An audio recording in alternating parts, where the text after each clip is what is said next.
Hello, everybody. Welcome to Tehran meeting.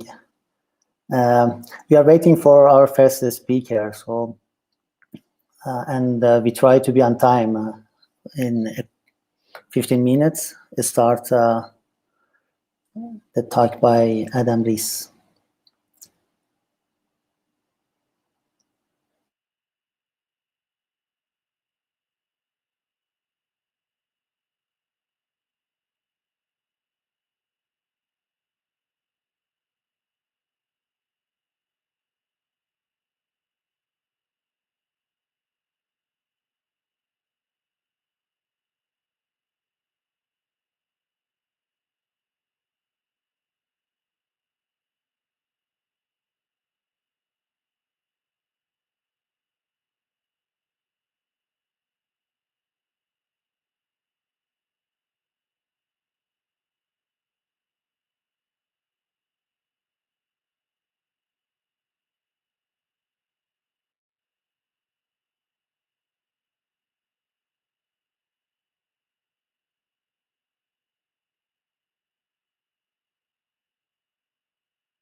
فعلا خدافظ شد.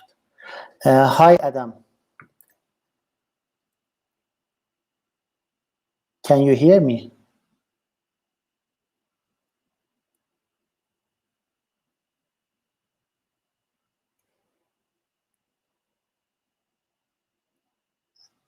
Adam, do you hear us?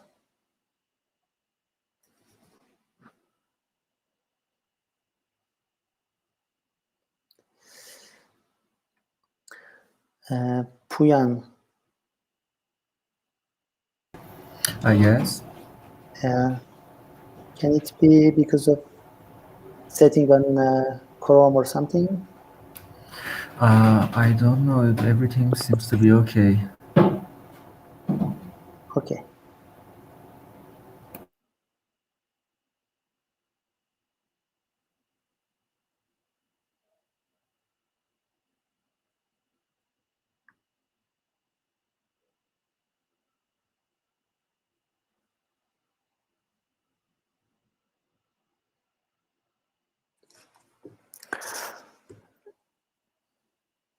I see he's trying to, yeah, okay.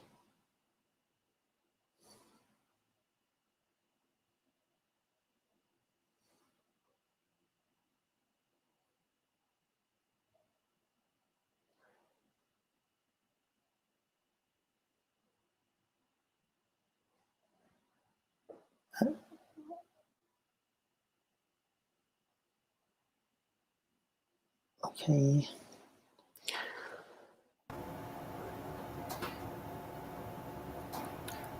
It seems that he's trying, but Seems we have a problem with yes. Adam's connection. I see that you are trying to, okay, now I have George.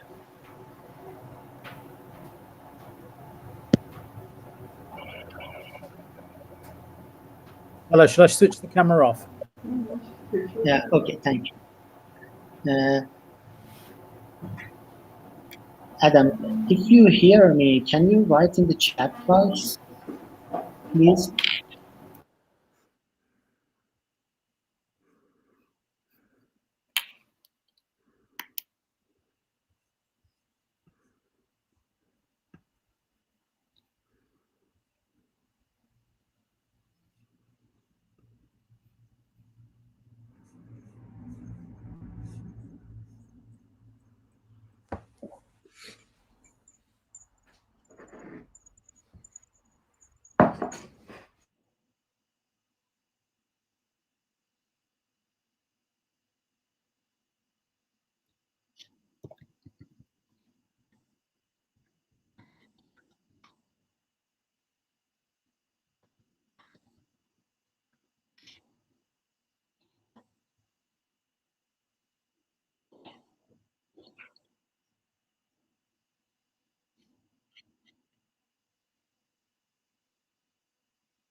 Adam, do you hear us?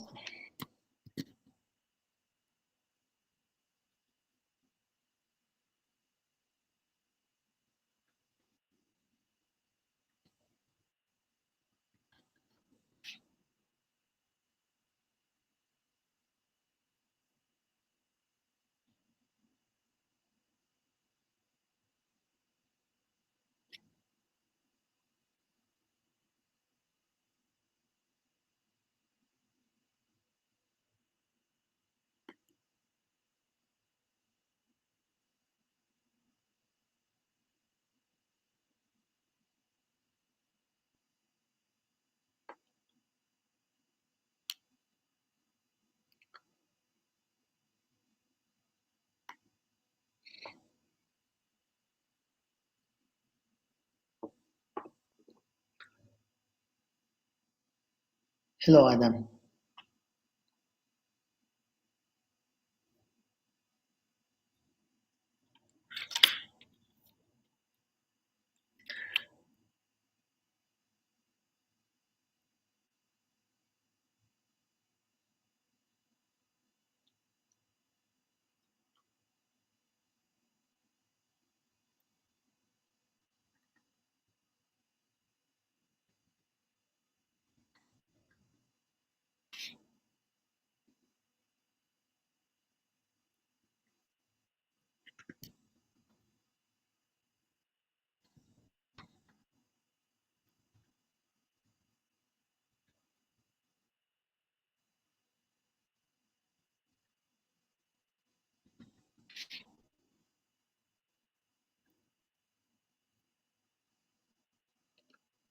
Okay.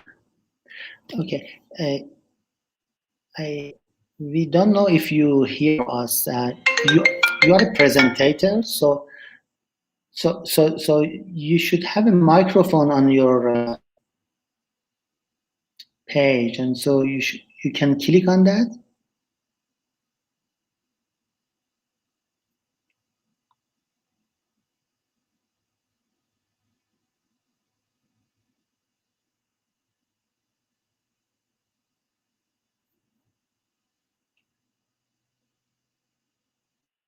Yes. So why it is red? Puyan, can you hear me? Why Yes.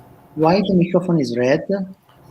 It means that somebody asked him to turn on his microphone. That's not something strange. Yeah, that's okay. That's completely okay. But Adam, if you hear us, on the top right of your window, you will have some options. You can choose the microphone there.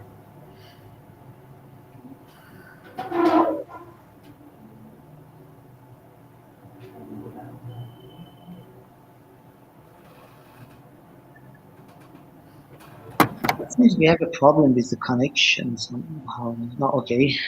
Yes.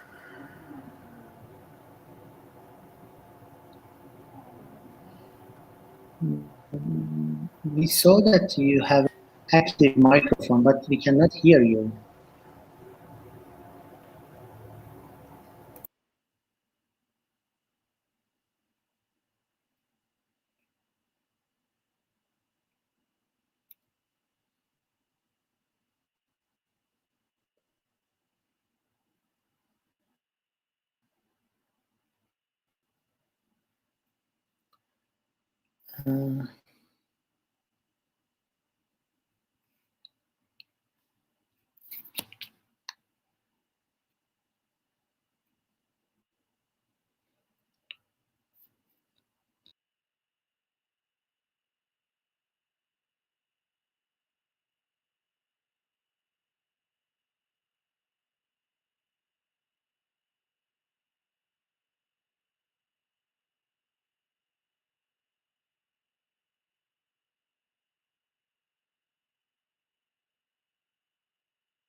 Adam, can you hear us?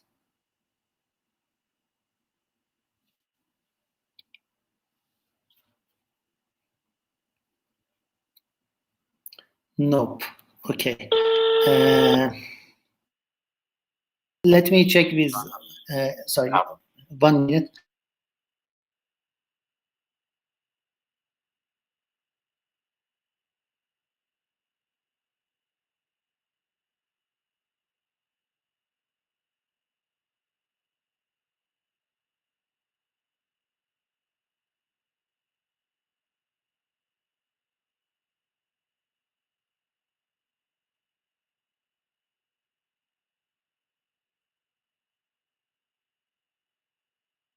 My microphone is off now. Sorry.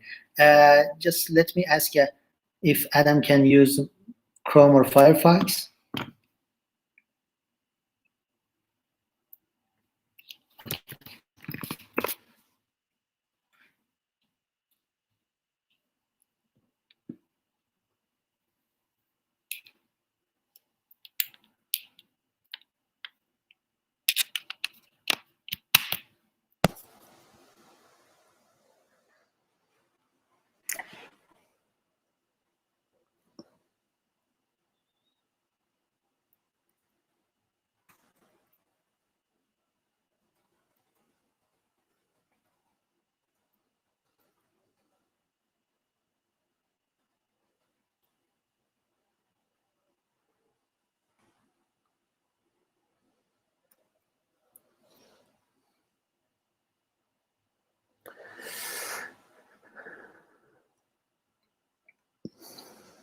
Okay, guys. Yeah.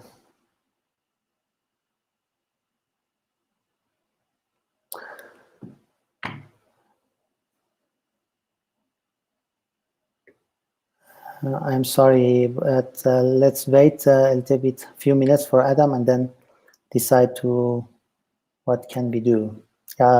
Yes, Marika, maybe we can switch the speakers, because I guess we have George's files and everything was fine with him. So let's see.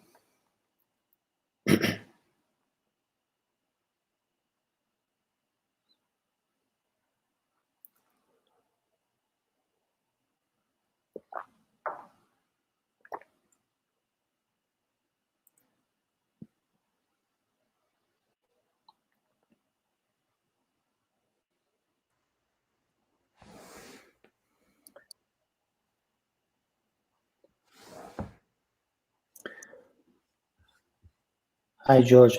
If Adam couldn't connect, can you go for the first speaker? Yes, I was going to suggest that I mean, you can give it another few minutes to see if Adam can get his microphone working. If he can't, then maybe I could go and Wendy could go, and then you've got the 30 minutes Yes. break. Yes, you could try, you know, you could try sorting it out in that 30 minutes. Yeah, yes. Okay, thank you. So let's wait for a few minutes, and 2-3 minutes, and then decide what should we do. Thank you, George. Okay.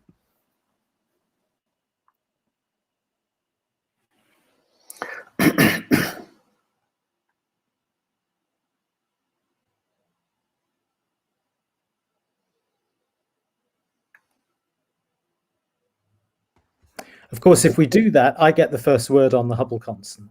I don't know if it is good or bad, but yeah, but of course the measurement with CMB was earlier.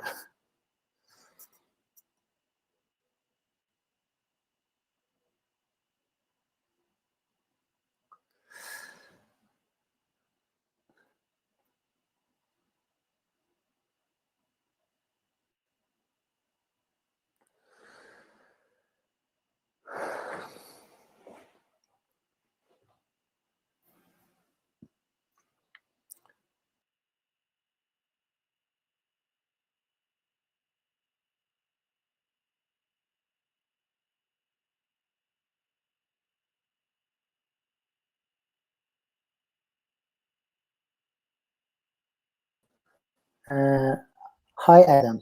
Ha! I can hear Hi. you. We can hear you too. Thank you. Okay. Do you want to share your files, or are you on Chrome? I am now on Chrome. Okay, good.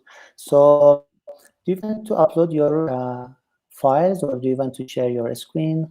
I'll share my screen for now, and then I'll upload later. Okay, good. So let's try. Perfect. So it works. So okay, so is it okay for you, Adam? I'm okay. If you could see me, if you can see my screen, I'm okay.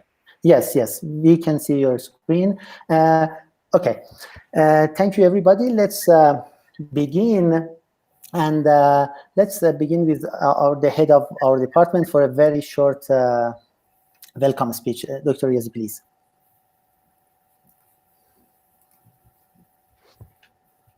Yes, thank you. It's my pleasure to welcome scientists and students to the Tehran meeting on cosmology at the crossroads. I'm speaking to you as the head of the physics department of Shahid Beheshti University, where our cosmology and gravitation group are active and closely involved in this great event. Our colleagues here work on various subjects in the field of gravitation and cosmology, including dark matter, dark energy, cosmological perturbations, CMB data analysis, inflation, reheating, and related topics, which are among the subjects of top interest in the scientific community. It's a pity that we cannot gather together physically and see each other in person due to the COVID-19 crisis. However, I hope that the online meeting is providing a wider space for participation of a good number of participants, including well-known scientists and experts in the field. Our invited speakers are wonderful, and I would like to thank them for accepting the invitation and elevating this meeting. I wish you all a very successful meeting and a friendly atmosphere for the exchange of ideas and findings. Let me also thank my colleagues here who are conducting this event, in particular, Nima Khosravi and Marzia Farhang. Thank you. I wish all you a very successful meeting and have good times, and thank you for your participation. Thank you. Okay, so let's start our meeting by Adam Riess, who is a Nobel laureate, and he has many awards and prizes. But let me, because of lack of time, just go to his recent work on determination of Hubble constant. Adam, please. Okay, I'll just check first. Can you hear me okay? Yes. Excellent. All right, and let me know if you can't. So it's a pleasure to be here. I've never been to Tehran. It looks an awful lot like my office. And I'm going to talk about recent progress in measuring the Hubble constant, and most recently in the last couple of months, the use of Gaia EDR3 data, and how it's further tightening our ability to calibrate the distance ladder. And this is work you can read about in the paper listed below. This is work by the Shoes team. Okay, since this is the first talk, let me just start out with a little bit of background. After many decades, really nearly a century of cosmological research, we've arrived at a standard model, vanilla lambda CDM, which is very powerful in many ways, described by 6 parameters and a number of ansatz, although we always have to keep in our minds a large fraction, 95% of it at present, is composed of dark components, dark matter, dark energy, even dark radiation at some level, whose microphysics we don't really understand well. And so it's a little bit phenomenological in that sense. However, we can use the model as it would have looked before recombination up in the left there, when it was dominated by atoms, photons, neutrinos, and dark matter, and use that model to predict the physical size of fluctuations that would be seen in the cosmic microwave background. Foremost of those is the sound horizon, but also we can predict the baryon density. We then compare those predictions to angular measurements of those fluctuations as observed in the cosmic microwave background, although alternatively, we can compare it to deuterium abundance measurements. And in that comparison step, we essentially calibrate the 6 free parameters.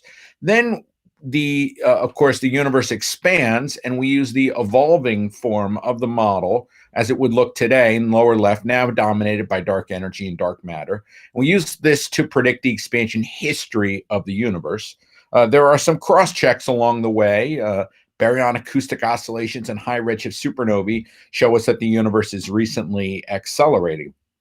And then we arrive at really the gold standard, I would say, of predictions, using the gold standard mission, Planck, CMB, and this model, a prediction that today the expansion rate, the Hubble constant, should be 67.4 plus or minus 0.5.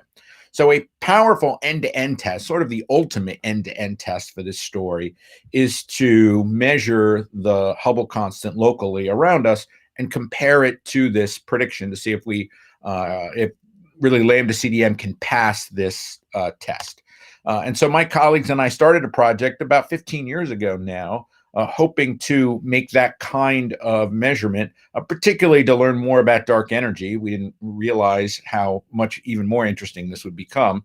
And we thought we could reach a percent level measurement done empirically using what I think were widely considered the gold standard of tools for doing this.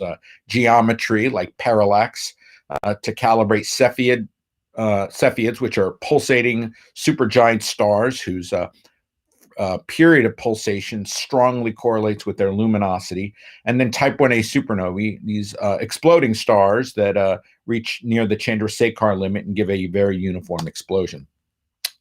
We saw some ways to reduce systematic errors over generation 1 efforts to do this, as well as to improve our ability to contend with dust by making our observations in the near infrared, and also a framework that would formally propagate the covariance between data and model parameters. This is not a key project of the Hubble Space Telescope. This was just a series of 17 competed GEO proposals over the last 17 years, now totaling about 1,000 orbits to undertake this calibration. So let me start at the beginning and just describe to you the idea of a distance ladder. Ideally, a distance ladder is empirical and model-free, so that's sort of the beauty of it. It's its simplicity and lack of use of astrophysical models. But, you know, there's no free lunch. And so it's important that the measurements are made very consistently. So we start out, step 1 is the anchor step, where at distances of kiloparsecs to megaparsecs, we use geometry to calibrate Cepheid variables. Then the cross-calibration step occurs further out, about in galaxies about 10 to 40 megaparsecs away, where a recent type 1a supernova went off and we can observe Cepheids. And as I'll describe, we can observe these Cepheids now the same way as we observe these Cepheids. And then finally, type 1a supernovae out into the Hubble flow, whose redshifts and distances allow us to measure the expansion rate. So as I mentioned, there's very little use of cosmology in this, because it's based on the principle of objects simply being co-located. So we don't use the redshifts, for instance, of objects that are very nearby. And we don't assume anything about the use of general relativity or lambda CDM, and there's no astrophysical modeling. But as I said, it's critical to make the measurements as consistently as possible of these standardized objects, both measuring the Cepheids the same way and the type 1a supernovae the same way. So let me start at the first rung of the distance ladder. And here the gold standard for measuring geometric distances is really parallax. Parallax, just the change in the position of a distant object as the Earth goes around the sun, allows a simple geometric distance measurement. We would like to be able to do this for Cepheid variables, but they are typically kiloparsecs away, which means the parallax angle becomes less than a milli-arcsecond, which can be quite challenging. On the Hubble Space Telescope, the pixels themselves are 40 milli-arcseconds. And so therefore, we have to be able to measure to small fractions of a pixel to be able to make parallax measurements. And so my colleagues and I devised a novel approach to measuring parallax for distant stars, and that is the realization that we could improve essentially the centroiding and relative position measurements of stars by not just taking staring images like you see on the left, but actually spatially scanning the Hubble Space Telescope during the observations to beat down the errors in our ability to compare the positions of stars, getting to a point of about 20 to 40 micro arcseconds, which is about 1,000th of a pixel on Hubble. So if you're confused what I'm saying, we literally let the stars drift by and we measure these parallel lines and compare the separations of stars. Here's a tiny patch of one of these images. I would like to tell you about all the sweat and blood we spent on this, but I'm just going to jump ahead and show you the result, which was 4 years later, having measured 8 of these long period Milky Way Cepheids on the HST system. Each of these boxes is one of those Cepheids, and the back and forth motion is the parallax. So the inverse of that, of course, tells you the distance. So this is what I would call approach 1 to measuring parallax, where we get the parallax with the Hubble Space Telescope, and this gives us an error of about 3% in the mean, but it's painstaking. You have to do one Cepheid at a time. The new gold standard for this, I would say, is approach 2, which is to use Gaia parallaxes measured all over the sky for all Cepheids.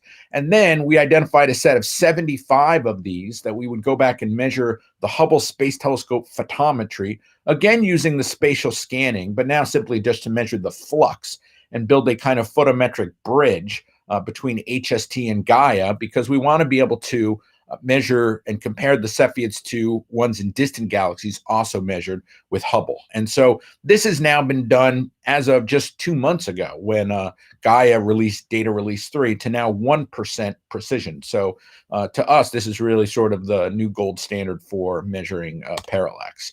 And so one can now look at the Milky Way Cepheid period luminosity relationship in quite high precision from these two different types of parallaxes I described, approach 1 and 2, as well as the old method using the Hubble Space Telescope's fine guidance sensor, which could only be done very nearby for very short period Cepheids. And the new parallaxes really have two big advantages. They're measured on the same photometric system as HST, and they cover the longer period range of the Cepheids seen in Type 1a supernova hosts. And when hopefully Gaia gets up to data release 4 and data release 5, and I wish them many data releases, we hope to get to about 0.4% in the calibration of the Hubble constant. Now, parallax is a great way to measure geometric distances. It's not the only way. We make use of two other methods for measuring geometric distances to Cepheids. Another one that's come a long way in the last year is the use of detached eclipsing binaries, particularly in the LMC. These are stars orbiting other stars, and by timing the eclipses and by measuring the radial velocity of the stars, you can get the physical radius of the star, and by looking at the relationship between color and interferometry for surface brightness, you get the angular size of the star, and an angular size and a physical size gives you a distance. And then third are the water masers in Keplerian motion around the center of NGC 4258. Which again give a geometric distance. So each of these now has improved quite a lot in the last few years. This is probably the biggest story in the whole local Hubble constant measurement, is the improvement in the calibration. And so this is now good to about 1%, 1.3%, and about 1.5%. Okay, step 2 is to observe Cepheids with the Hubble Space Telescope in the hosts of recent Type 1a supernovae. This is also sort of the rate limiting step because each Type 1a supernova is good to about 6%. So 6% over root n is sort of the best you're going to be able to do. And there are not so many Type 1a supernovae in the volume with which you could observe Cepheid variables. That volume is about a redshift of 0.01 or maybe 40 to 50 megaparsecs. And we think we have now observed all of them. Up until a few years ago, we had observed 19. And by a little bit later, in a few months, we hope to release a more than doubling of the sample, which will be the complete sample of all such objects. Nature produces new ones about 1.5 every year, which means, it's very unlikely we're going to double this sample again. And so, hopefully this will give us as precise an answer as we can. Here are the period luminosity relationships for the Cepheids in the 19 hosts we had previously done, and the 3 anchors observed in 3 bands, the visual, the infrared, and the near infrared to, as I said, cut through dust. Which gets me into a little bit of how it is that we've been able to reduce systematic errors over past measurements. And the key step really is we've been able to do this as a purely differential flux measurement. We use the Hubble Space Telescope now to observe the Cepheids directly in all the anchor galaxies, in NGC 4258, in the Milky Way, and in the LMC, as well as in the Type 1a supernova hosts.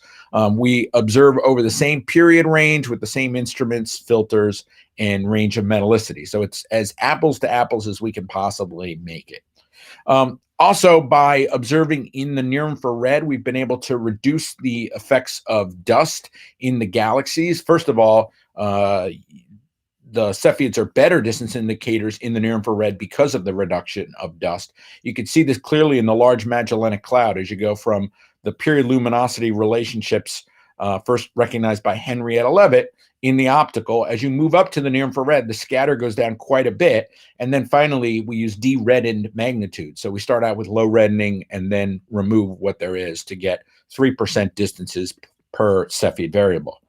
Step 3 is the one I think that in many ways there's been the most blood and sweat used on, and that is the Hubble diagram of type 1a supernovae. There's been so much effort here that we've really piggybacked on a lot of that. But just to remind you, type 1a supernovae measure the Hubble flow very well. You don't want to do it too nearby to not be sensitive to local flows. You don't want to do it too far away to have your measurement need essentially corrections for the change in the Hubble constant over redshift. And so there's sort of a sweet spot where we make most of our measurements for this. So in the end, we get 3 steps. We fit them all simultaneously using a multilinear regression, but this is a visualization of the data. So now 5 different sources of geometry. I described different kinds of parallaxes, the LMC, NGC 4258, the 19 calibrations where Cepheids calibrate type 1a supernovae, and then the few hundred type 1a supernovae in the Hubble flow. And our best result as of just about 8 weeks ago now is 73.2 plus or minus 1.3, now leveraging the results from Gaia. So about a 1.8% uncertainty, which, as you remember from earlier in the talk, is still significantly about 4.2 sigma higher than this sort of Planck plus lambda CDM gold standard.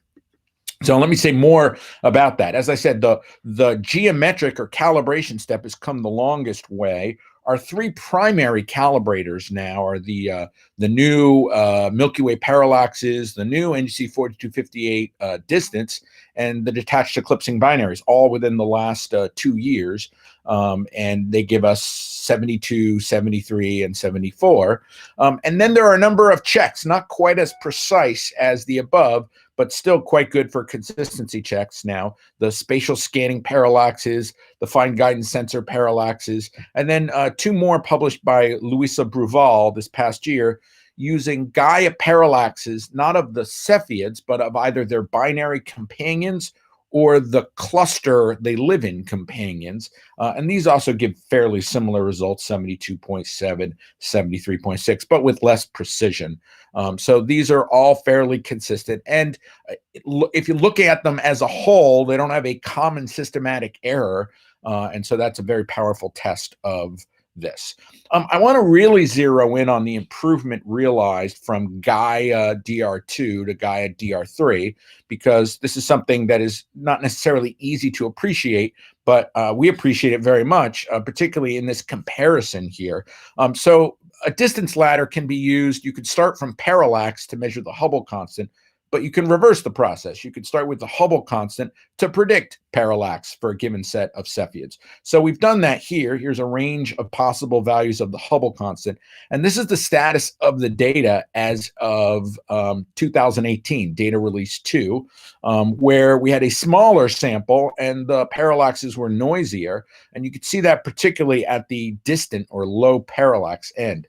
And then looking at data release 3, you can see it's really a dramatic improvement. If you particularly note where the data sample hasn't changed at the low parallax end, I'm just going to do that comparison again. We've added points at the high parallax end because they help with the overall leverage, and they help clearly see in this case that Gaia really prefers very strongly this the calibration that leads to 73.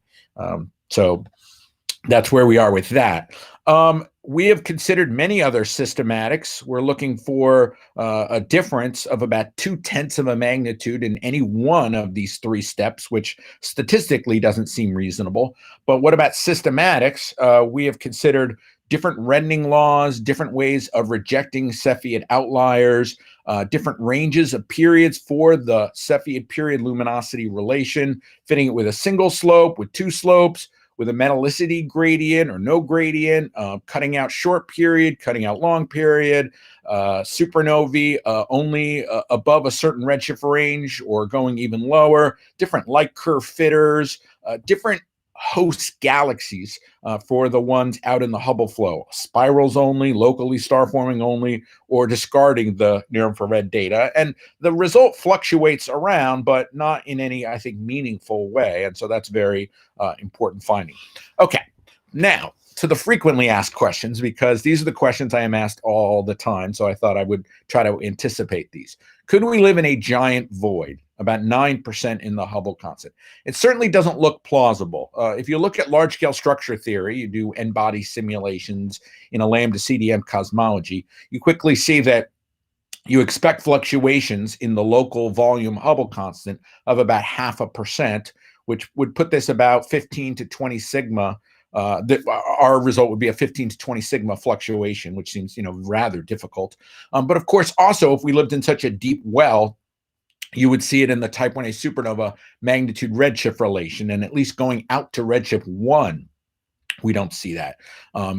Could the flux scale of Hubble, the wide field camera infrared, really be linear enough to make this measurement over such a range of magnitude? And yes, we calibrated it in the last year so that the uncertainty contributed by that calibration is just 0.3%. Could the crowding of the Cepheids compromise their accuracy?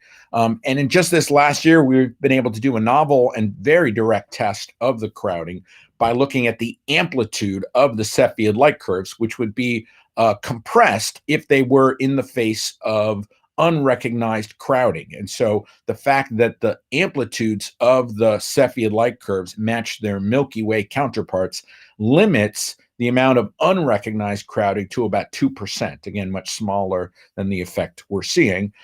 Could there be a difference in the type 1a supernovae used at the two ends of the distance ladder? We've looked at this very carefully in the last couple of years. It is possible at the 0.3% level by looking at correlations of the Hubble residuals that there could be variations at that level, but this could not be a large part of what is actually going on. Another frequently asked question that I could address in a kind of a novel and interesting way with some new data is, could somehow the Cepheid physics, the Cepheids themselves, be different locally, at least in the Milky Way, the Large Magellanic Cloud, NGC 4258, than in somewhat more distant galaxies, the ones at 40 to 50 megaparsecs? And here I call on a bit of 100-year-old research. Hertzsprung of the Hertzsprung-Russell diagram noticed a interesting sequence in the Cepheid light curves that, not only is there this relationship between period and luminosity, but the shapes of the light curves themselves evolve with period or change in different period bins. Now, we only require, when we find Cepheids, because they're relatively noisy, that they have a certain amplitude and that they, are periodic, that they're good variables. But we don't have any requirements on the fine structure of their light curves. We can't even really notice the fine structure of their light curves until we stack many of them together. And so what I'm showing you here is a sequence, the Hertzsprung progression of how light curves change in shape as a function of period. Primarily, you see an asymmetric light curve, which tells you you have a variable oscillating in the fundamental mode. But there's also a small bump that's been recognized only in the last 20 years to be a 2-to-1 resonance between the fundamental oscillation and the second overtone. And so here in the Milky Way, you can see this little bump in blue, and now in the stacked version of all the Cepheids in the 5 to 9 day range. Then you go off to 9 to 14 days. Here's SSCMA in that same range. The little bump has merged with the primary peak. And then you slide up to 14 to 19 days, and that little bump moves backwards in phase to be on the rising branch, and we can see it as well in the supernova hosts. Then by the time you get to about 19 to 25 days, that bump is almost disappeared. It's just barely visible in both. And then by the time you get up to above 25 days, you get the characteristic sawtooth light curve of Cepheid variables. And then as you go to longer and longer periods, the amplitude starts to decrease and decrease further. So it gets almost sinusoidal again. And so this whole range of shapes, the Hertzsprung progression, is definitely apparent in the stacked combination of Cepheids in distant galaxies. So I think that gives a very strong case that these are bona fide Cepheids that operate the same way ours do. Okay, the next question I get asked is, well, is it only our team that is seeing this result, particularly from Cepheids in type 1a supernovae? And here there's a very long history because Cepheids have been employed so commonly for this effort. And what I'm showing here are just the last 20 years, going back to Wendy Freedman's HST Key project. all the way to the present. And you can see the answer is always ranged between about 71 and 75, despite the use of either completely different HST instruments, a completely different team of people, the Wendy's HST Key Project, particularly their recalibration of 74 plus or minus 2, that used different photometry than ours at different wavelengths and a different set of Cepheids. But of course, there's been lots of people reanalyzing the SHOES data starting from our raw photometry using different statistical analyses. People on the Planck team looking at this as well. It's been used as a graduate student problem set in Toronto, and you get very consistent results. So I don't think anybody should be surprised by these results. They seem, a long time coming, I would say.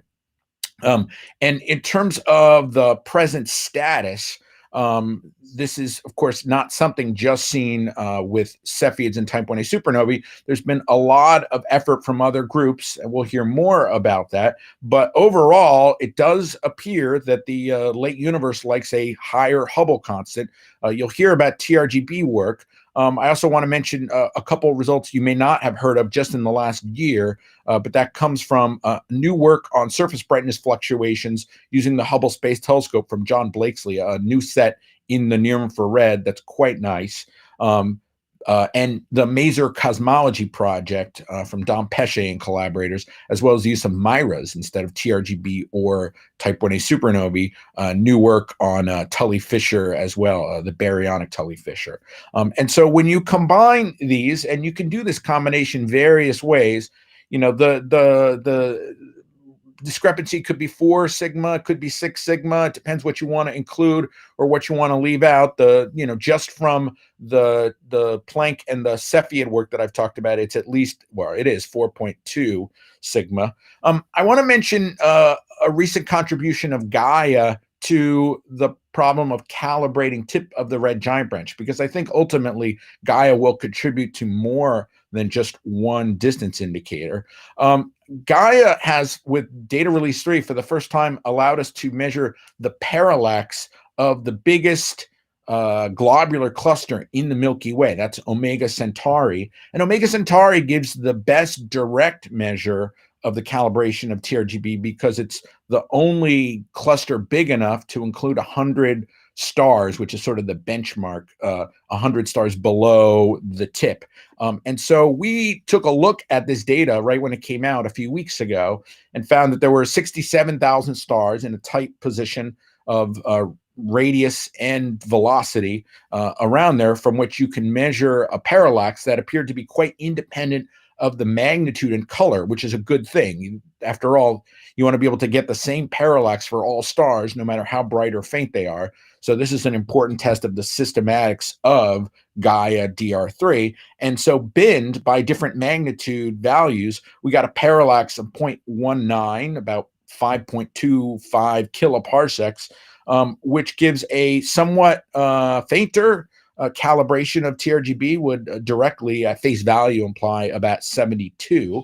Now, there have been 3, and now I saw as of this morning 4 Gaia studies of the parallax of Omega Centauri, which are all getting the same distance, and they get somewhat different errors. Ours is in the middle. There's one that has lower errors than ours, and 2 that have higher errors. But nevertheless, there's very good agreement on this. And so I think moving forward, Gaia is going to contribute to additional ways to look at the distance ladder. Okay, just moving to the end here, I just want to mention briefly, of course, there's another tension that is of lower significance, is kind of the younger brother or sister of the Hubble constant tension, and that is that in sigma 8, the matter clumpiness. And so this has been recognized and pointed out a number of times as a kind of early-late tension. When you measure from Planck the value of sigma 8, you get something quite a bit higher than either about 3 sigma higher than either the measures from lensing, which are done with kids and DES, or from peculiar velocities. And these are independent of each other, the statement of lensing and peculiar velocity. And this divides around 0.8. So this is certainly one that is, I think, important to keep in mind as we think more about these tensions. Which brings me to an explanation, which I wish I had for you.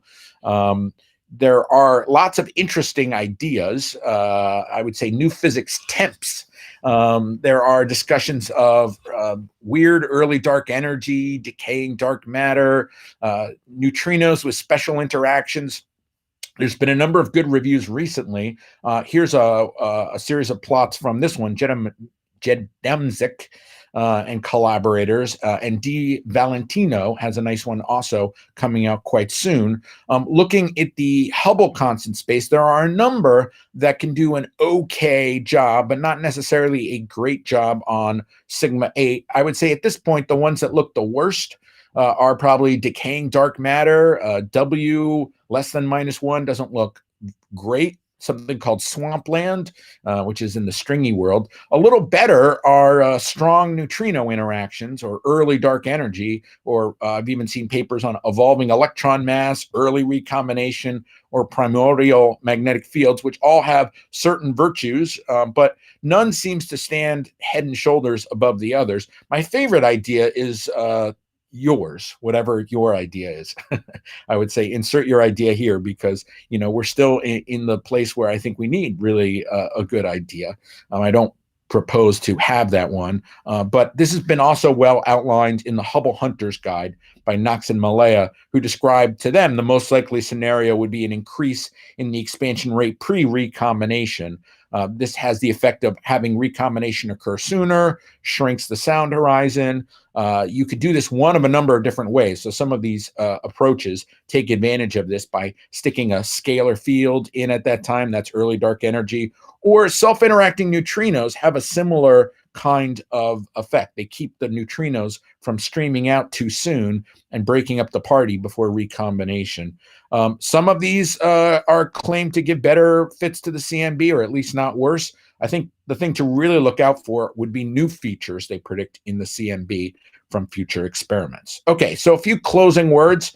I think people often ask this question: can we really believe any measurements until we have a deeper understanding of the physics? And I guess I think this is sort of how science goes often, is, we can have measurements that make us scratch our heads. I think we want to keep them sort of like an oyster keeps a bit of sand as an irritant. Perhaps something beautiful will form, like a pearl. Perhaps it'll just be an irritant. But, I don't think we want to forget about it, because this is often some of our best chances for learning things. I think we need to avoid the syndrome that sometimes people get into, the cynical one of all surprises are wrong, just because many of them are, but they're also our only route to learning things. Likewise, people often ask, can we really believe an explanation without a hypothesis? And what I mean by this is a statement of how something is going on. At present, the data is getting very good, and it's providing very formidable challenges. So when somebody suggests it's new physics, or somebody suggests it's systematics, I think the question really is how, because the data is so good. It's not easy. I mean, it's easy just to say those things, but it's not easy to devise a scenario that actually works. And so at this point, I think the data is just getting too good to wave our hands. I think we have to demand specific explanations. However, not to sound grumpy or pessimistic, I think there's a lot of reason for optimism in this field. There's a lot of new data coming along quite soon. LIGO, DESI, Roman, Rubin, Euclid, JWST, Simons, and S4, all of them will attack aspects of this problem. There are also new clues, I think, if we keep our ear to the ground, about tensions between early and late sigma 8 I talked about, cosmic birefringence, I'm not so sure, maybe. Interesting features at high L in the CMB power spectrum, some funnies in BBN, and of course, to always remember, we're lucky that we have a big playground still. Lambda CDM is 95% dark. We don't have a quantum theory of gravity, so it wouldn't be surprising to have surprises. And in fact, if the level of effort is any indication, we're going to get there soon, because I was just looking at, this is the number of papers per year, people saying they're measuring the Hubble constant. And just since the recognition of this tension, which maybe goes back to about 2012 or 13, that level of effort has increased by a factor of 10. Now, I'm not so naive to think that we're 10 times better at measuring the Hubble constant than we were, in 2013. But, it does show people are trying everything and paying attention. But I think, we really do want to focus on the best ways to do this. So our best effort, we think, is going to be coming quite shortly. Over the last few years, we've been more than doubling the sample of Cepheid supernova calibrators.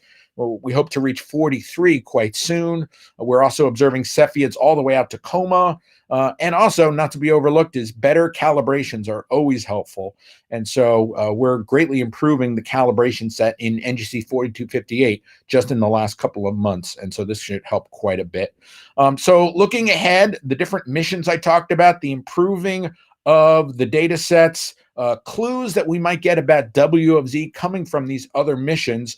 We're steadily chipping away at the uncertainty. We hope to get to about 1.2, 1.3% later this year. And so I would stay tuned.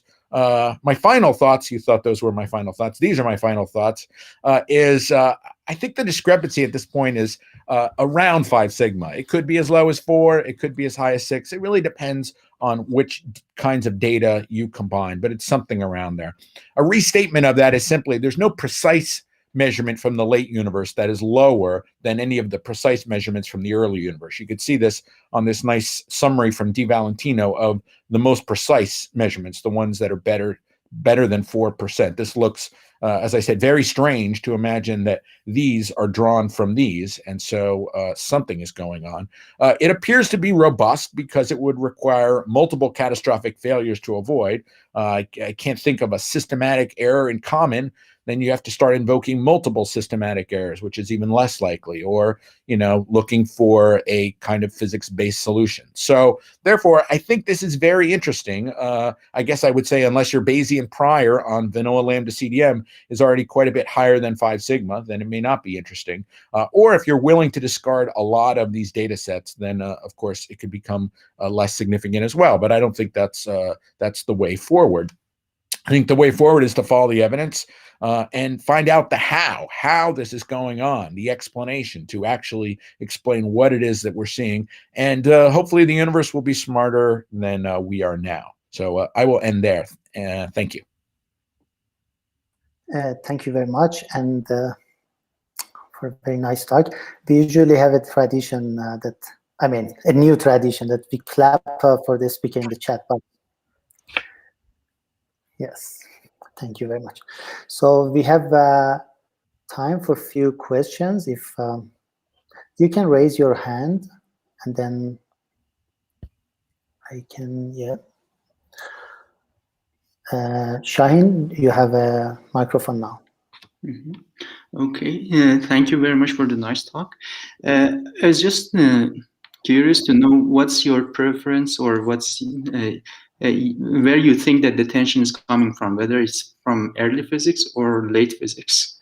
I mean, pre-CMB, post-CMB. You mentioned some. I certainly wish I knew, and I don't have a preferred story or preferred theory. I will say, from the data standpoint, it looks harder to do it in the late universe, only because we have so much good BAO and supernova data that it's harder to hide it there. From a physics standpoint, that would have seemed easier potentially.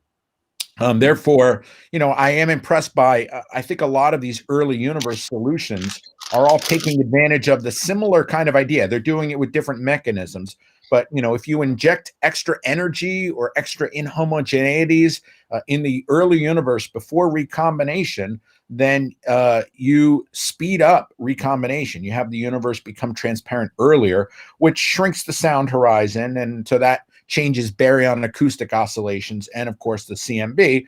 And depending on how you do it, also BBN. So, there's a just so story there as well. I don't know if it's right, but I'm intrigued by at least it makes other predictions of other features in the CMB that might be seen in like S4, things like that.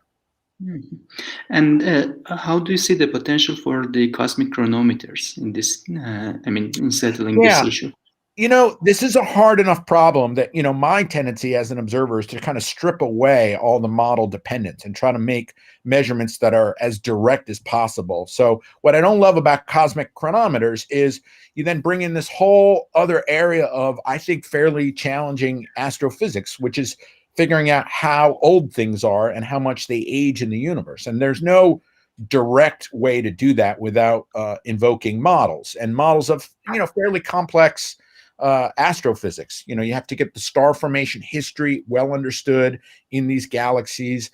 You have to get the stellar population synthesis correct, and you have to compare those across different redshifts. And I don't know that anybody has really looked at the selection bias. When you do a redshift survey, the galaxies you get are going to be the most massive ones. And when I looked at the chronometer papers back from Moresco about 2011, their Hubble constant measurement had a strong dependence on the mass of the galaxy, which should not be. And so I think it's, that's a hard astrophysics problem, which I think needs more work on quantifying the systematic uncertainties in the model space. What if you vary the way you do the stellar population synthesis, the stellar libraries you use, the assumptions about galaxy formation or galaxy mergers? So I think this is a hard enough problem. I don't necessarily want to layer in all the astrophysics theory in it as well. Great, thank you. Thank you. And one more question by Mortis, please. You have a microphone, so you should. Yes. Yeah. Thank you very much for this nice talk. I have a question regarding the local void scenario. In 2013, Keenan, Buck, and Kobe observed a huge local underdensity, which is about half of the cosmic mean density on a radius of 300 megaparsec. So in one of our work, we showed that such a void is not consistent with lambda CDM, but can arise in Milgromian dynamics. So maybe the KBC void and the Hubble tension point to an enhanced structure formation. Can you maybe please comment on this possibility? Sure. So there have been these specific voids which have been proposed. They're not quite big enough or deep enough to solve the Hubble tension, but obviously they would remove a lot of it. And, it's very attractive to look at something like that, since, it would affect all the local measurements. And I would say if you ask the average, astronomer on the street what the answer to this is, that's what they think the answer is. The problem is, as you said, it's very unlikely in large-scale structure simulations you do in lambda CDM. So then you have to go to some other kind of gravity. And there's no, as far as we could tell, there's no empirical signature of it in the type 1a supernova Hubble diagram. So if you go from living in a void where the local Hubble constant is higher, and it switches to a lower one, quite dramatically at some redshift. If that redshift is within, closer than redshift 0.5 at least, you would see an inflection in the Hubble diagram. And there's a nice paper by Darcy Kenworthy, who's a student working with myself and Dan Skolnick, showing that we looked for evidence of that kink in the Hubble diagram, and we don't see it. We can actually rule out a kink bigger than about 1 sigma of about 0.5% in the Hubble constant. So then you need to put it, very far out, which becomes, even more difficult for the sort of cosmological principle of us not living in the center of a special place. So, it's got a lot going against it, I would say. I mean, I wouldn't discourage people from studying it, but to me, it looks even worse than some of the other suggestions. Okay, great. So may I ask one question myself? When we do theory, when we compare our theory with the data sets, usually when we have CMB and H0, we can make a theory. But when we add BAOs, then everything is becoming bad. They are in favor of a very small H0. Do you have any comments on BAO data sets? Are they model independent or so? Yeah, well, what's interesting about this problem is that, it's almost a tension between scales of the universe at two opposite ends. So we call this the Hubble constant tension because you can go from the CMB all the way to the Hubble constant, but you could go the other direction. You could go from the Hubble constant to the early universe and call it a sound horizon tension. Now, BAO and high redshift supernovae have no, have no dog in this fight, I would say. They don't give you an absolute scale. They really well constrain the product of the sound horizon times the Hubble constant, which means, if you tell them the Hubble constant, they'll tell you the sound horizon. If you tell them the sound horizon, they'll tell you the Hubble constant. They don't, all by themselves, they don't have a Hubble constant or a sound horizon until they get calibrated at one end or the other. And so therefore, they sort of, they're middlemen. They sort of go in either direction. So, that they help us learn about the expansion history of the universe along the way, but they don't on their own tell us, the answer to this tension. Okay, good. And for maybe final question, George asked that, George Efstathiou, that do you agree that there is a calibration difference between your Cepheids and the CCP-TRGB calibration? I think that there is. This is something we've been looking at more recently, but the relative distances for the nearer ones, where I think TRGB is well measured, agree very well. And when I've been looking at this, I see that it comes down to what looks like an inconsistency in their absolute calibrations. And so I think this merits more work. But I think that, there is, probably at the 500ths of a magnitude level difference in the way they're calibrated. I think this could be resolved by better comparisons of places where there can be calibrated in common. Thank you very much. There are many more questions here in chat box, in YouTube, and everywhere. But if you agree, let's thank Adam again. And thank you very much. Thank you. Sorry for the delay. Thank you. It's fine. So, and then, yes, and we can switch to George for. Thank you very much, Adam. Thank you for for accepting our invitation. Thank you very much.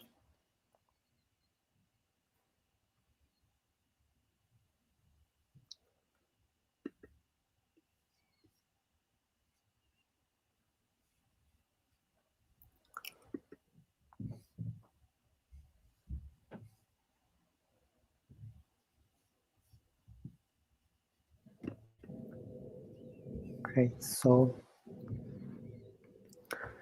now we have George Efstathiou from University of Cambridge.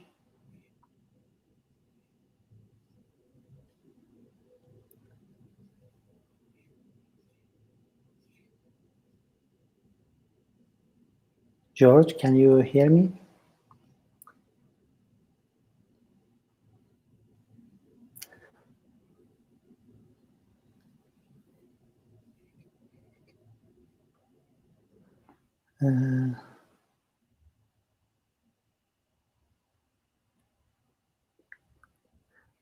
Adam, maybe can you please stop your screen sharing? Great, thank you. George?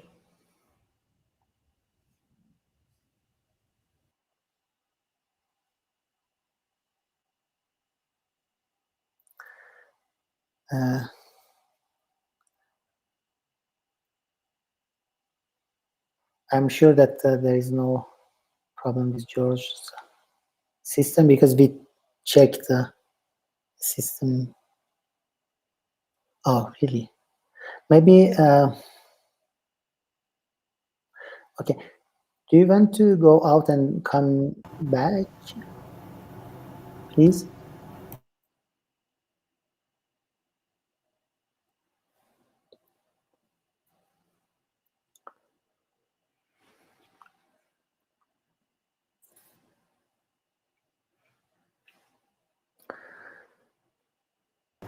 And please ask him to raise his hand so that we can help. Oh, no, because he's, yeah, okay. Can you tell? Hello, yes, okay, so I had to go out and come back in again. Okay, good. So, you should Yeah, we can hear you. You can turn on your video and you can Okay. open your file, please. Okay. So I find the three dots. And first on files. Okay, just a second. Oh, it's gone. Really? Right. Okay. So okay, is that okay? Good. Yes. Do you All have right. do you want to have your mouse? Yeah. So if Sorry, I go onto three the dots. dot, Yes. then whiteboard. Whiteboard, yes. And then again, three dots. Again, three dots. And then, okay, whiteboard. That enable mouse pointer. Enable mouse pointer. Good. I've got it. Okay, Good. thank you very much. Okay, so let's continue with George talk on Planck view of lambda CDM, please. Okay, well, thanks very much for the invitation. And thanks, Adam, for that talk. I'm really looking forward to seeing your new Cepheid data and seeing whether that leads to lockdown paper 2. Okay, so here are my assertions. Okay, that if we look at the Planck data, that there are no internal inconsistencies between the Planck data.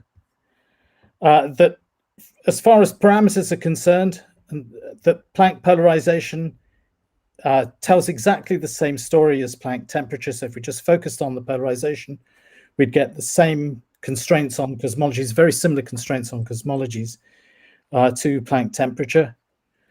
There are no funny aspects of parameters, cosmological parameters being dependent on the range, the multiple range that you analyze.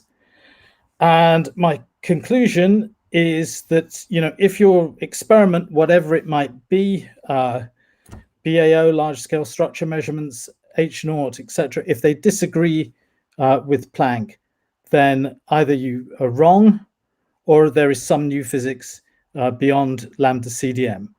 So those are my assertions, okay?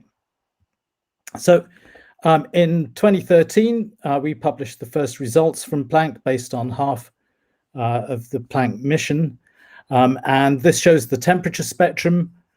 As it was in 2013, the individual little points that you see, the power spectrum, temperature power spectrum, multipole by multipole, and then band averaged in groups of about, with a bandwidth of about delta L of 30.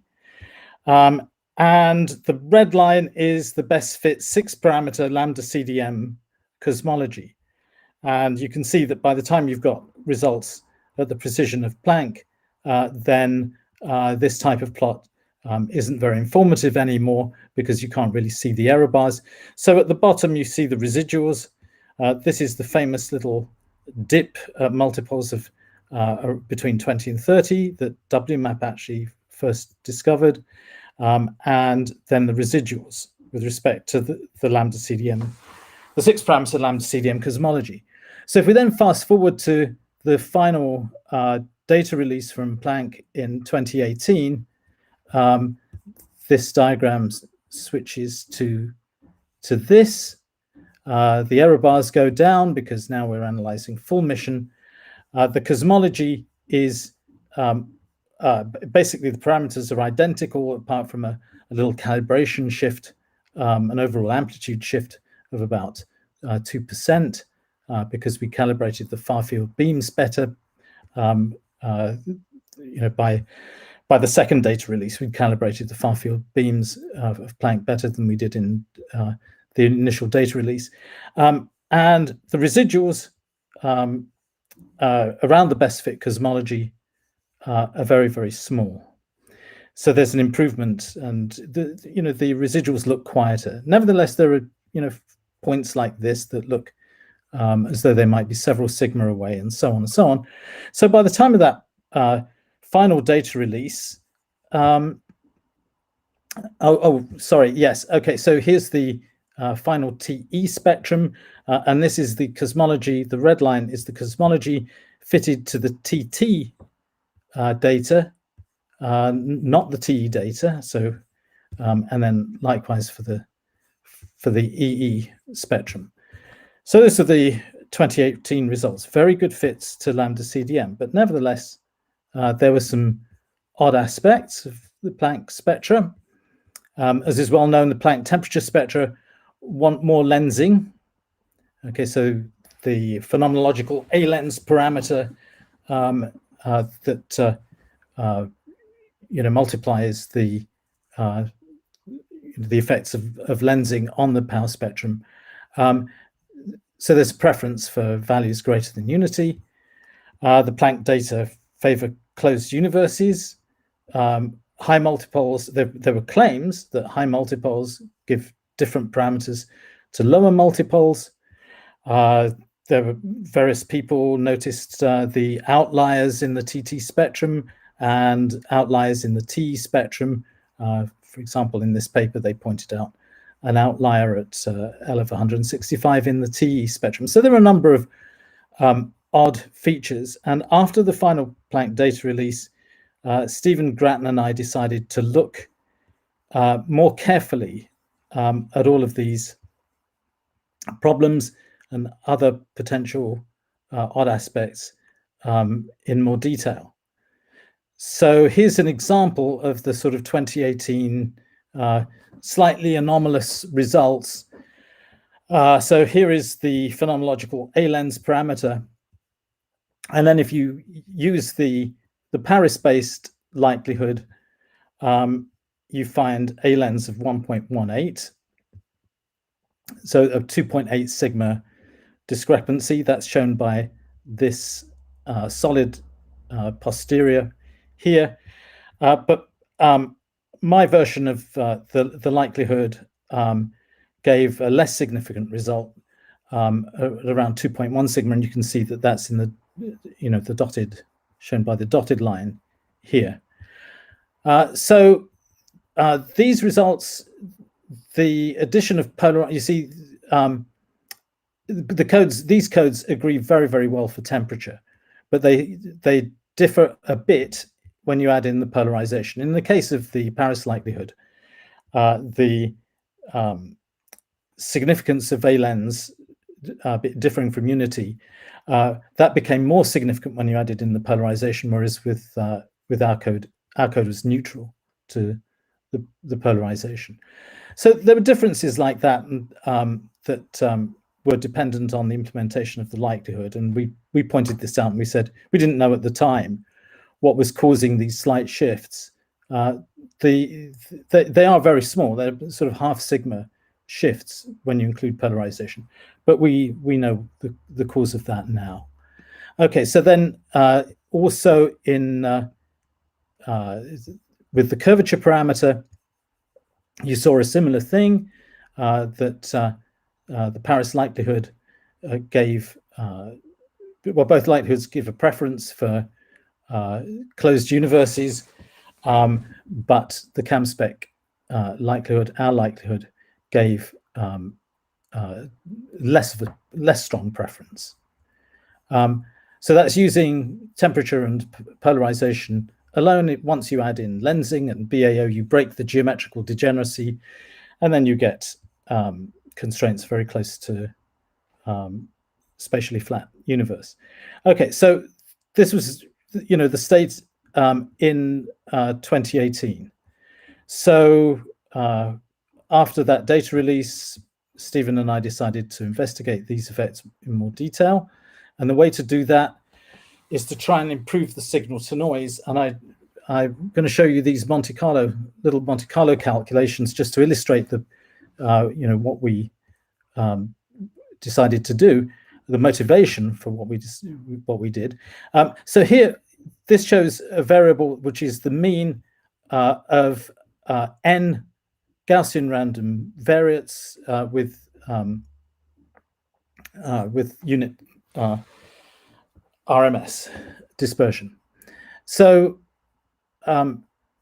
so what I've plotted is how the variable x varies as we increase n. So for, we can make a sample. As we increase n, then we'll follow some sort of correlated random walk, and because these variates have zero mean and unit dispersion, then they will tend to wander. These random walks will tend to approach zero. The green lines here show you the plus or minus 3 sigma ranges. Okay, so I've shown 100 trajectories here, and you know, I haven't shown more because otherwise it would just look like a black mess. So with 100 trajectories, the chances of crossing the 3 sigma boundary is small, but here's one trajectory that crosses the boundary. So it's just a fluctuation. And then you can see that as you increase n, it wanders back down again, okay? So, so that shows you 100 trajectories. Now, if I run 10,000 of these and show you the ones that actually cross 3 sigma by the time n equals 50, then this is what you get. Okay, so there aren't very many of them because we're looking for rare fluctuations. But what happens is that if they cross the boundary n equals 50, then the overwhelming probability is that as you go to 100 draws, then the trajectory will move down. In other words, if what I'm looking at is a statistical fluctuation and I improve the signal to noise, then if it is a statistical fluctuation, then my anomaly will get better. The significance will get better, okay? So if I have, say, you know, 2.5 sigma evidence for a curved universe, then if I increase the signal to noise, the significance level of that result should go down if it's caused by statistical fluctuation. Most likely, doesn't have to always go down, but most likely it will go down. If, on the other hand, it's a signature of new physics or some sort of systematic in the data, then the significance level will go up. So that's that was the basis of what we did, and it's so how do you eke out more information from the Planck data? Here are the Planck frequency maps going from 30 gigahertz, 44, 70, 100, 143, 217, 353, 545, and 857. And as you scan in frequency, you see that the foreground emission is a minimum at around, you know, we're around 70 gigahertz. Okay, so you might think that the cleanest channel from Planck is 70 or 100 gigahertz, and that is not strictly true, because if you go to these higher frequencies, you become dominated by dust emission, and we have these very high frequencies where there's no primordial CMB at all. These signal to noise, I mean, these are basically infinite signal to noise maps of the dust emission, and we can subtract the dust to very high accuracy from 143 and 217. So this should show an example. Here's a raw 143 gigahertz Planck map, and then this is subtracted using 545 gigahertz. Okay, and the dust is gone, and you get a very clean map of the primary CMB fluctuations apart from very close to the galactic plane. So actually, you can subtract dust to very high precision from the high frequencies of Planck, and you get cleaner maps. The cleanest map is at 143 because there is no CO emission close to the galactic plane at 143. If you go to 100 gigahertz or 70 gigahertz, then at 100 gigahertz you are contaminated with CO emission. At 70 gigahertz you see synchrotron. So those foregrounds are more difficult to subtract than dust. So so the way to eke out more signal to noise is to dust subtract the, by the way, this is the SMECA, one of the publicly available component separated maps. And apart from very close to the galactic plane, you cannot really distinguish between the cleaned 143 gigahertz map and the SMECA map. Okay, so the way to extract information, more information, is to use more sky, and to first dust subtract the maps, and the dust subtraction allows you to use more sky, and it simplifies the foreground model in temperature, and those effects give you a more powerful likelihood. So here's the temperature power spectrum as in 2018, and then the residuals here. And if I now switch to the new power spectrum, you can see visibly how much quieter it's become. Okay, so just to emphasize that point, here are the residuals plotted on an expanded scale. So you can see the residuals in the final data release of Planck, and you can see what happens when we construct this more powerful likelihood. And you can visually see that the residuals are smaller. So you don't have to do any statistical analysis to see that lambda CDM fits extremely well, and there are no parameter changes of any significance, and we get a quieter residuals.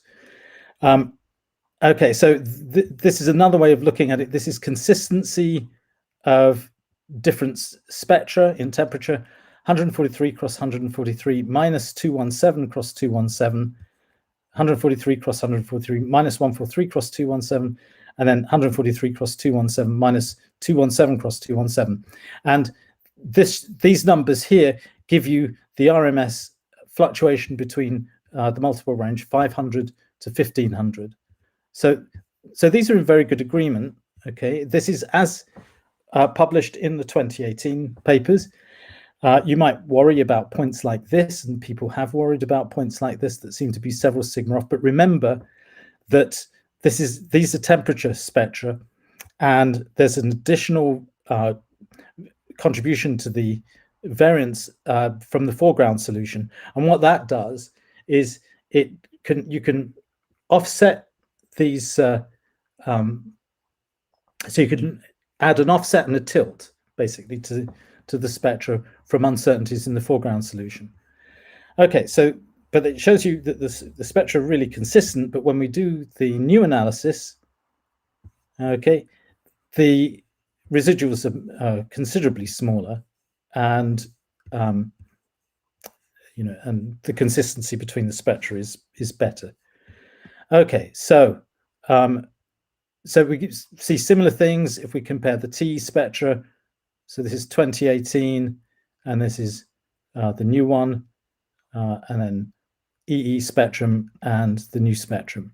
So in all cases, the lambda CDM model provides a really good fit, and the residuals with respect to that model become smaller for all spectra.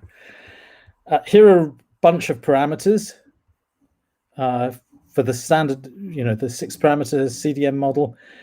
So this is the 2018 likelihood, TE, TT, and then combination of all of the temperature and polarization spectra.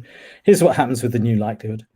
Primary thing that you see, I mean, the parameters for the combined TT, TE, EE likelihood for the base lambda CDM model hardly change, but the consistency between TE, because we do the same dust cleaning and it increased the sky coverage in polarization as well, that becomes more consistent with the TT, and so this is an example of what I was saying about you get the same parameters from just the TE spectrum as you do from the TT spectrum.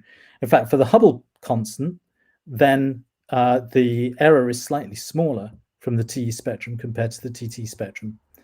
So anyway, that's what you get, and And then this shows what happens if you add in additional data for the base lambda CDM model. So the interesting thing is that if you add in Planck lensing for the base lambda CDM model, it hardly does anything. Okay, you'd get an improvement, and not a very big improvement, if you add in baryon acoustic oscillations. But everything is consistent. Okay, so then let's look at what happens to the A lens parameter.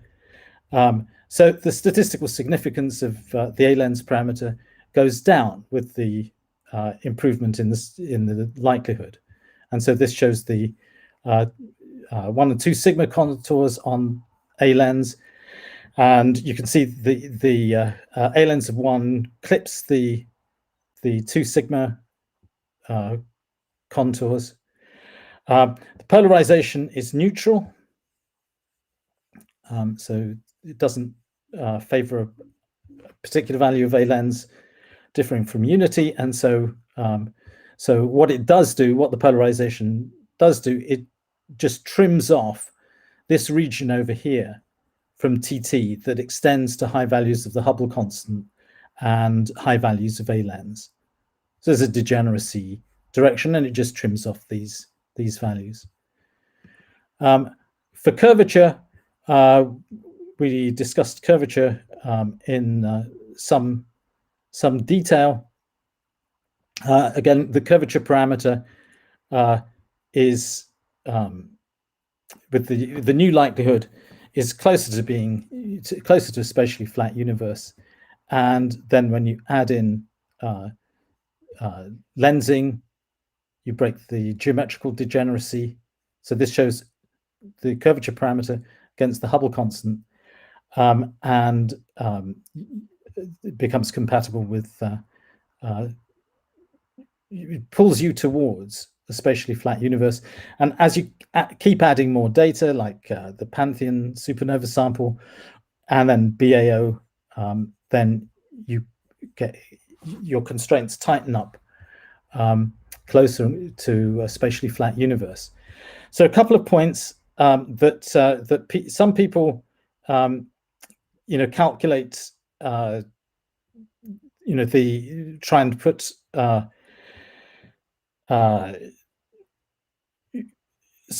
so you've got a geometrical degeneracy with just the CMB data, and the geometrical degeneracy, if you assume a uniform prior in omega curvature, it allows you to go to these low values of the Hubble constant and closed universes.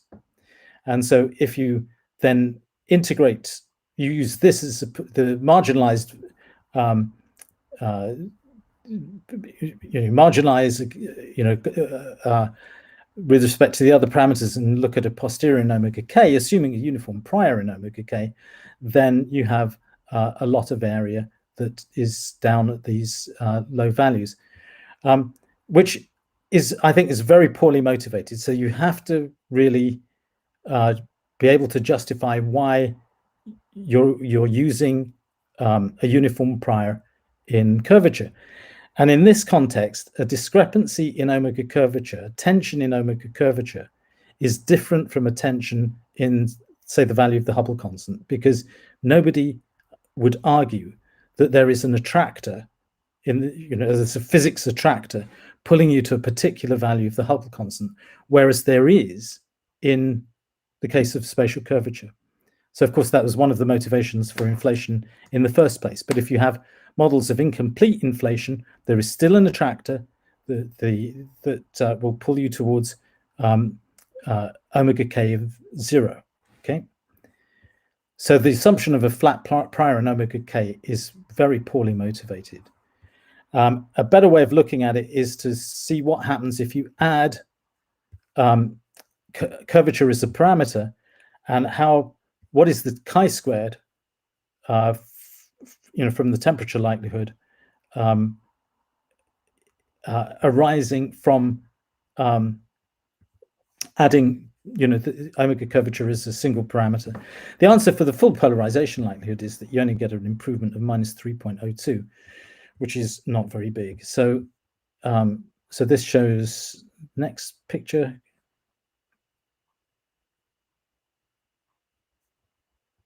There we go. Okay, so these show residuals in temperature as a function of multipole. So the lines are the best fit models with an extension to the 6 parameters of lambda CDM. So the A lens parameter, the best fit is 1.08. Curvature parameter, the best fit is minus 0.027, and that's shown by this orange line.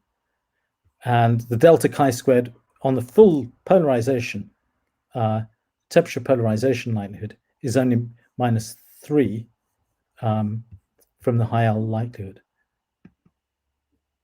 Okay, and then finally, I want to show these results because we now have the ACT data release for TE and EE spectra, and I've compared those to the Planck spectra here.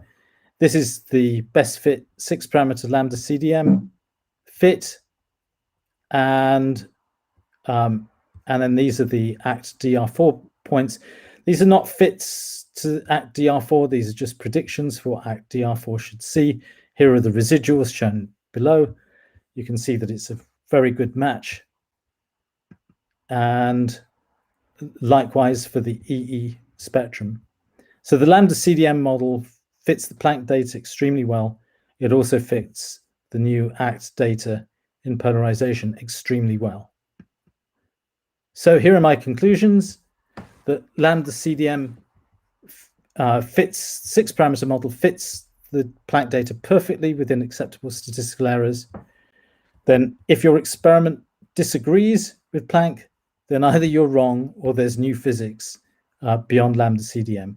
And any new physics has to produce temperature and polarization spectra that are degenerate with the base lambda CDM model over the Planck multipole range and now over the ACT multipole range as well.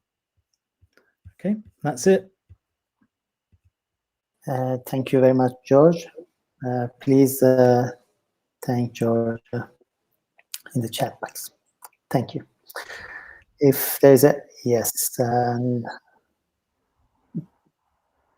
Arman. Much for a very interesting talk. Okay, great. You think that Planck doing perfectly fine, but even using the CAM spec that I'm sure you trust much better than the Plick, you still find, this A lens to be about, more than 2 sigma away from 1, which is not a real parameter, right?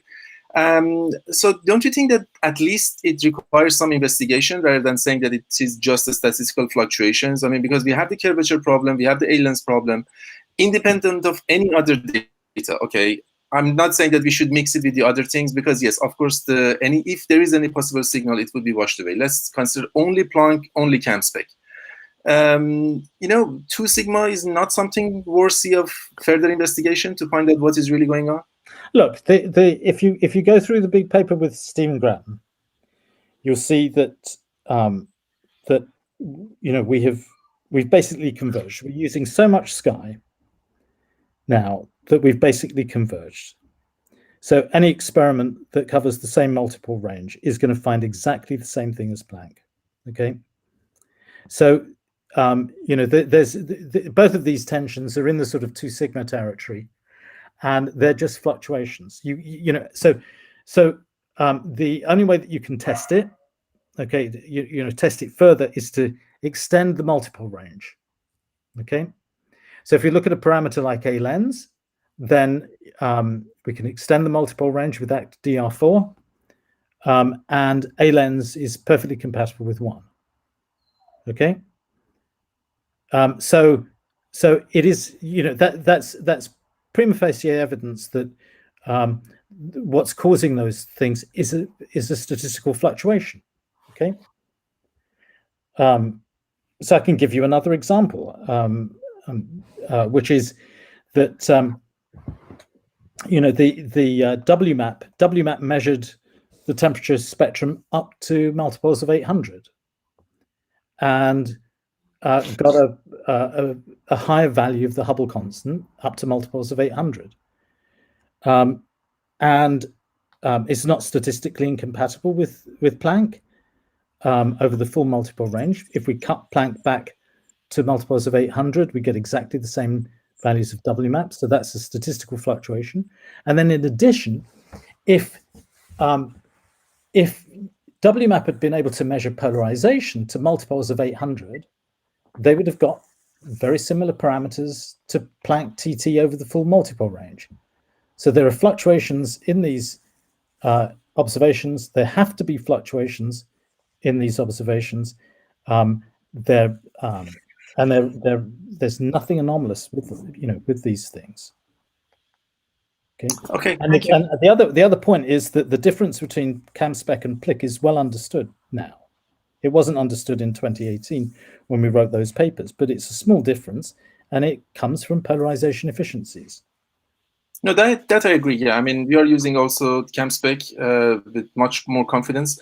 But I was not going to say that there is a problem with Planck. I'm just trying to see that, yes, Planck WMAP within the range of sensitivity of the WMAP is certainly great agreement with each other, no doubt about that. But I'm just thinking that maybe there is something. I mean, maybe there is something that I'm talking about the new physics, that I'm not trying to mix Planck with anything else, but maybe if we see that A lens is higher than 1, maybe that is hint to something. I mean, which anyway, it seems that you are more bet on the fact that it is just a statistical fluctuation and it cannot be any reason behind it. Look, it's possible that there's new physics that causes an apparent value of A lens. When you've got the same multiples of 1500, you're going up to multiples of 1500, and washes away as you go to higher multiples. Okay, that's a possibility, but the evidence for that is very weak because you've got at most a 2 sigma shift towards A lens greater than 1, and it's not supported by experiments that go to higher multiples. So it's possible, but it's you don't need to invoke that that new physics. Okay, thank you so much. Okay, thank you. So Adam, you have microphone, and then Marika, I will give you a microphone. Adam, Okay. please. George, can you hear me? Yes, I can. Thanks. Yeah. Yeah. Question I have. Very, very beautiful talk. Very heroic work, scraping everything you can out of Planck. Very impressive. My question is more just in general. It's always been a curiosity to me that when you combine Planck with many external data sets, BAO, supernovae, other constraints, that it tends to, when I look at the Hubble constant, it tends to pull the 67.5 up towards, more often towards 68, 68.5, and less often towards 65, 66.5, and things like that. Is there an easy way to understand why the degeneracy will tend to drive you in that direction for degeneracy breaking, that it won't be symmetric? I mean, no, I haven't actually looked at yeah, I mean, you can see the effect on this slide. I mean, can you see the slide? Yeah. Yeah. Okay. So you add in the BAO. So if we look at if we look here, then it's cut out, right, these regions. Okay. So I just don't know. I mean, that's fine in that case, but I'm saying I've noticed most any external data set tends to pull in that direction, and I don't know why it couldn't have gone the other way.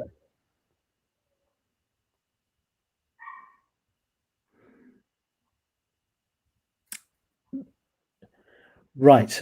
I mean, it always seems like a giant tease to me, but I don't know. I mean, look, I mean, it's a small shift. Yeah, no, it is. Yeah, but that's Planck pulls Planck has a very strong, measure, and so these other things, they don't pull so hard they break degeneracy, but it seems to go in that direction. And I was wondering if there's, you were some kind of attractor or solution. No, I don't think so. I think so. I think this, okay. Thank you. Okay, and so let's go to Marika, please. Thank you. Thanks, George, for your interesting talk. I think you touched on this, but I want to see if you can talk a little bit more about the differences between P-like and CAMSPEC, and where I assume that you trust CAMSPEC more. Why is that? Okay, so look, I mean, the first thing is that the differences, I mean, the parameter differences are actually very small. I mean, the two codes behave, in a very similar way, when you add in the polarization. In temperature, they're almost identical. Okay, but the peculiar behavior is because the polarized detectors, they have, they're not perfectly 100% polarization efficient. And so you have to calibrate the polarization efficiencies. And the question is, how do you calibrate them? If you want a technical answer, the way that Planck works, they symmetrize TE. Okay, TE for spectra is not, a TE spectrum is not the same as an ET spectrum. Okay, if the two maps are different. Okay, so they symmetrized TE at the estimation stage, and we didn't. And we used TE spectra to calibrate the polarization efficiencies, whereas the Planck team, as default, used EE spectra. Okay, and the problem with this is that you get a better calibration with TE, and for likelihoods, the information content of TE is much greater than EE. For Planck, EE is very, very noisy, and it carries very little weight in parameter estimates. And so you can see this, that this was a problem. If you look at the chi-squareds for the Planck TE spectra, they're high. Okay, so it wasn't a very sensible thing to do. Okay. Okay, thank you. I have one more question. It's very short. When you talk about best fit values, is that marginal best fits, or is that from the full posterior distribution? I'm sorry. Say that again. When you talk about best fit values, especially for omega k, is that the marginal best fit value, or is that from the full posterior? So on a plot like this is running a minimizer. Okay, yeah. And finding, accurately finding the best fit. And so, a pointer that, that there isn't, anything particularly significant here is that this is skewed. Okay. Yeah. So this is skewed towards, being quite close to spatially flat for your best fit. Okay. Thank you. Yeah. And that's what it looks like. And I think, you can see by eye that you struggle to see, what is pulling these solutions. You can see that common to all of these added parameters, there's this fluctuation here, and it's pulling you, and there's a little fluctuation here that is pulling you, and that's what's selecting these best fits. But it's not, it's statistically very significant. Yeah, thank you. Thank you very much. Great, thanks. Shant, please. Okay, thank you. Thank you, George, for a great talk. So I have a question. So imagine that there's a new physics for AL, for the lensing amplitude. I want to know if this mild tension is in the same direction of sigma A tension, because in the late time it means that you have less fluctuation. Is it comparable with this AL Planck result or not? The A lens greater than 1. Right, and it seems that sigma 8 in the late time universe is lower than one Planck predicts. If both of them are correct, are they in the same direction? They are correlated or not?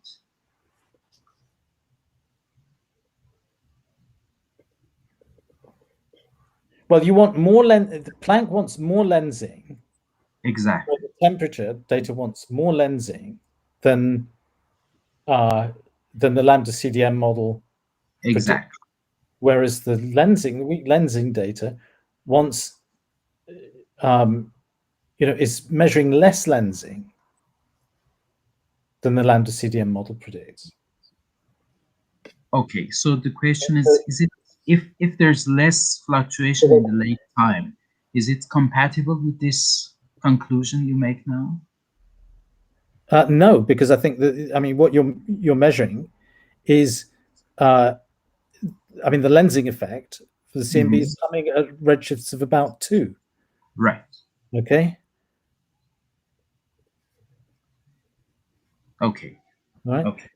Incidentally, Lloyd Knox made a comment that he says that there's probably a small fluctuation bringing Planck H0 down a bit relative to the truth, and I think that I would agree with that. That's in the, addressing Adam's question. Okay. Okay. Thank you. Thank you, Nima. Okay. Thank you, Shant. And I guess as George said, there is a comment by Lloyd on YouTube for Adam's question, actually. Okay. If there is no... Okay, I can ask one question from YouTube that Mohammed Nadaf asked, actually. I don't know if it's for George or Adam. The question is, how would you rate or evaluate the progress in quasar timing and the calibration of radius luminosity relation in quasars to contribute in the context of Hubble tension? Maybe it is for Adams, I don't know. Quasar timing? You mean, yes. You mean time delays? Maybe you mean time delays. Maybe, yeah, maybe he mean. Yeah, I think that's certainly a very interesting field. I think that there's been a lot of high precision work done. I think, more recently they have been putting more attention onto how well they can understand the mass distributions of those systems. I think, in general, if they assume conventional mass distributions like Nabarro-Franken-White or power law, then they get the higher Hubble constant. When they open that up, without those assumptions, then it's actually quite unconstrained, which is the reality of that. And this gives a little bit of sort of the flavor of what I was saying earlier about the cosmic chronometers. With this hard problem, I prefer methods that don't have their own model dependence to them, just because, it can, mix different, challenges. And so, unfortunately, I think both lensing and cosmic chronometers have elements of additional model physics, and I don't mean lambda CDM models. So, but I encourage people to make progress in those areas for sure. Okay, thank you very much. And George, do you want to make some comments on your new slide? Yeah, sorry, I was just bringing this up. You can see that for the 6-parameter lambda CDM model, it is actually a small shift when you add in BAO. Okay, it's only gone from 67.44 to 67.69, so that's a small shift. Okay? Yes, and you see the error. The error's decreased a little bit, but you can see here that you see this is what I find perplexing about this whole tension debate. Okay, there isn't, here are all the 1-parameter or 2-parameter extensions of lambda CDM, and you can see that, there isn't a hint of movement towards the Schutz value of H0 for any of these. Okay, so it's a curiosity that lambda CDM fits so well. The point of the project with Stephen Grattan that I've showed you here was to get improvements and to see whether we saw any anomaly that got worse, and nothing like that happens. Anomalies get better with improved data, not worse. And then you have the added high L results from ACT and an SPT, and they fit lambda CDM extremely well. So it's a curiosity that if there's new physics involved with these tensions, that it doesn't show up, there's not even a hint of it in the CMB, Okay. Now, so, you know, maybe that's the way the world is, and that's the way that the new physics works. But in the past, when we've discovered new physics, there have been hints of it, and patterns emerge. Patterns are not emerging, and that really bugs me. Okay, and that's why I write lockdown papers, and I probe other data. Okay. Yes. Great. If there is no more question, let's thank both the speaker again. Thank you very much, Adam and George. And great. So there's no question. So we come back in 15 minutes to start the second session of the first day. Thank you very much. Thank you, Adam. Thank you, George. Great. Thank you.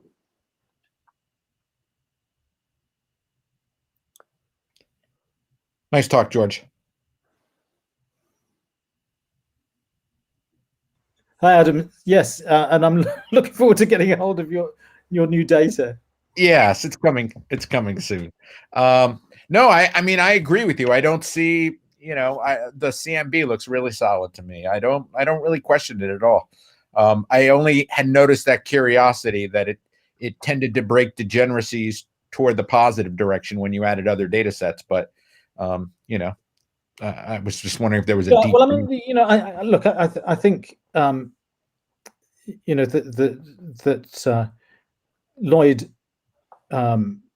Lloyd is right that you know I think that, you know, we've seen other indications that the Planck, you know, the Planck TT result is for the H0 is a little low, and you know we actually said something like that in the 2018 parameters paper because of the things shifted when you added in the polarization, but you know with the new likelihood it shifts up a little bit more. Mm-hmm. And so that you end up, you know, when you combine with BAO of getting, you know, 0.25 kilometer per second shift. Did you see that? Did you see the paper last week by Graham Addison? Yes, I did. That was, I mean, that was very interesting. That, you know, these three different data sets that all in polarization seem to pull in one direction. Yet when combined, the degeneracies broke in such a way that they were right back where mostly where the TT was. Mm-hmm. Mm-hmm. Yeah. But yeah, so it is this aspect of you know the degeneracy of any theoretical explanation to high precision with the CMB. I mean, this is God playing tricks with us. Okay. You know. So yes, it'd be strange. Yes. Can I ask a question here? This is more informal. You know, with this data, okay, just Wendy has a question. Wendy, can you raise your hand and I can give you a microphone, please? On top right, you should see yes. Now you have a microphone. Okay, good. Yes, good. Hi, Wendy. Hello. Hi, Wendy. Hello, everyone. Welcome to Tehran. Yeah. This is the one advantage, I think, of our Zoom world is we get to interact a lot more globally, and I think that's great. That's great. Well, I think you two have settled things. There's no need for any further talks. No, there's always more talking. Anything but.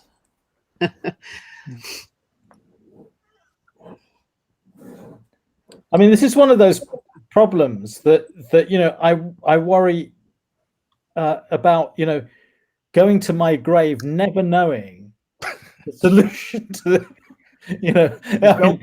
Just don't get COVID, and then I think you'll have a long life, and we'll get. You know, so you know, I mean, you know, it clearly doesn't matter at that stage whether I know the solution or not, but I do worry about it. You won't care. Richard Gott says we're only halfway through anything that we're seeing. So this tension's been around 7 years. We'll know it in 7 more. I think there is a lot of reason for optimism, but I'm maybe a little less optimistic than Adam how close we are right now. To herd immunity? Oh, to herd immunity. Herd immunity. Good heavens. That depends on the sanity of our other global citizens. Yeah, we're getting a vaccine for teachers now in Maryland. Oh, really? Already? Yeah. Oh, that's great. Yeah. Well, my mother's in Canada, and they're still not even doing people over 80. So, yeah, Canada's not been as good. No. George, does the Brexit world suddenly smiling with the better deals on vaccine than Europe? Oh, well, it's one of the, it's one of the few things that that the UK has done very competently. Okay, which is it's had a really accelerated vaccine program. It's actually going ahead of schedule. I had my vaccine last week. And I'm 65 now, and so it's going ahead of schedule. But there was, it was just hilarious the way some of the press got very jingoistic about it. How we were outperforming the Johnny Foreigner. But they weren't going to take our vaccine.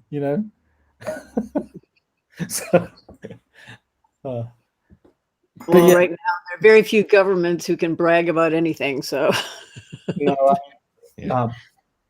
but there is evidence now, statistically significant evidence, of the effects of the vaccines on not just reducing hospital admissions, but reducing the rate of infection as well. So it's having a dramatic effect. And interestingly, the Oxford AstraZeneca vaccine seems to be outperforming the Pfizer vaccine. Well, there's hope. Yeah. I think the strange thing is in the US is the numbers of people who are just refusing to get vaccinated. And that's going to continue to be a problem for herd immunity. Yeah, it's, in the UK, they've got, quite a lot of statistical information on that. And, it's very sort of dependent on ethnic background, whether you refuse a vaccine or not. Yeah. Anyway, so I think Adam's gone, in which case I can maybe be a bit rude. I still think the weak link is the photometry. Yeah. It's a single point failure in the distance ladder. I'll have a few things to say about it. Right. That crowding test paper, you can't draw too much from that paper because it's just not very precise. It's not precise. It's it's a sample that's based on data that are closer than 20 megaparsecs, which is that's less than half the current sample, and it's certainly extending out to 50 or coma at 100 megaparsecs, it doesn't touch it at all. And I think you have to worry about degeneracies again. So if you're looking in the inner parts of galaxies, the reddening goes up, the crowding goes up, the metallicity goes up. There's covariance there, and I think you say, how do you get from a large number to a small number? These things have a way of coming back to bite in the end, and that's what we faced in the distance scale all along. And it's understanding those things. I don't think yet. So it doesn't appear as if the 0 points are the issue, although I would like to see DR4 data, the Gaia data right now. I think that both 0 point offsets and fluctuations across the sky, which are systematic effects, are killer. So we'll see. It will get better. That's why I have optimism. I think there's a lot of data that's coming in the next few years that will help, but we're not there, in my view. So Wendy, one of the things that I did, after the DR3 release, I did the comparison of, Milky Way parallaxes with DR3 to NGC 4258, and the distance modulus was discrepant. This is using the Cepheids, right? There's an intermediary, right? Right. The distance modulus was off by 4.5 sigma. Okay. Yeah. So that's horrific.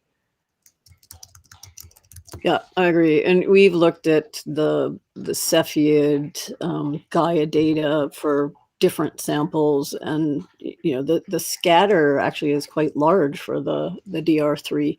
We looked in the open clusters also, and then we've been looking for tip of the red giant branch in globular clusters. And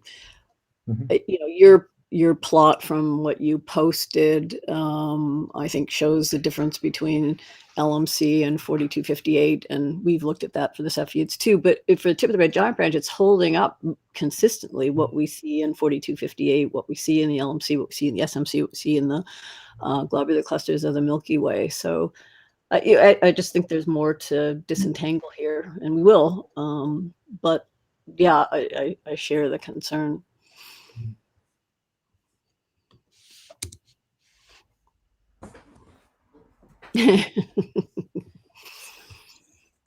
Right. Just Wendy, your file is too big, so can you please share your screen? Okay. Let me do that.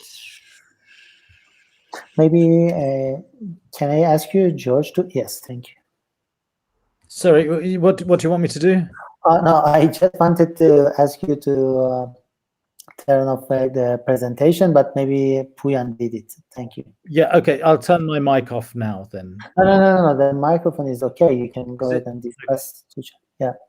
And Miayesh, you have the access to microphone and video. So I'm clicking on desktop sharing. Yes. Now it's asking me. Okay, so will I allow this? Disable notifications. That sounds like a good idea. Select. I don't see an allow. Are you on, Puyan, are you here? Are you in Chrome or Firefox? No, I'm in Firefox.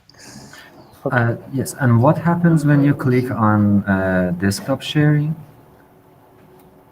So I've clicked on desktop sharing. It brings up a window that asks me if I will allow it. And okay, I'm going to disable this. No, that doesn't help. So on that new window, there will be a drop down. There will be some drop down options. Then just choose which screen you want to share. No, see that there's at the bottom there's a gray bar. One says not now, the other says allow. I can click on not now, but there's no access to allow. And above that, it doesn't have any options. No. Oh, it's strange. It must have some options. Oh, wait a minute. Here's okay. So here PDF. Why can't I? This looks like maybe the PowerPoint. Okay, sorry. Maybe. Yes, allow. Okay, good. There, do you see that? Okay, great. Yes. Okay,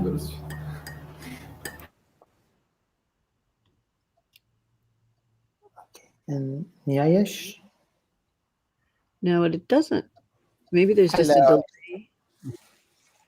Hi, Miayesh.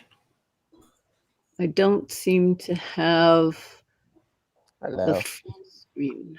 Hi. Hi.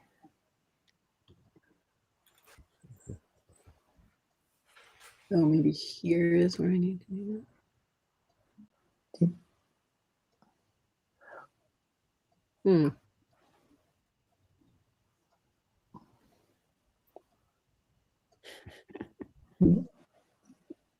we can see, I mean, I can see your screen, Wendy. What's the problem? Oops. Oh, it's removed now. So I don't seem to have the We were just seeing your screen. where did it go?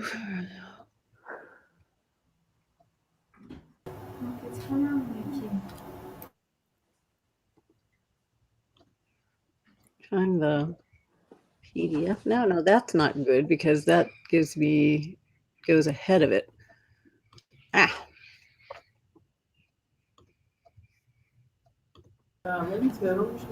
What's the problem, Wendy? I don't seem to be able to go into slide mode.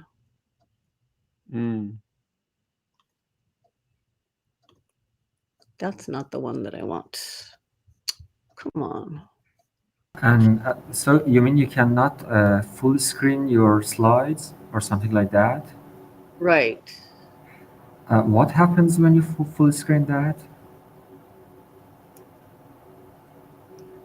I'm just getting my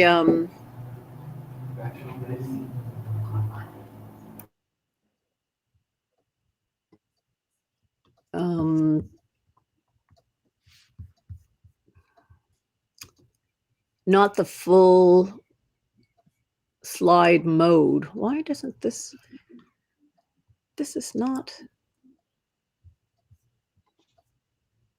Oh, maybe this, hold on.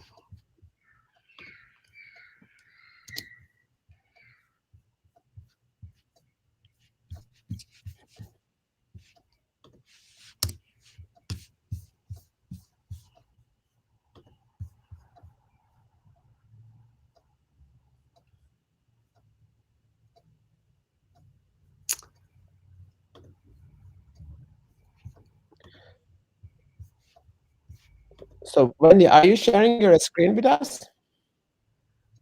I'm trying to go back in. So how is this?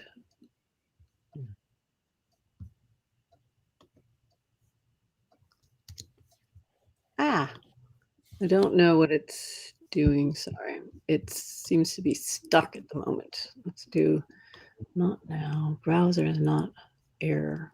Stop. Oh dear. Oh boy. Now it's giving me an error. What is it? If it's stuck, you just need to reload this page. Just go out and come back in. Yeah. Go out and come back again.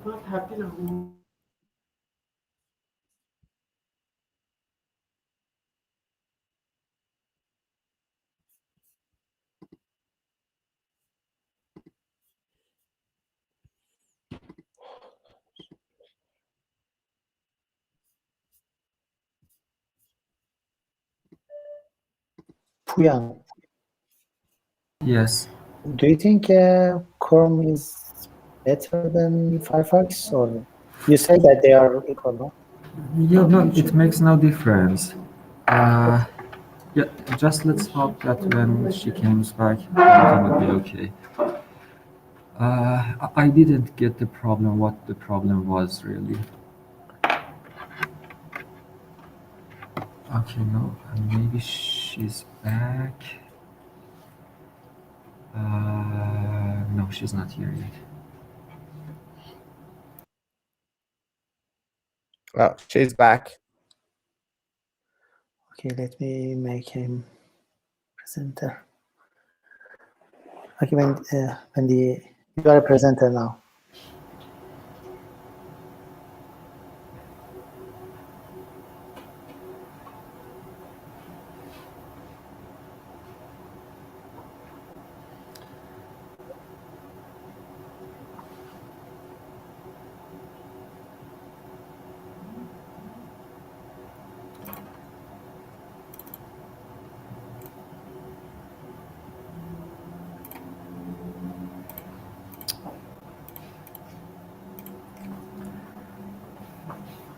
So it doesn't get to the screen mode? Is that the problem?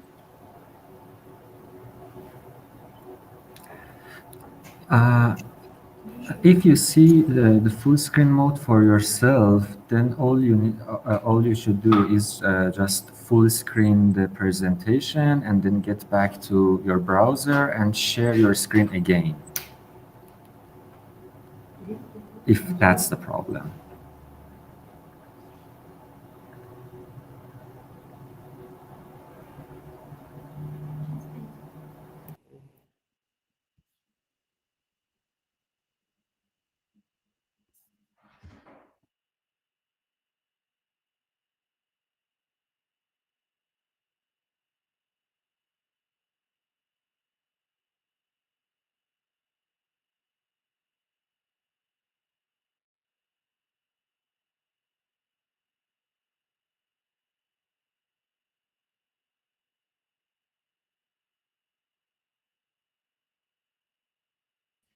Oh, perfect. I think that looks perfect.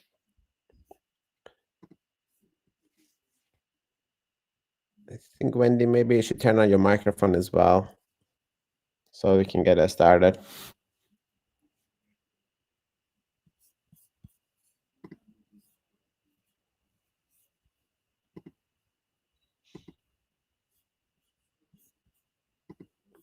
Do you hear me? Oh, yes, now I can hear you. Yes. Okay. Okay, wonderful. Do you want to try? Can you advance your slide? I just want to check. How's that? Yes, it does. Yes, It does work. Okay, shall we get us started? Let's get started. Okay. I will. Wonderful. So it's my pleasure. So this is, by the way, Efstathiou, one of the co-organizers of the Tehran meeting at Cosmology and Crossroads. It's my pleasure to welcome Professor Wendy Freedman from the University of Chicago, who is going to be the third speaker for this morning.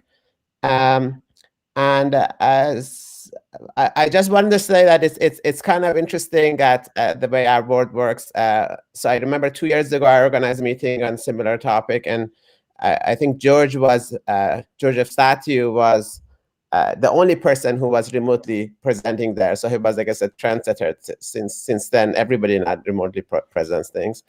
And I guess 2 days from now, Wendy is going to talk at my home institute, Perimeter. So yeah, things are very interesting these days. So without further ado, Wendy is going to tell us the third installment of what's going on with this Hubble tension. Take it away, Wendy. Okay, thanks very much. It's a pleasure to be speaking today. Thank you for the invitation. And I think it may be one of the few positive aspects of our pandemic epic right now, where we're globally now able to move across the world with ease. And I think that's a great thing for science. So I'm going to speak today about two distance indicators in the local universe, the tip of the red giant branch and the Efstathiou distance scale, both of which I've spent a considerable amount of time working on. And our group in the last few years has been developing the tip of the red giant branch method, which may not be as familiar to many of you in the audience as, for example, the Efstathiou distance scale. But one of the nice features of the tip of the red giant branch is its simplicity and the ease with which we can make the photometric measurements. So I'm showing here on the left an example of a nearby galaxy in the local group. This is the observational equivalent of the Hertzsprung-Russell diagram, so color magnitude diagram, the I-band magnitude at about 8,000 magnitudes, luminosity increasing upwards, and the color increasing to the right, or the temperature of the star decreasing. And the stars in an old population, stars with masses less than solar mass or so, will ascend the red giant branch during this phase of their evolution, and then they undergo the core helium flash. I'll say a few words more about this in a moment, but the outcome of the helium flash is that the star rearranges its structure, and we don't see stars above the tip from this population. We do see higher mass stars, the asymptotic giant branch at higher luminosities, the ratio is about 4:1, but it's very clear demarcation. We can measure, this is the marginalized luminosity function shown here, and then we can use edge detection techniques to determine at what point the helium flash occurs. So it's based on well understood physics. It's simple in an observational sense, and the numbers of systematics and relative to Cepheids, in fact, are smaller. At least they're more manageable. So I think for the long term, there's real promise here. The advantage also is that we, of course, if we're going to measure the Hubble constant to 1% precision, 1% accuracy, then we need to have more than one method. And the Cepheids, of course, by themselves can't provide that. And we want to be able to compare on a galaxy by galaxy basis as many different independent methods as we can to tease out if there are remaining systematics that we don't yet understand. So our group has been rebuilding from the ground up the local distance scale using the tip of the red giant branch. There are currently 18 objects, type 1a supernovae, that can be calibrated with the tip of the red giant branch. And that's quite comparable to the current published SHOES sample, where there are 19 Cepheids. That is, galaxies that have measured supernovae within them, and also tip of the red giant branch and or Cepheid distances. We used the Carnegie Supernova Project sample for type 1a supernovae. This was a project designed to minimize systematic effects. It's a separate sample from the Supercalar Pantheon sample, and the numbers of calibrators we have is quite comparable. And in fact, as I'll show you, we have a number of independent checks of the nearby local anchors. Now, the current tension in the Hubble constant, here the values of the Hubble constant plotted as a function of time, and the points here beginning with the key project for, based on Cepheids. And most of the values recently based on the Cepheid distance scale have come from Adam and his SHOES team. The point here is from the Carnegie Hubble project a few years ago, where we used the Spitzer mid-infrared space telescope to recalibrate the 0 point of the key project data. But the main result is that the value of the Hubble constant based on Cepheids has tended to remain in the low to mid 70 range over the past couple of decades.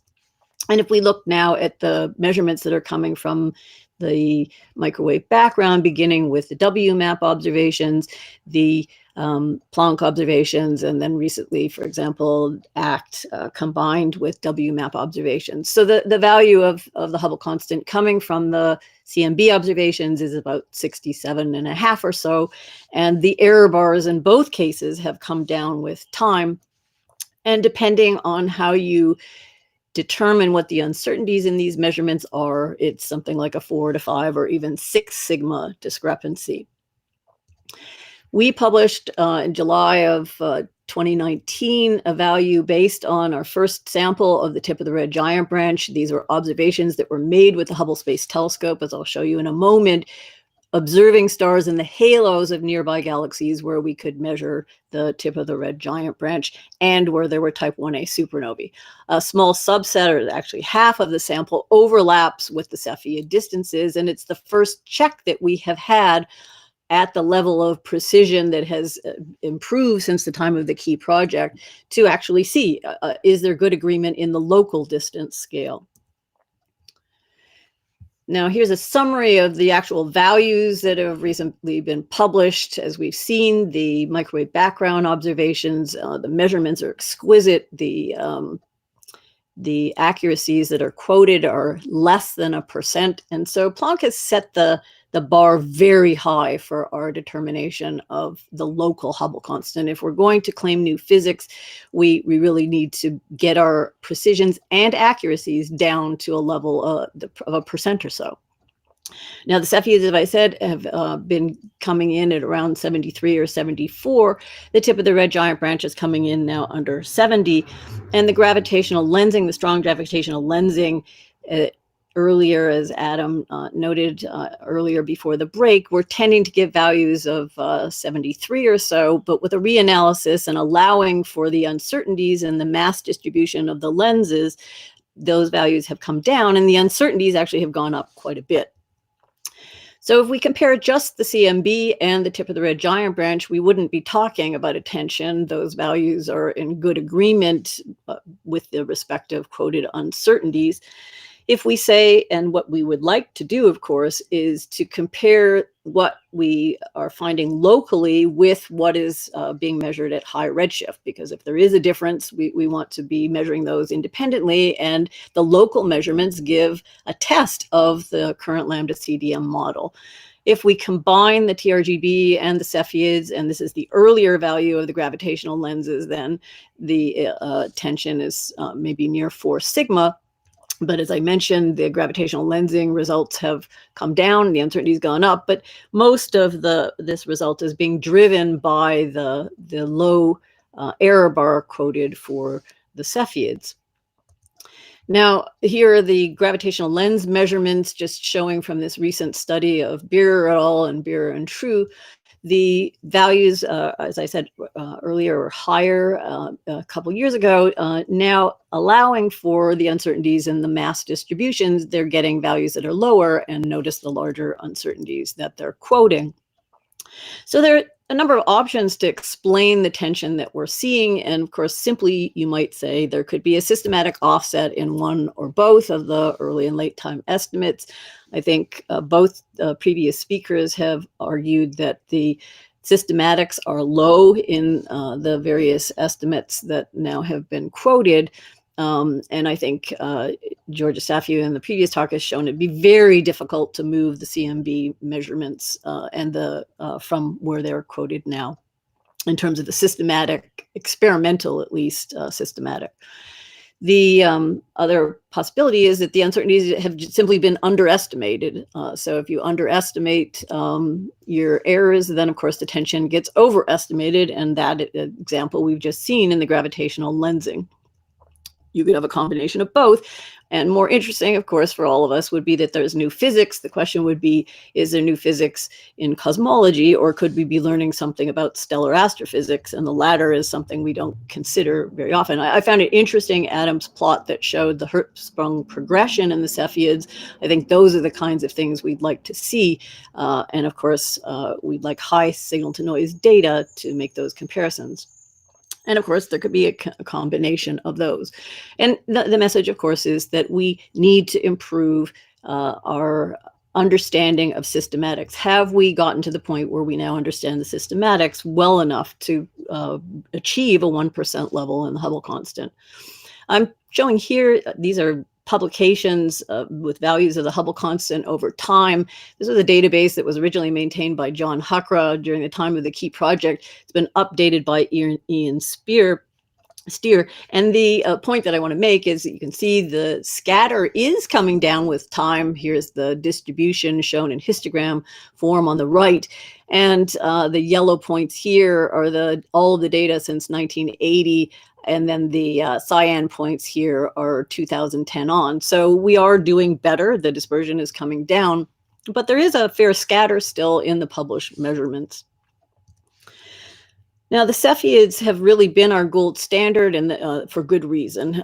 We have high signal noise data for the Cepheids. There are a huge number of advantages. We've been using them for decades. They are amongst the brightest stars that we see in galaxies when we first resolve nearby galaxies. The dispersion, the small dispersion in the Leavitt law. So this is the Leavitt law shown here.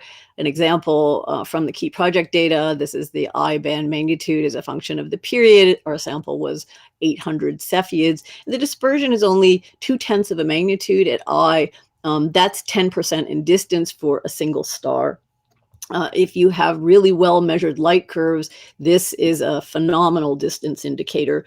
We do understand the reasons for the period luminosity relation. There actually is a period color relation. We're looking at a projection in this log of luminosity as a function of log period plot.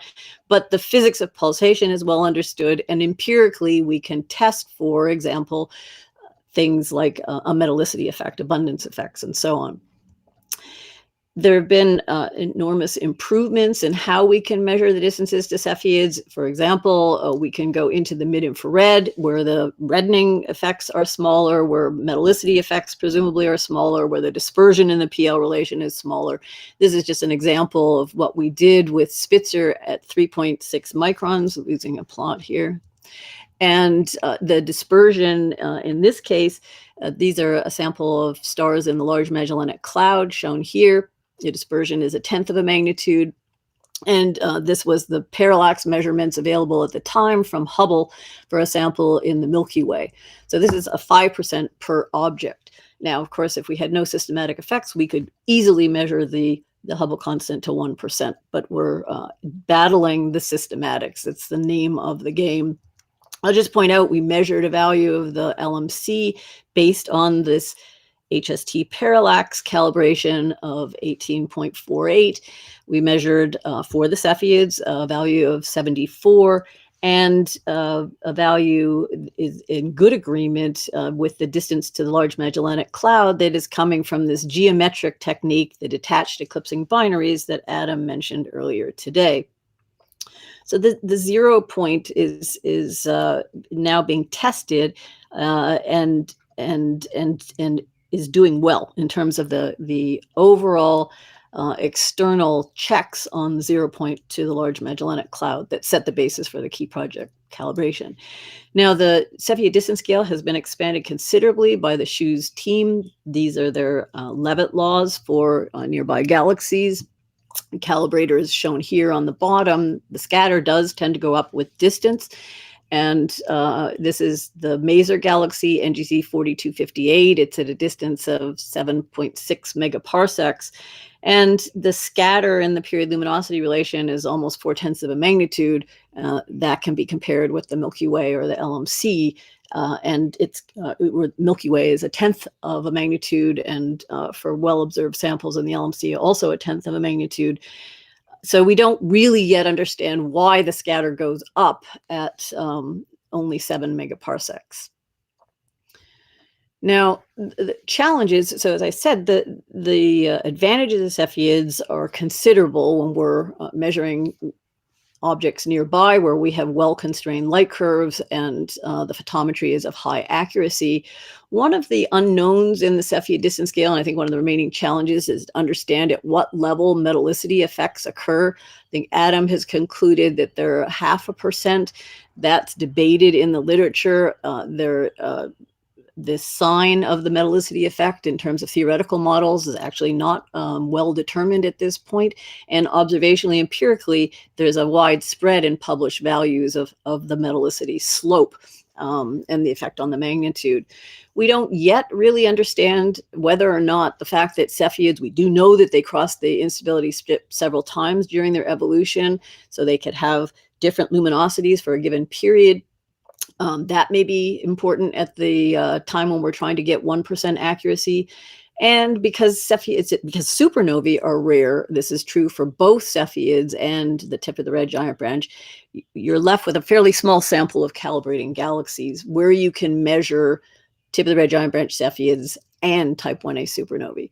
And then the other thing we need to worry about with the Cepheids, as you go to greater and greater distances, your resolution decreases and the crowding and blending of objects becomes a more serious issue. The question is whether this is systematic or not, and I think that remains to be determined. These are the kinds of challenges that we're up against when we observe Cepheids in more distant galaxies. This is an example of a field in the nearby galaxy, NGC 4258. This is the frame in the optical, a frame from Hubble Space Telescope, and this is what it looks like in the infrared. If we blow that up a little bit, we can see how it looks again in the optical. This star is relatively isolated, but in the H band, which is where you want to make your estimates of luminosity to decrease the effects of reddening and metallicity, the effects of crowding are greater. And what's crowding your Cepheids are red giants, in fact, in the disk, and also asymptotic giant branch stars, which are even brighter. And so that's a disadvantage of H-band photometry. And you have to weigh the relative merits of those. And it's likely to be a problem as you go to larger and larger distances. And so recall, this is the second nearest galaxy in the sample. It's a calibrator galaxy. And this is the second brightest Cepheid in that sample. And the scatter, as I said, is very large. Presumably, much of that scatter is coming from the difficulty of measuring accurate magnitudes. And it's going to be worse at fainter magnitudes. It's going to be worse at larger distances. Scatter also is not going up with decreasing magnitude with the stars. So you would expect that the scatter would be larger where the stars are fainter. So here's the challenge. We measure about 1/10 of a magnitude in the nearby Leavitt law. We can measure here published light curves at J, H, and K. In the H, so we can actually see the variation of the Cepheids. This is actually a color curve where the photometry is accurate enough to do that. By the time we get out to 7 megaparsecs, that becomes more of an issue. I don't know what the H-band light curves look like at even 7.6 megaparsecs. Here's an example at 16 megaparsecs. You find fewer Cepheids. The scatter is larger. Again, what do the light curves look like at H? And if you're pushing out to 50 or even coma at 100 megaparsecs, this is going to become increasingly a challenge. So can we get photometry accurate enough to measure H naught with 1% precision, which is what we want ultimately to do? And then the question is, where are we now? And if there's a covariance amongst various parameters, how does that affect your overall systematic? So this is another reason why I think it's important to have independent tests of the Cepheid distance scale, independent from the ground up determination of the Hubble constant, and why we're measuring the tip of the red giant branch to act as a means of independently doing so. And as I mentioned, these stars are well understood in terms of their stellar evolution. They have degenerate helium cores. They have a hydrogen burning shell, which is powering the luminosity.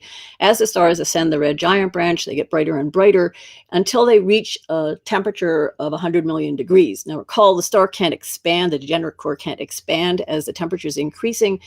As they reach 100 million degrees, enough phase space is opened up. The core helium burning can happen in a stable way. At that point, the triple alpha process is ignited, and that happens at an almost constant core mass because of this degeneracy. And it means that this ignition will occur at a predictable luminosity. So it's an excellent standard candle. This has been studied from a theoretical point of view for decades now, and empirically also. Our Carnegie Hubble program, Chicago Carnegie Hubble program, has had a goal to try and measure the Hubble constant to precision and accuracy of 2%. We're still pursuing that goal using a number of facilities from Magellan to Hubble to Spitzer, Gaia. We have a robotic telescope at Las Campanas, and ultimately we will extend to JWST. This is our group. All of us at some point have passed through Carnegie or Chicago, and I just want to particularly highlight our young postdocs and students in the group. Now, the tip of the red giant branch also has a number of advantages, as do the Cepheids. I think one of the largest advantages is the simplicity of the method. There are minimal corrections that are needed. We can measure these stars in the halos of galaxies, not in the central disks, so that crowding and blending is not an issue. These are well-resolved, isolated stars. We understand the helium flash, a powerful motivator for this standard candle. In the halos of galaxies, the dust effects are minimal, the metallicity effects are minimal, and all can be empirically calibrated. And another advantage is we can apply this to both spiral galaxies and elliptical galaxies, where the type 1a supernova hosts in the distant Hubble expansion, Hubble diagram, are located. The Cepheids are confined to the disks. These are young stars, so we can only do this for spiral galaxies. So there is a potential for small, but not negligible, perhaps, systematic effects between different samples. The challenges, these are fainter stars, but in practice, that's not an issue because we don't have to measure periods of the stars. We can we can just simply co-add the frames, take longer and longer exposure. So in a practical sense, the exposure times are the same. We just need a single I band and then a color to measure the position of the tip. The calibrator galaxy, the Large Magellanic Cloud, this is the first galaxy we use as a calibrator. We had to correct for dust. This is not a problem, as I'll show you now, with the additional galaxies that we've measured. For example, the Maser galaxy, NGC 4258. And the small number of calibrators, as I mentioned, for the Cepheids, similar issue. Here's the type of fields where the Cepheids are located, where we're confined. This is where we have to find them. These are young stars. They're located in the disks of spirals. And this is a negative image here. So the dust lanes here are in white. You can see that correcting for the presence of dust is something that we need to have accurate photometry to do, and to measure these Cepheids against the background surface brightness of the disk is a challenge. What we do for the tip of the red giant branch is go out in the halo. The contrast here with the disk, you don't even see any of the halo stars. In NGC 4258, we now have literally tens of thousands of halo stars that we've measured in the field, and we can measure quite accurately. This is the when you point the advanced camera for surveys at these halo fields, you measure a well-developed giant branch. So here again are your AGB stars, more massive stars, and this is the edge detection response that we get. We're effectively measuring the first derivative of the luminosity function. What we do in practice is artificial star simulations with 1 million stars per galaxy, injecting stars with known luminosities and colors comparable to the stars that we're measuring. And then we can determine the statistical and systematic effects on the measurement of the tip. And we have different groups within our team that are doing this independently and only comparing the results in the end. And we do that also for the calibration. Here are some of our halo fields. This is our most recent study with HST. So fields that have been located in the outer halos along the minor axes of these galaxies, away from the dust and gas in these disks of these galaxies. So there are 18 objects, type 1a supernovae, that we have been able to calibrate. Here's an example. This is the galaxy Messier 66 at 11 megaparsecs, so farther now than NGC 4258. Circled here are TRGB stars. You can see how isolated these stars are. Measuring accurate photometry for these stars is straightforward. We don't have to worry about crowding and blending effects in the same ways that we do for the Cepheids. These are the color magnitude diagrams on the left, the luminosity function in the middle here, and then the filter response, the edge detection response, which you can see is measured, well measured in all of the galaxies in this sample. And this is work that we published a couple of years ago now. And if we look at the comparison of tip of the red giant branch and Cepheid distances, this is for nearby galaxies. These are published data from the literature shown in gray. And the red points here are the more distant sample, which also have type 1a supernovae in those galaxies. And you can see that the scatter begins to go up at larger distances. But what I do want to highlight is that in the nearby universe, the comparison is excellent. There is very good agreement between the Cepheid and the TRGB distances. As we go out farther, this is now just a blow up of those red points. You can see that the agreement is not quite as good. And in fact, the error bars quoted here are smaller. Chi-squared is quite large here. There's something here that we don't understand yet in this supernova sample. We might get a hint if we look now at the magnitudes of the type 1a supernovae in these nearby galaxies as calibrated on the left here in the tip of the red giant branch sample. It's a small sample in common, 10 galaxies for which you have tip of the red giant branch, Cepheids, and type 1a supernovae. But the dispersion in the sample is about 1/10 of a magnitude. When we measure the dispersion in the Hubble diagram, which I'll show you in a moment, it's quite comparable. But we do see a hint that the dispersion in the Cepheid magnitudes, Cepheid calibration of this type 1a supernovae, is larger. That may be a hint of where some of this scatter is coming from. This is the Carnegie Supernova Project sample that we've been using to, we use a TRGB to calibrate this sample. This is a decade-long program that we carried out at Las Campanas in Chile. Mark Phillips and I were co-PIs on this program. Here's an example of some of the light curves that we got. The idea was to get 10 filter photometry, many independent wavelengths that we could correct for reddening, look for metallicity, environmental effects, and so on. We also got spectra as a function of phase of the supernovae, allowing us to get accurate K corrections. It's a very well-observed sample, and a lot of attention was paid to systematic effects and also calibration and making sure that the filters were not changing over time. This is I think, most extensive self-consistent data set for dealing with systematics for type 1a supernovae. Here's our Hubble diagram. The red points here are our calibrators for the tip of the red giant branch.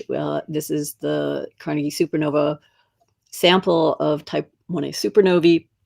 And we use the supernovae that I showed you before. We fit the light curve parameters, use those parameters as inputs for a Markov chain Monte Carlo analysis. Ultimately, we determine a value of the Hubble constant with a full covariance matrix. And the value that we get is 69.6 with the statistical and systematic errors shown here. So this is the first test of the Cepheid distance scale, in the sense that you have large numbers of nearby calibrators, or at least comparable. We have 18 for the to the red giant branch, 19 at the moment for the Cepheids, and it's coming in at a slightly smaller value. Statistically, still agrees to within 2.5 sigma, but there are differences. So we spent the last year since that publication trying to undertake a number of new tests of the tip of the red giant branch calibration. And one of those tests is to use globular clusters in our own Milky Way galaxy. And the sample that we've used are 46 clusters. We have proper motion data for this sample so that we can get good membership of the clusters. And it's a uniform set of photometry. This was done by Peter Stetson, who's a guru of DAO photometry. It's millimagnitude photometry. So we're not, at this moment, using the Gaia data, except for the proper motions and membership, but not for the 0 point. These clusters span a range of metallicity, so it's comparable to the halo measurements that we're making in the nearby galaxies. And what we find is that if we measure the position of the tip as calibrated by the horizontal branch in these clusters, which turns out to be very sharply defined, as you can see, and we are calibrating those with the detached eclipsing binary distance to the Omega Cen cluster. That's now out on the archive. What we're finding is that it agrees with our earlier calibration at a level of 1%. There's no indication that there is a systematic problem with the calibration of the tip of the red giant branch. We can proceed further and now look at the Maser galaxy, NGC 4258, and we're confining our measurements to an outer archival sample from HST, not in the disk of the galaxy. We want to avoid the gas and the dust that we know are in the disk region of the galaxy. And we can measure, as a function of position in the halo, the tip of the red giant branch again. Very well. We have literally tens of thousands of stars to do that with. And we're finding that the calibration of the tip of the red giant branch is consistent with what we published last year. So again, agreement at the 1% level. These are completely independent measurements of stars in the Milky Way of the galaxy, in the globular clusters in the Milky Way, this Maser galaxy. And we've also looked at the Small Magellanic Cloud, the Large Magellanic Cloud. George Efstathiou mentioned that there's inconsistencies in the Cepheid anchor distances. This is a paper that he posted on the archive, looking at here, for example, the Large Magellanic Cloud in 4258 for the Cepheid anchors. And with the joint analysis, that value is actually quite inconsistent with the measured detached eclipsing binary distance to the Large Magellanic Cloud that's been measured at the percent level, and the Maser distance to NGC 4258. So there's something that we need to understand in the Cepheid anchors that we don't quite understand yet. more tests of the TRGB calibration. These are two Sculptor and Fornax dwarf spheroidal companions to the Milky Way. These are new data that we have from Las Campanas, where we can measure the horizontal branches again of these two. Excuse me, galaxies. Wendy, do you think you can wrap up in the next minute or so? I will wrap up. I will just say that this is an independent test. We also have globular clusters in the LMC. They agree with our calibration. I won't say much about Gaia, because I think at this point what we're looking at are parallax 0-point offsets of 17 microarcseconds. This has been well described by the Gaia group. I'll just say that our group has been looking into this. We can use the relative distance scale that's been measured in a variety of ways in our own Milky Way galaxy, and you can see the impact of the fluctuations that are known. The Gaia group has characterized these. This is just showing smooth parallaxes for the LMC. You know that the stars have the same parallax as a distant galaxy, but there are these fluctuations at a level of 30, 40, 50 micro arc seconds. And so calibrate using a single cluster where there are these degree-like offsets is going to be problematic. It's why we're not using the Gaia EDR3 calibration. So let me just show you, here is the relative probability density distribution of the various methods. Here are the Planck data shown here, the tip of the red giant branch. This is our earlier calibration, not yet updated. And here are the Cepheids. Now, Adam showed you a plot with all of these different methods, but I think the important thing is to realize that not all of these methods yet have the kinds of precisions or accuracies that are yet competitive with either the tip of the red giant branch or Cepheid calibrations of the type 1a supernovae. And I'm going to end by saying I think that this is a soluble problem. We do need to understand these differences. The tip of the red giant branch is proving to hold up in the calibration extraordinarily well. These two measurements, I think, are the best routes we have now directly for the reasons that I've stated, simply in terms of numbers of objects and tests of the systematics. Each of the methods is showing strong internal consistency, so I think we just need to understand better what are the systematic effects that could be affecting one or both of the methods. And I think we need to understand those, of course, before we can unambiguously claim that there's new physics beyond the standard model. And I will stop here and happy to answer questions. Thanks. Okay, thank you very much, Wendy. Thank you. Thank you. So I see Adam has patiently holding his hand up. So Adam, do you want to ask the first question? Sure. This is the tough thing with this format. I have many questions, and I know it's difficult. I didn't expect you threw a lot of shade at Cepheids, and so there are some specific points I would want to respond to. First of all, you mentioned the TRGB results. I was quite sure they had moved above 70 now with the last paper. It looked like a couple of galaxies have now moved up, and the net effect was a couple hundredths of a magnitude. Do you agree? No, I don't. There were a couple galaxies 56, 43, and 1404. Yeah, that's right. But that's out of the 18. So one is in common with what we had last time. One is a new one, and that paper did not do a reanalysis of the whole sample. But no, that one can see each of them has moved up 100th of a magnitude. Yeah, 100th. So together, it's over. It is over 70. No. So as I said, we have not redone that whole analysis with the whole sample. It has not, but it has. It will be a half a percent effect if that is.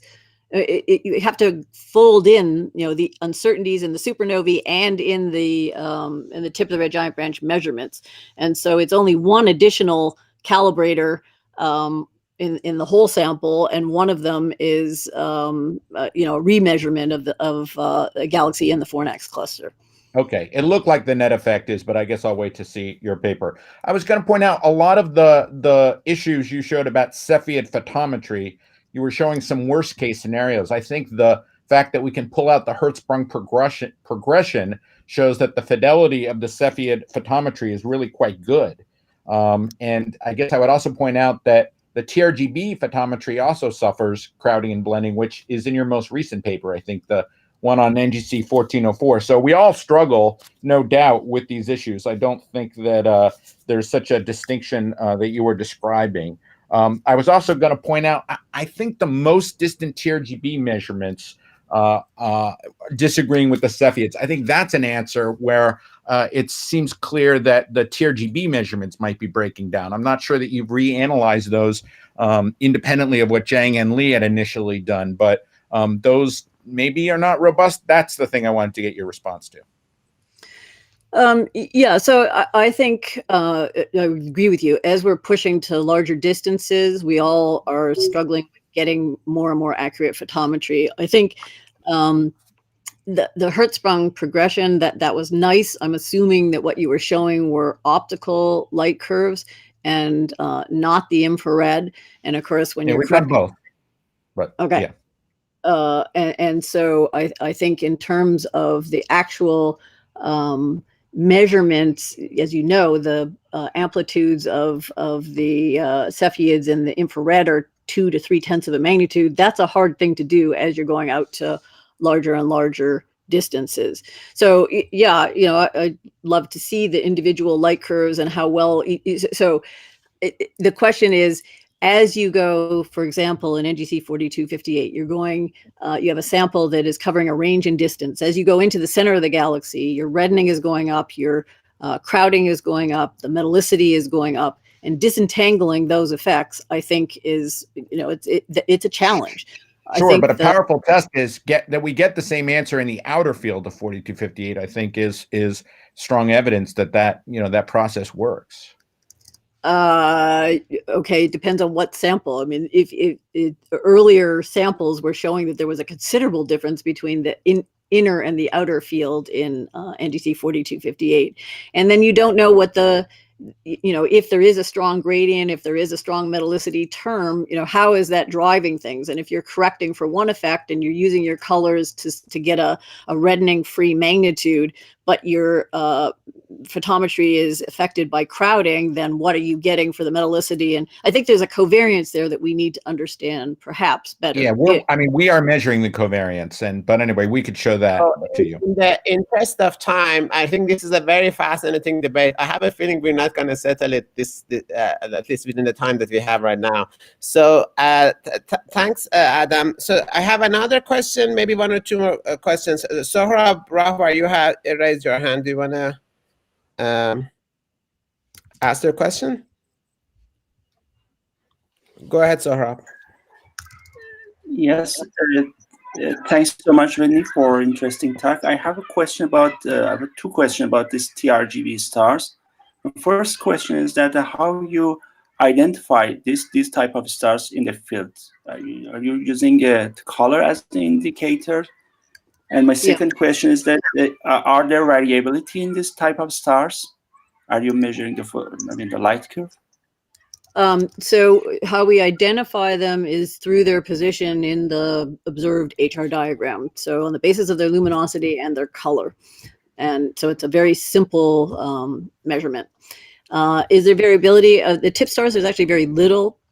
The asymptotic giant branch stars that are above, that's one way to determine the asymptotic giant branch stars. Another way that people have measured distances, Adam's group has used Myra variables that have periods of a few hundred days or so, up to 1,000 days.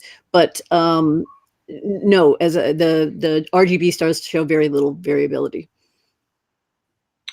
Thank you. Okay, thank you, Sohrab. I have George Efstathiou. George, do you want to, I guess somebody needs to give you a microphone. Go ahead, George. Hi, so can you hear me? Yes. Yes, we can hear you. Oh, okay. So Wendy, I have a question about the methodology of the TRGB measurement. I mean, if you look at the outer field of NGC 4258, then you can see that there's a swathe of stars that, you know, extending beyond the tip. Okay. So you're looking at the CMD, is that? Yeah. So you know, I mean, if you look at the equivalent color magnitude diagram for omega Cen, for example, you see a very, very sharp tip of the red giant branch. But in 4258, you see, you know, even in your outer field, you see that you've got stars lying above the tip, and you can't explain those stars, you know, as you know, that they haven't been moved into that region of the color magnitude diagram because of magnitude errors. So my question is, in that outer field, are those stars projected disk stars? Because, you know, I've read your papers, and what you do is you inject stars assuming a sharp TRGB break, but that doesn't seem to me to be describing the data. Okay, and I just wanted your views on that. No, we actually. Oh, I'm hearing an echo. We do inject luminosity function both for a TRGB and AGB, and those are AGB stars, and they're expected theoretically in a ratio of 4 to 1, which is approximately what we do see in all the galaxies that we've measured. And so, you know, it acts as a background, sort of a pedestal level, but it doesn't affect our measurement of the tip. We still see a pronounced distinction at the cutoff of what is the core helium flash. So, you know, some people have done maximum likelihood fits, some people have done edge detector fits, and you get a consistent result. So it's there, but it's not precluding us from measuring where the core helium flash is actually physically occurring.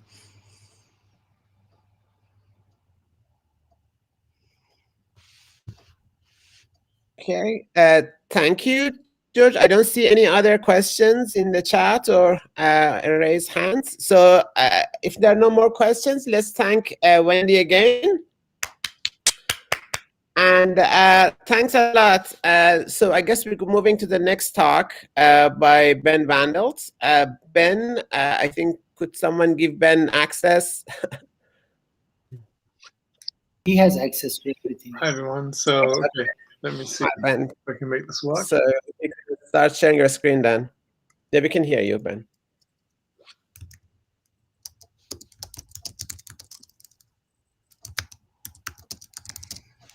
And apparently I need to restart my browser to make this work.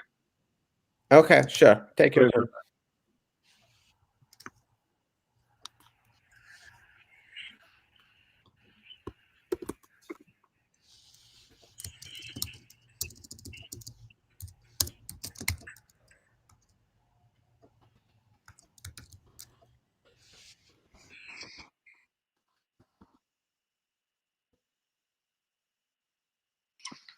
Hi, everyone. Hi, Ben. Let me see if it works now. Yeah, I should share your screen, or yeah, I think that would be the easiest way.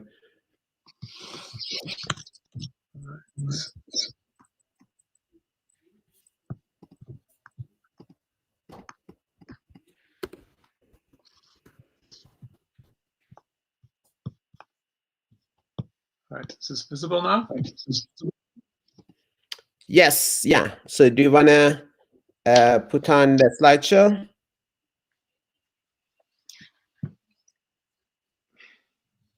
Do you see the first slide with the title? Yeah, that's right. Wonderful. Okay, so shall we get started then? Good. Okay, great. It's my pleasure to introduce Ben Wandelt, who is giving us a remote talk, our fourth talk of this morning. Ben is the director of the Lagrange Institute and the faculty at the Institute for Astrophysics in Paris, and he's going to tell us about towards solving the cosmological inference problem. Take it away, Ben. Thank you, Naresh. Hi, everyone. It's a pleasure to speak at this meeting. So let me get right into it. You all know that we live in a special era in cosmology, and been benefiting from an exponential increase in the number of modes that we probe with all these various surveys. Cosmological data now covers essentially the entire hierarchy of scales that we have observable on our past light cone. Can everyone see my mouse pointer when I'm moving it? Or the organizers tell me? I don't think we can see your mouse pointer, but I think there is an option. Can one of the local organizers help? Do you see? Hi, Ben. Hi. Hi. Do you see those dots besides your name? But he's sharing his screen. We cannot do that. I'm sharing the screen, so I don't see that. Yes, yes. So there is no... Oh, I see something. Oh, I see a... Can you move your pointer? Or when? You're moving in the center of the screen. There's a... Yeah, I think I see your pointer. It's a tiny black dot which is moving. It's a small dot. Okay. Anyway, so I might move it a lot so you can follow it. Anyway, Yeah. in the little insert there on the lower left, I've shown you a picture of our past light cone, and we are obviously at the top, looking back in time. So with current data sets, we're now covering essentially a very large fraction of this past light cone, and the entire hierarchy of scales, from the smallest scales that we have access to galactic scales, even subgalactic scales, all the way to scales that cross the entire observable universe.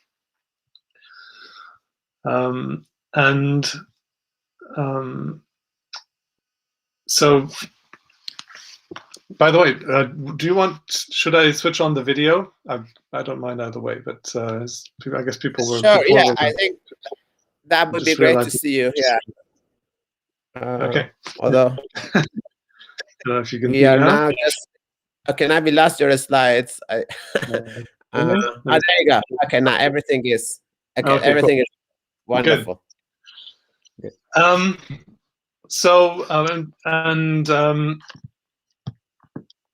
So let me talk about what there is to solve, because the title of the talk is Solving Cosmological Inference. It may not be, so let me tell you what I think needs solving. So the traditional cosmological inference, essentially, decades of papers in this field have proceeded by designing and modeling intuitive summaries of the data. So intuitive, physics-based, theory-based summaries of the data. For example, homogeneity and isotropy of the fluctuations tell us that at the 2-point level, the power spectrum is an optimal statistic as long as the fluctuations are linear. So we're also using the hierarchy of gravitational clustering, which is nearly linear on very large scales. So putting all this together, you come up with the power spectrum. And so you find that that's a useful quantity to measure and to model. But other endpoint correlations, among those, all the various probes and measures that people come up with, the BAO scale, really, there's a long list of them, and there are many papers that describe their properties and model them in terms of the parameters of the cosmological model that we're interested in, or the features of the cosmological model, and then we go about backing those out of these particular summaries. So I talk about these quantities, these observables, like the power spectrum and others, as I would call them summaries for most of the time, because there's also the entire data set that we get, and typically we don't actually analyze all of that data. We just extract certain summaries or statistics, which we then analyze. So there's a certain risk involved here, which is that how do we know that we've chosen the most informative statistic? So the power spectrum is great for the reasons I mentioned, but we also know that it doesn't capture everything, all the information on small scales for nonlinear structure. And are our approximations adequate? So there are two types of approximations that go into cosmological inference. One is at the level of the statistical modeling. So what likelihood form do you assume for these summaries? Often it's Gaussian or some very some slight variations on that. So are they actually justified? Is that a justified approximation?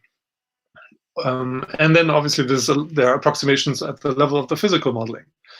So for example, a lot of large-scale structure surveys are being modeled in terms of mock catalogs, which are also often based on prescriptions that are purely derived on the, for example, on the halo distribution in the dark matter. So you populate dark matter halos with galaxy types in some way.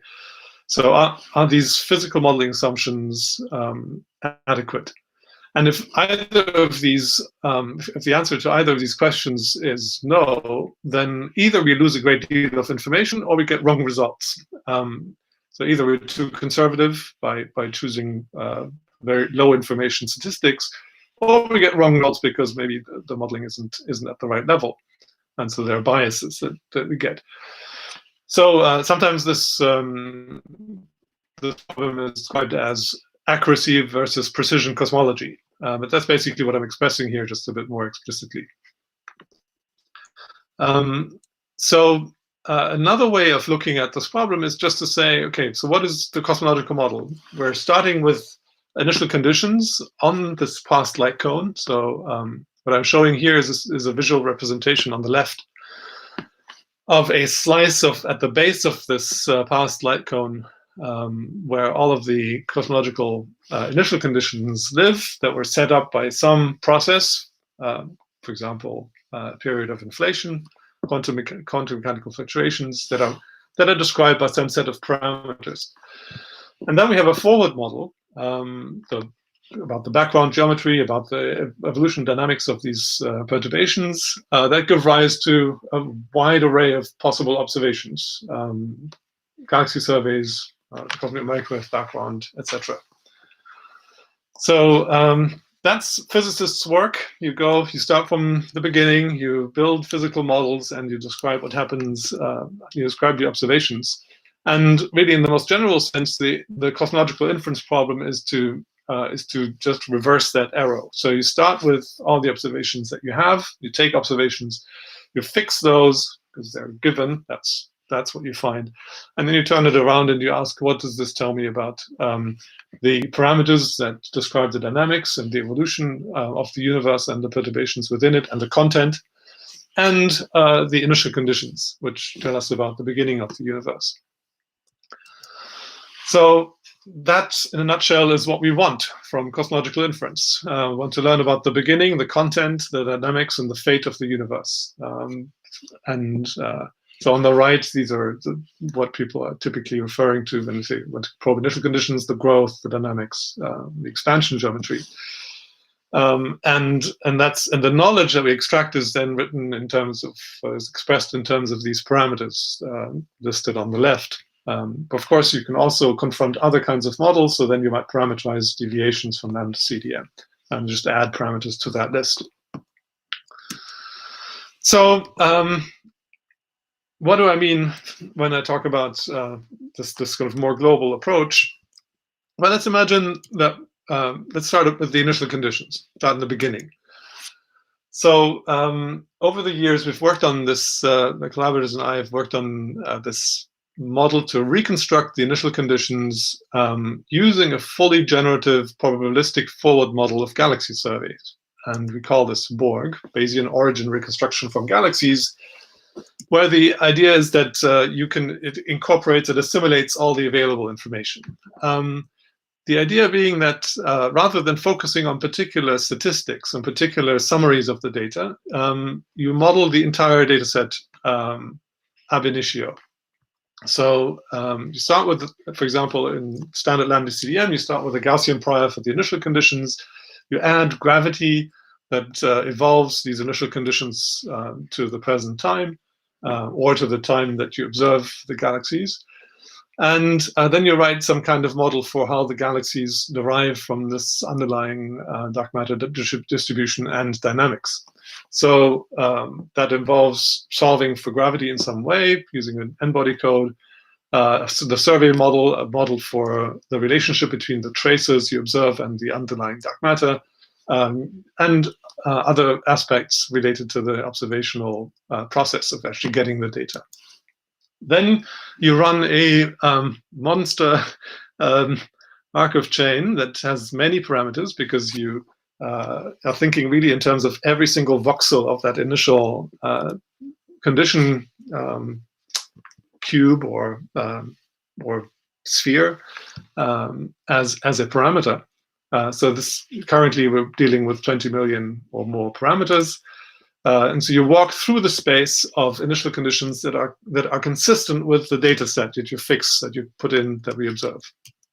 So this pictorially, this works roughly like this. You start with these observations, you stick it in this physical model and exploration tool in terms of this Markov chain sampler, and then it samples for you possible initial conditions that at some early redshift, where in the linear regime, and full histories actually of the universe that then put the galaxies where you observe them on the sky. And then you can summarize these, for example, in terms of, you get initial condition reconstructions, I'm showing one here, and reconstructions of the dynamics and distribution of, for example, the dark matter in the universe, and the velocities, and their statistics given the data. So here's a movie illustrating that. I don't know if, I hope you can see the movie. On the right, you have the fixed observations. This is a slice through a three-dimensional catalog. This is a SDSS main survey, and there are several other analyses like this now available. And I invite you to go and look at this link if you would like to see more of these results. And then you see this fluctuating set of final conditions. So this you should see that this moves, especially in these regions that are not observed. And it almost doesn't. Sorry, Ben. Yes. We only okay. I think we see a movie now. We weren't seeing it. A little bit of movement. Okay. In any case, so the part that is well observed essentially gives you a definite reconstruction. The parts that's not observed fluctuates between possible realizations of dark matter distribution in such a way that it connects correctly to the part that is observed. So essentially, these are constrained realizations with a sort of fully principled physical data model.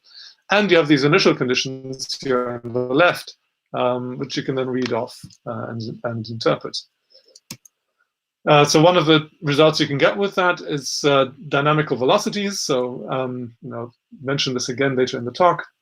Here you actually see a view of the Sloan Great Wall, and you see in the blue and the red means that the particles of the galaxies are flowing onto this wall, showing the dynamics. So this is the velocity information consistent with the lambda CDM model that we're fitting and the data in terms of this galaxy survey that are observed.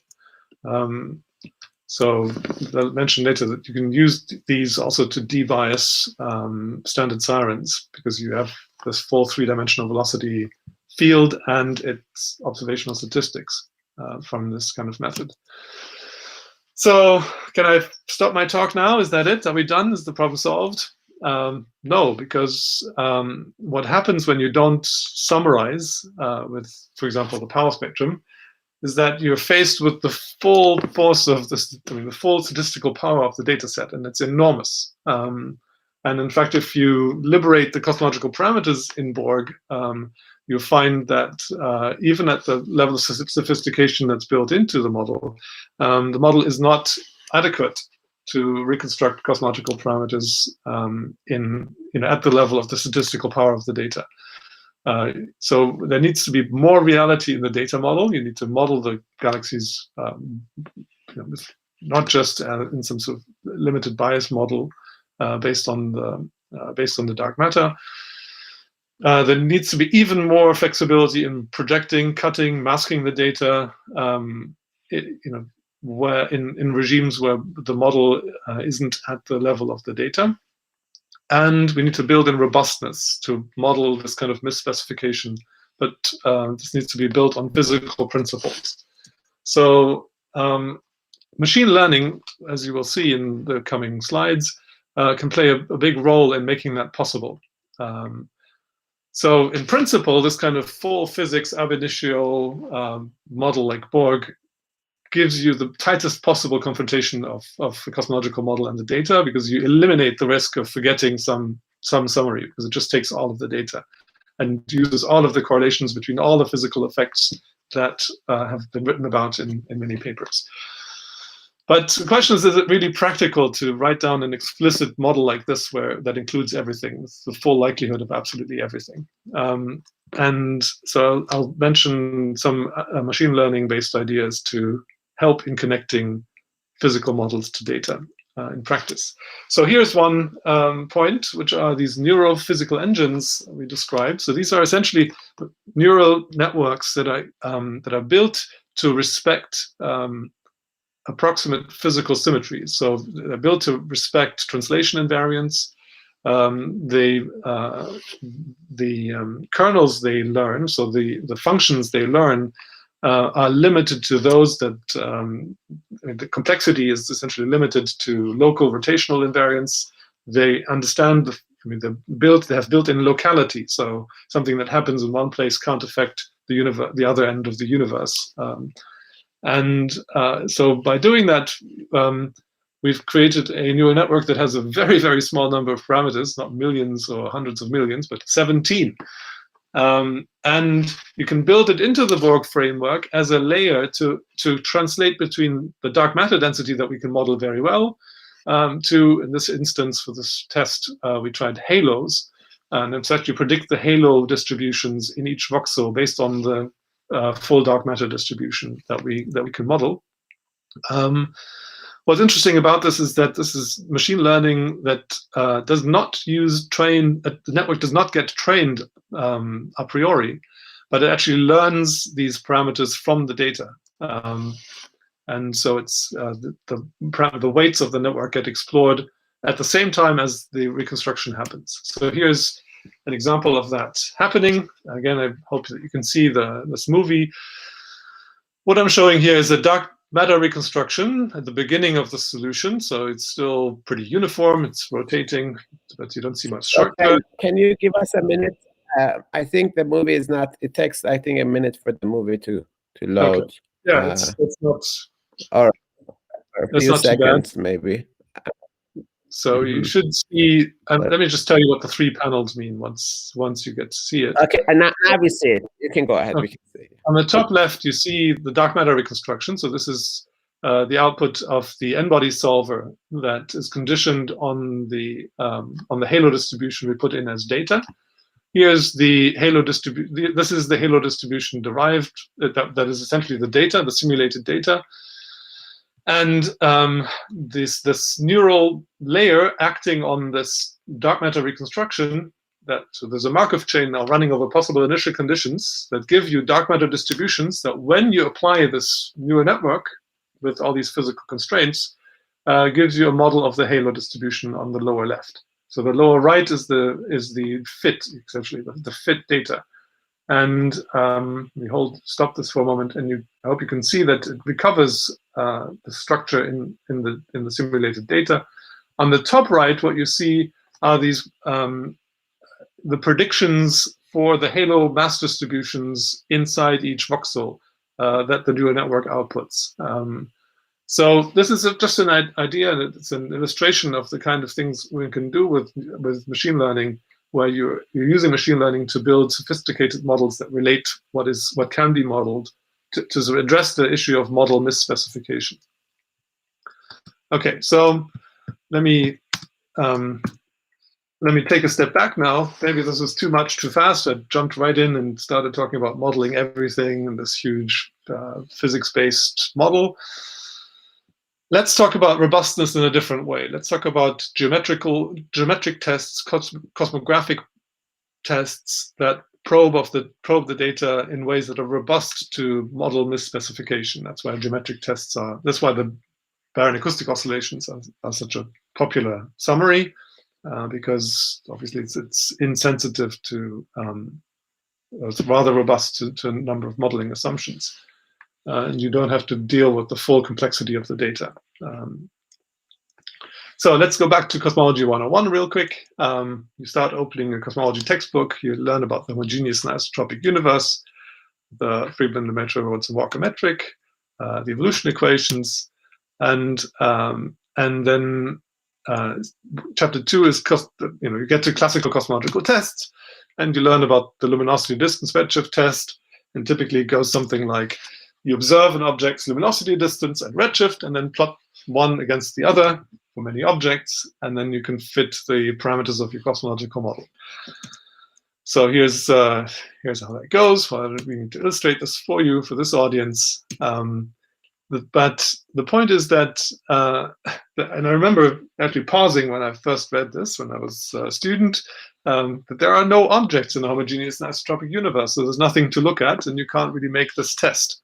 So typically people think about these test points that just flow with the expansion, but really one needs to consider structure in order to do these tests. So let's put in the simplest possible model of structure. Let's talk about a Gaussian model for the structure. So here I've written the overdensity, and let's talk about two different tracers, like in this classical test. Let's talk about a redshift tracer. So, for example, galaxies that we can take spectra of, and let's talk about a distance tracer, a luminosity distance tracer, like supernovae, for example, or dark sirens. And then you imagine that we look at we model the fluctuations, the spatial fluctuations in these two tracers. And let's make it very simple. Let's think about it as a Gaussian model. So there's some covariance. You have the two tracer distributions here, and that's it. So this is now modeling at the fields traced by these galaxies and supernovas as instances of redshift tracers or distance tracers. So now let's assume that both of those cluster, right? We know that the distribution is clustered, and that the observations are mapped from co-moving coordinates, where our models live, into luminosity distance and redshift space. So there's these Z or Z operators that take delta into, for example, from co-moving into redshift space. And these operate, and this is D that does the same thing for distance space. And these are parameter dependent. So these Z and D are these coordinate transformations that take, for example, co-moving coordinates and then scale them for example, the redshift coordinates, and analogously for the distances. So if you look at this covariance matrix here, you model the auto and cross covariance of these two galaxies and supernova tracers, you see that this top left block is actually a generalization of the Alcock-Paczynski test. And here you ask, well, where is the ellipsoids? Because that's typically what people talk about when they talk about the AP test. Well, really, this is a global generalization at the level of the field and the entire past light cone. So you take your galaxies in co-moving space and you map them into redshift. And what this says is that the optimal parameter combination, just looking at this block, so if you didn't have two types of tracers, just the redshift, is the one that makes this block where under this transformation, the co-moving distribution is homogeneous and isotropic. That's basically what this means. You can do this on the entire light cone. You don't just need to do this. It's not just at one redshift, which is often what people think about with Alcock-Paczynski. But then there's these other blocks. So down here, there's a new kind of Alcock-Paczynski test that maybe I shouldn't use Alcock-Paczynski. It's a new kind of test that does the same thing, but just in distance space. It's very analogous to the AP test. But again, not just in one redshift neighborhood, but you can do it globally. And then there's this interesting off-diagonal term here, which is a multi-tracer global AP test. And what this basically says is that galaxies and supernovae cluster together. In fact, supernovae go off in galaxies typically, so they're very clustered, very, very closely related to each other. And that by modeling this joint covariance, we can actually get constraints on these parameters. So how is this related to the classical luminosity distance redshift test? Well, maybe I don't want to go into the details, but essentially what happens is that if you ignore the fact that galaxies and supernovas are clustered and isotropic, you just assume, but incorrectly, you make the approximation that they're not at all clustered, but uncorrelated, but just correlated amongst each other. Then kind of the double sum you have in this sum over the covariance becomes a single sum, and you simply have one object at a time that you have a redshift for and a distance for. But in fact, you can do the double sum and take into account not just the fact that you trace luminosity distance, but you also get the isotropy to play a role. So you kind of get it combined by taking this, by realizing that everything is clustered together. You get more than just the simple luminosity distance redshift test. And notice that we haven't really used anything. We didn't have to. This is in the simplest possible model, Gaussian fluctuations. So this has important applications to supernova cosmology, for example, because upcoming surveys will have tens of thousands of supernovae. There are far too many to follow all of them up spectroscopically, and so let's see how we can use this. So, there's a reference here if you want more details. It turns out, so if you do a forecast, how much information you can get out of supernovae that don't have redshifts at all, and an overlapping spectroscopic galaxy survey. By doing this cross-correlation test, a simple version of it, you can get constraints, for example, on omega matter and the equation of state of dark energy, or in the standard figure of merit plane, constraints that are better than what you would get simply by doing a spectroscopic luminosity distance redshift test. And that's because you get this isotropy information as well. You have many galaxies that couple to every supernova. And this exploits it. And in fact, the fact that there are two curves here have to do with the fact that, so there's this dashed line here and the green line in the middle. Those are for two different cutoffs. So if you take the correlations down to 1 inverse megaparsec scale, then you get a better constraint than if you cut it off at a larger scale. In fact, how far down you can go is not really clear. You could possibly go much farther because, of course, galaxies and supernovas are co-clustered down to smaller scales than 1 megaparsec. This has applications not just to supernovas, but to any luminosity distance tracer, like dark sirens, for example. And so if you do a forecast and you ask, how well can you measure H0 with dark sirens? It turns out about 200 such dark sirens have roughly the same precision on H0 as the current SHOES measurement. And about the same as 50 gravitational wave events with an electromagnetic counterpart, which, but they seem to be relatively far and few between. So it's quite possible that 200 dark sirens will happen sooner than 50, for example, neutron star mergers. So we did this detour through robust summaries. So, can I ask you, do you think you can wrap up in a minute or so? Okay, that means I have to skip some material. I went a bit too slowly. Okay. All right, so it turns out you can run Borg in the same kind of mode, just get rid of the Gaussian field assumption. So here again there are these operators that sort co-moving and redshift space and do this mapping. And in this paper by Cody Ramana et al., we showed that you can get an enormous amount of information out.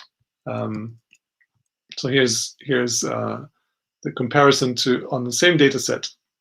between what you can get with the BAO type measurement and just an Alcock-Paczynski measurement just based on the galaxies, but not just based on the 2-point correlations, but the entire field, all the endpoint correlations with the non-Gaussian model, the gravitational model. So you get much more information out.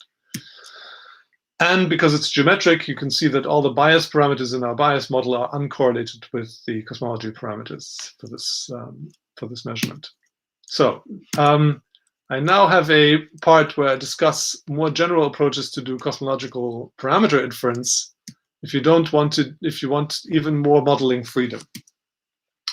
So when you want your physical model to be very general and freedom to project, summarize, cut, mask your data in any way you want to take into account things that are very difficult to model, aspects of the data that are difficult to model, even non-linearly, even if you look at the data and you realize there's something that you need to cut out. And that really can only be ever done if by simulating. The only hope you have is to put that into a simulation model. Writing down an accurate likelihood for such a case is just extremely complicated. And so when you can simulate the data, it turns out you can analyze it. So that's what I was going to describe in this part of the talk. So let me just skip over this story, where I'm essentially showing that with this density estimated likelihood for inference, and I'm showing an archive reference there. We can get the same precision results as with in the case. So for a case where we can do both fully likelihood-based analysis and just based on simulations, forward simulations, unconstrained forward simulations. So not like Borg, which were constrained simulations and this Markov chain. Here, these are just a bunch of forward simulations running on a bunch of models, and that we can get the same precision of results as we can get with Markov with the full Bayesian analysis where it's possible, but obviously this works also in cases where we can't write down the likelihood. So we've looked at when you have many nuisance parameters, as you often do in these real data analysis situations, you can include that. We can use machine learning to have very flexible models of the posterior distributions that come out of this. And let me just show you a few quick slides how to generalize this to many parameters, hundreds and even millions of parameters. So here is an example application of this kind of like simulation-based inference using what we call moment networks to simulations. So here's a simulation of a black hole merger using LIGO noise to 2 different cases. And if we take data like this and we apply our method to it, we get reconstructed strain where there are 128 parameters here. So, and in addition, we actually get so this band here is the reconstruction, the green line is the truth, the simulation truth, and the red dots are the data. And this is based on a few tens of thousands of simulations, but unconstrained, so it can be run in parallel. And the network gives you back the posterior mean and the posterior variances, so it includes the uncertainties. Yeah, it's an application that Niall did in a couple of hours based on some foreground simulations. So you take some temperature, CMB temperature, you add foregrounds with a single channel, and you can train the network to give you back the picture of these true temperature, the posterior mean for these temperature fluctuations given this foreground obscured data. And here, this is the same, just the right has changed. This is the posterior variance. So the network can learn the uncertainties and do image reconstruction in a probabilistic way, based only on the ability to forward simulate the data. All right, so then we have ways of extracting very informative summaries from full data sets. So let me show you an example, and then I'll wrap up. This is coming to the end. So here are 10 spherical shells of correlated signal simulations. This is an application to weak lensing tomography using this density estimation likelihood-free inference package that we've developed, and these neural networks that automatically, based on forward simulations, automatically extract the most informative summaries from your data. So they tell you what you should look at in the data to get the best possible constraints on your parameters. So we have these 10 shells, tomographic shells. We mask them, put noise on them, and this is work done by Peter Taylor. And then can do Bayesian weak lensing analysis with non-Gaussian lensing potential. So that can include a number of effects, because that's very easy to forward simulate. It's very difficult to write down the inference problems to do the sort of inverse problem. But here, this just uses the forward simulations.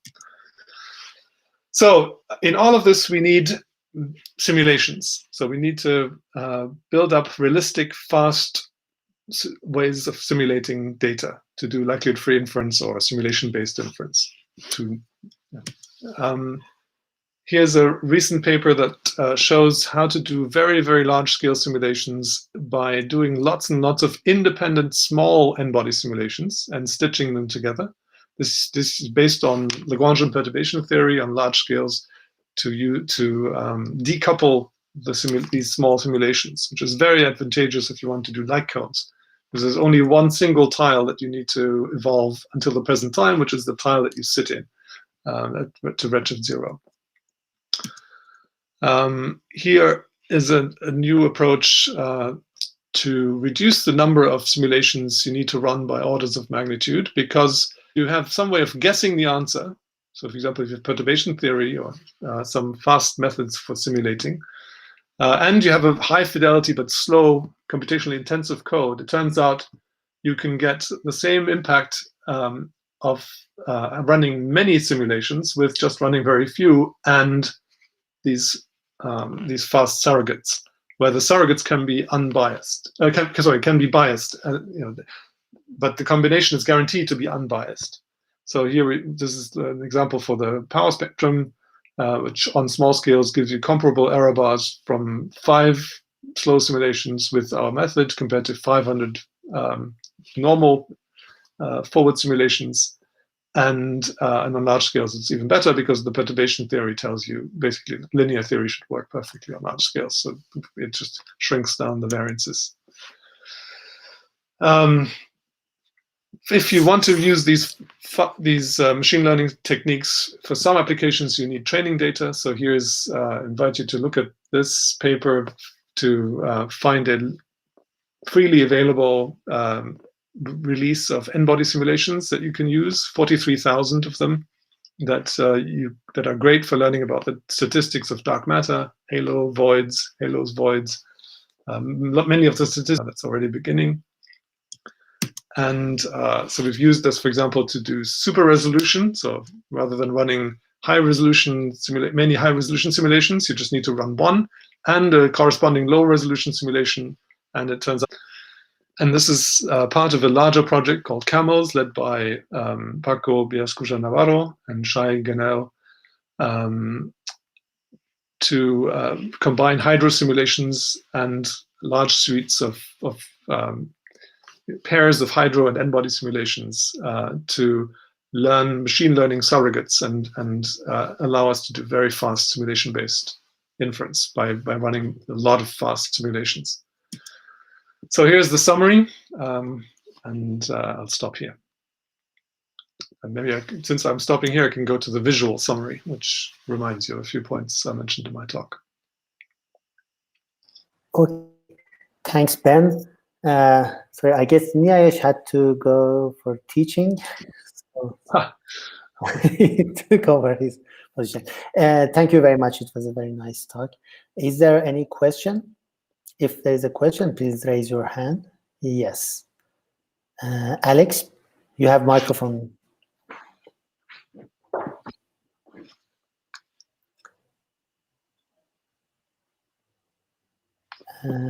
Alex, do you see? You should click on the microphone, then. If you're waiting for the question, maybe I can show this slide in case people are interested in some of the codes I mentioned. Yeah. they're available and described on these websites, or the simulations that are available. Great, thanks.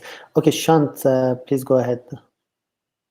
Okay. Hi, Ben. Thank you very much. Hi. Great talk. So I have two quick questions. So what is the definition of halo in your Borg framework? I mean, is it the traditional one, the 200 of the background, or else? And the second one is how optimistic to look at the filaments and voids as a new probe of cosmology. Ah, yes. Okay. So in this work I mentioned earlier, about where you build a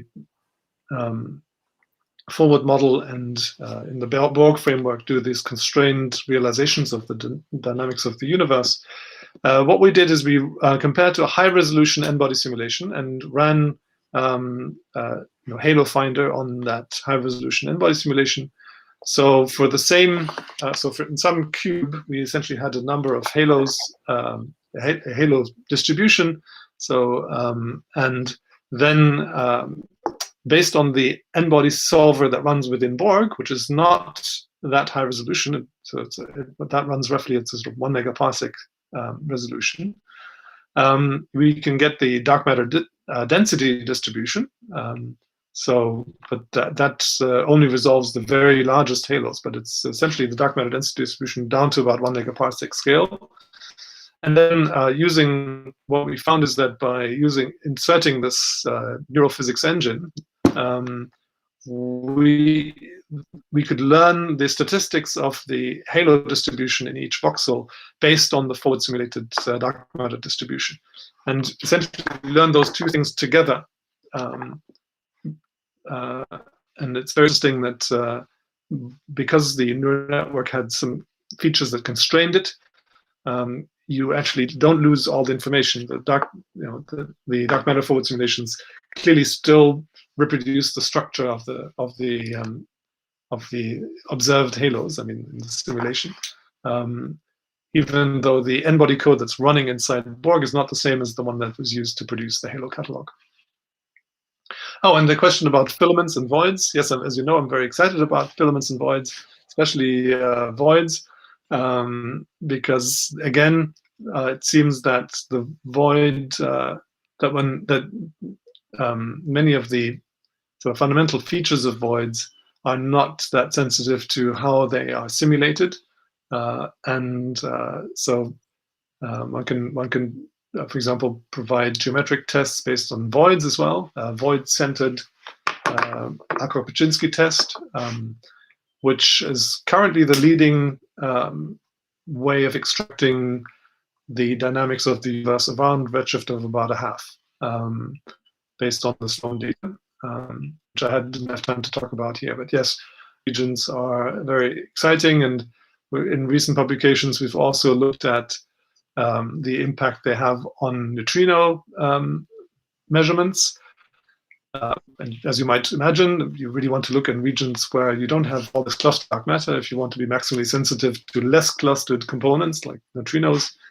And we found that there's a ton of information that's completely complementary to what you can get out of the power spectrum or out of halo statistics, for example. Yeah, I'm very excited about that. Thank you. Hi, can you hear me now? I can hear you, yes. Right. You alluded to this right at the end, but I just wanted to ask about the challenges and prospects of including baryon feedback in your forward models. Yes. So that was the question?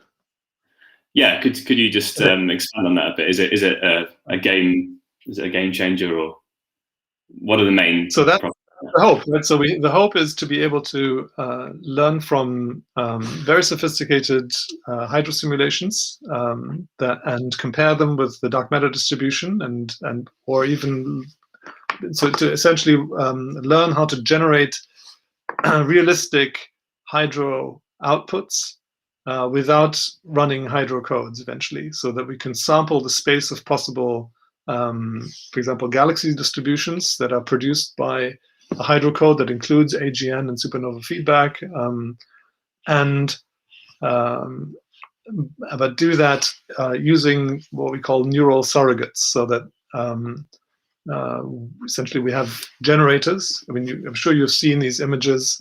I know they get shown in talks a lot, but I always think that people have already seen them. So it's images of, for example, celebrity faces of celebrities that don't exist because they've just been generated by neural networks, by learning from a lot of celebrity faces that do exist.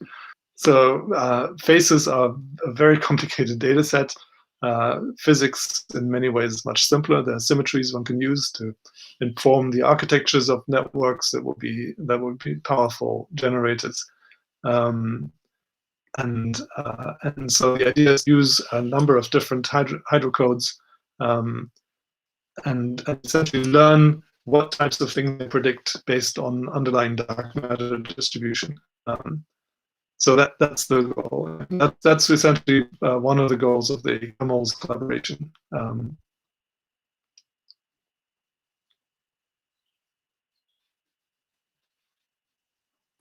Good. So there is one more question by Dick Bond. Maybe we should say that even if that doesn't work perfectly, as I said before, we actually have these methods. Let's say this only good guess and it doesn't actually do a perfect job. Maybe it might give you biased simulations in some way.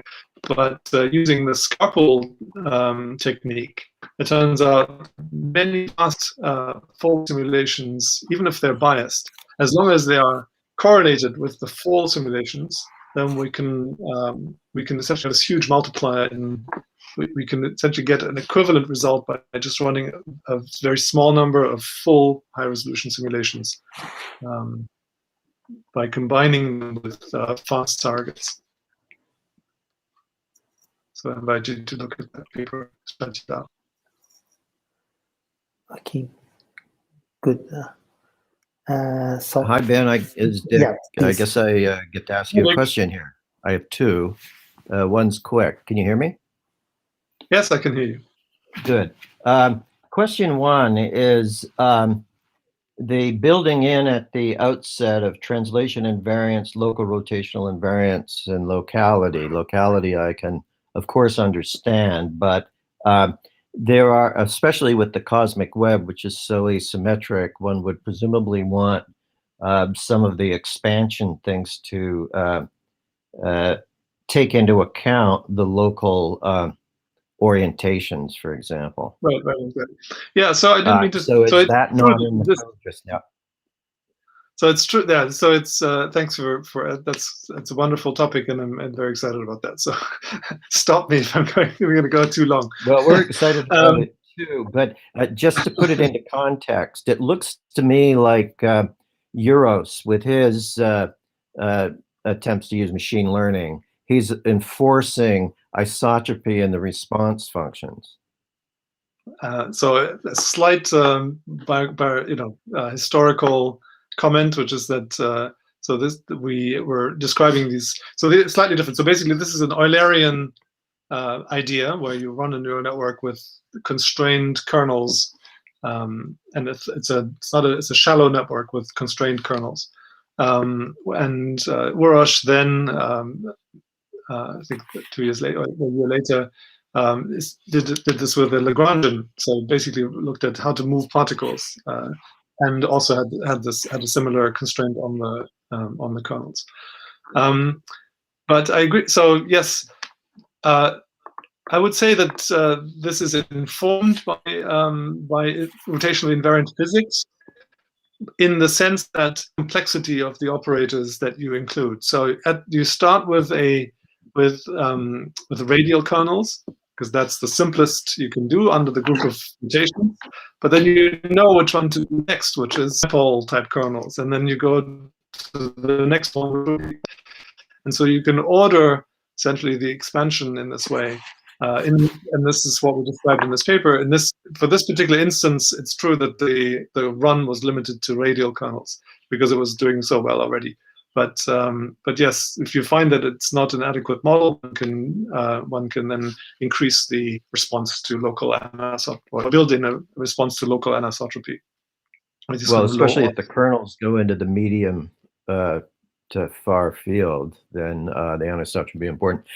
So that was only one quick question, but the other one is another way to look at what you've written for the basically the sort of entropy of the structure is that you do the square roots of those terms, effective square roots of those terms that are in the matrix, so that it would be n galaxy times z, and then n Sn times z, and so it would be like a halo-ish expansion. And then what you're doing is you're bringing together with a correlation. You know, you're making a correlation function, which is what you're doing in the end here. So that so the question is that picture of trying to visualize a rather interesting, if curious, effective charge density field, if you like, with all sorts of different charges of different sorts. Is that a useful approach in terms of thinking about this system? Yeah. There's one. That's so if you, I would characterize what you just said as what you would do if you took a sort of halo-based model approach to this problem. We started from a different simple way of writing it in terms of a Gaussian, fully correlated Gaussian field, because the things become quite apparent in that representation.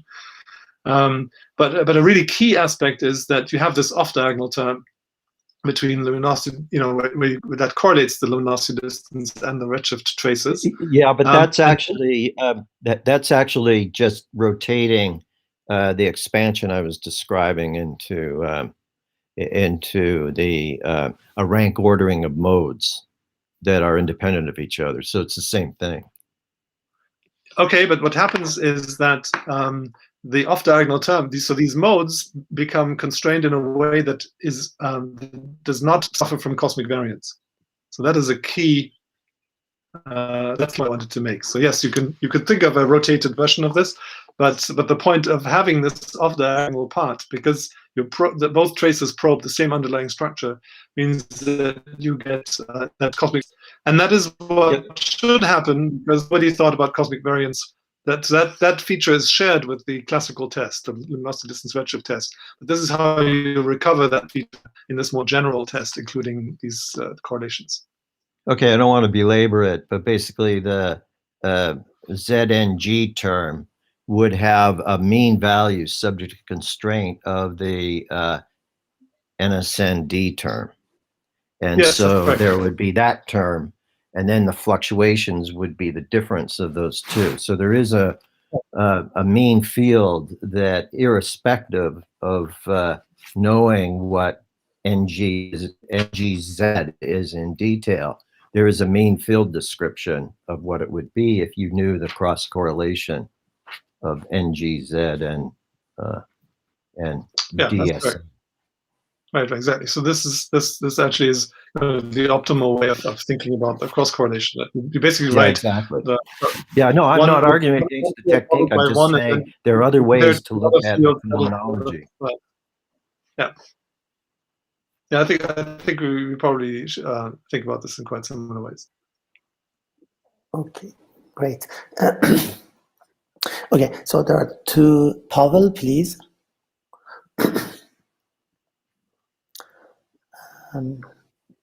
Can you hear me? Yes. Okay, good. Hello. Just one quick question. Imagine the universe is not made of dark matter. It's, changing the law of gravity. Would your procedure find a failure in fitting to the observational data if you would think that it's made of dark matter? Oh, that's okay. So so there's two possible answers to this question. One is, if you have a particular model, then you can, in principle, run the same statistical methods using that model's predictions. So so that the statistical methods don't presume that we live in lambda CDM. Now, some of these ideas relate to, I did mention, for example, building fast surrogates for hydro based on dark matter simulations because they're much faster and they're easier, and there is a clear relationship between the dark matter and the hydro. So those tricks might not work in the same way, but there might be other tricks, maybe other perturbative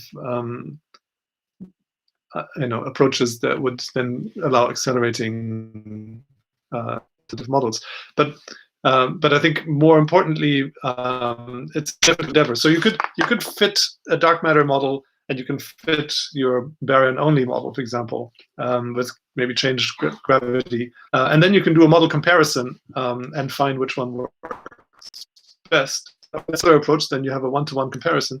Or if the question is more general and asks, well, what if your lambda CDM model doesn't really fit? Maybe if you're just working within that paradigm, you don't see, like Adam said this morning, maybe you start ignoring hints that things are not quite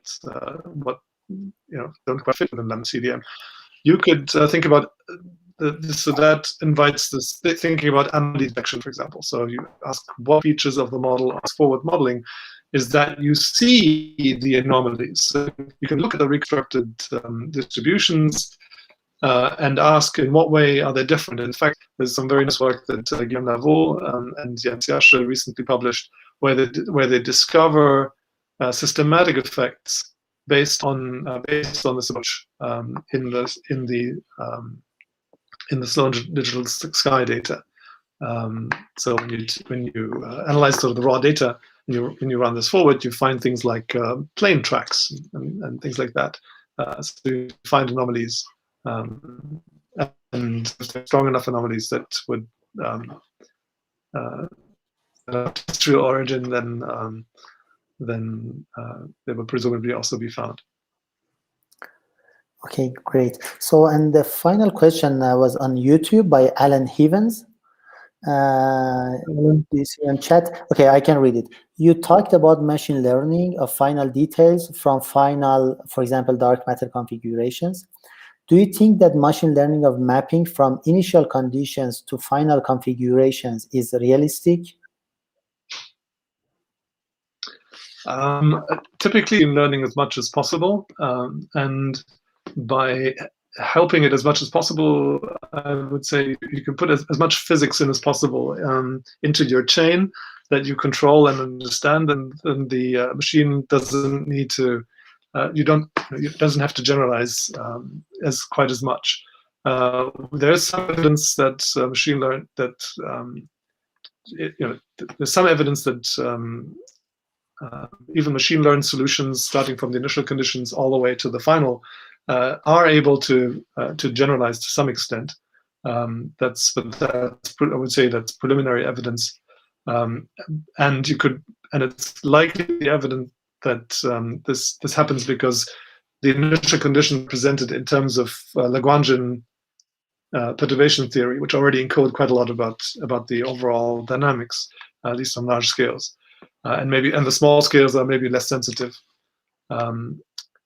Or let's say that the nonlinear dynamics on the small scales maybe don't respond quite as much to the details of the cosmological physics. Maybe I'm making a little bit vague statements. But in principle, these techniques are so powerful, maybe it's possible to predict the full final hydro quantities. And we're talking not just the density distribution or galaxies. We could talk about modeling lines and excitation states in the circumgalactic medium and the observables. But our initially, I think we will help the machine learning with what we can simulate quickly, which is the dark matter distribution. Yeah, but I agree that one shouldn't exclude that maybe that is also possible. Okay, great. Thanks. So let's thank Ben and Wendy again. And thank you, Ben. It was great. Thank you. And then we come back in 15 minutes for the third session. Thank you, everybody.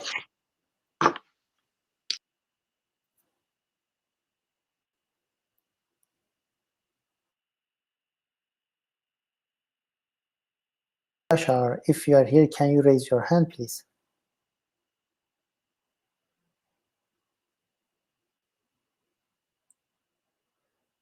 Great. So you are now a presenter.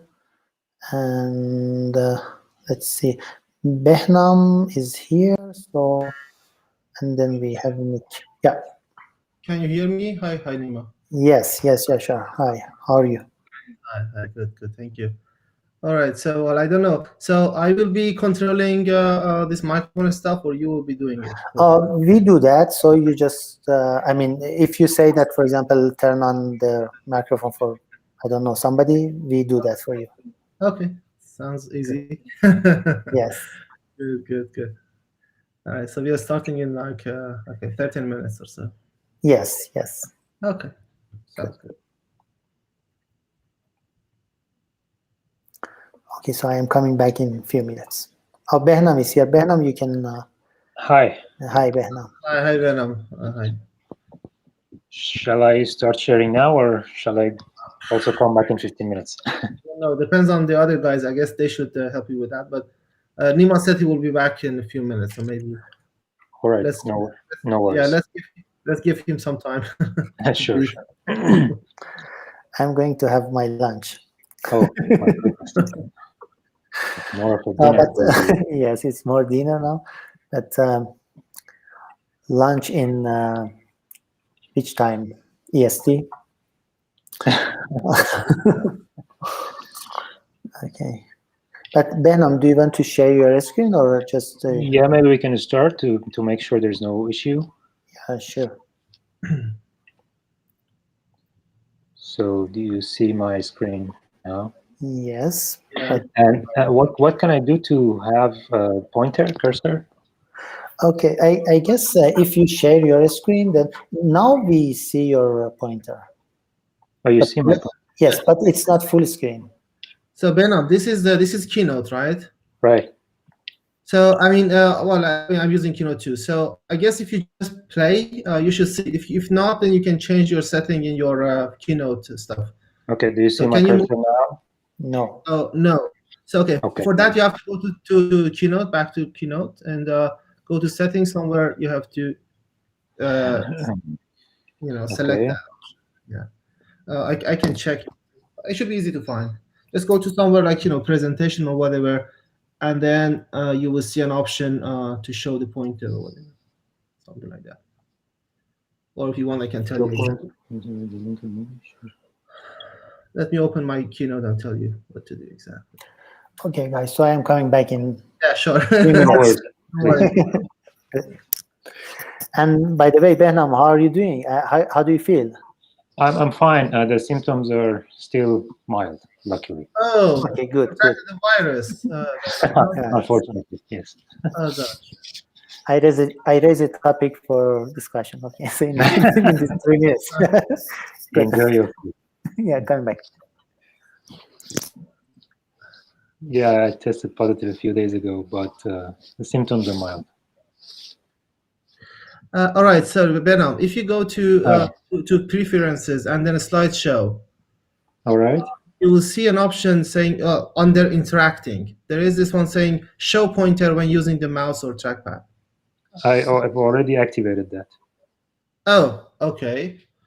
Then it should work. If it's not working, can you try again? Just press play. Yeah. My cursor is now at the center of the screen on the question mark. Can you move it around? I'm moving it around the question mark. No, I don't see it. Okay. Maybe that's something about this. That's something maybe should be changed in this Sky Room thing. I don't know. It's possible, yeah. Board. No, I don't want board. No. Oops.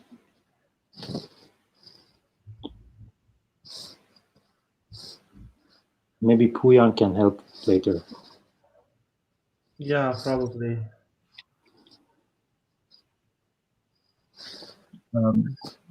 Hello, Behnam. Yashar, hello. How are you?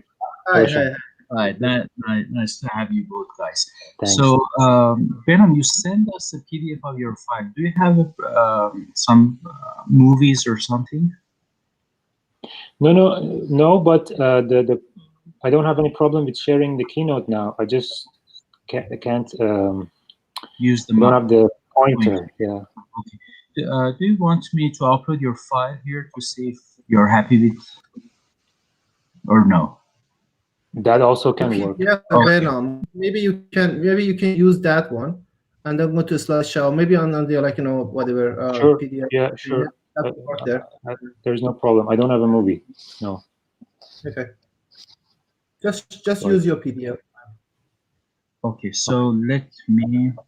But just a few moments. There have been some minor changes since I sent the version to you. Let me produce another PDF and send it to you quickly. Well, I mean, I'm just suggesting maybe you don't need to send it. I mean, just make the PDF and try that one, and go to like slideshow on your PDF. Maybe the mouse will get there. Are there any problems, Behnam?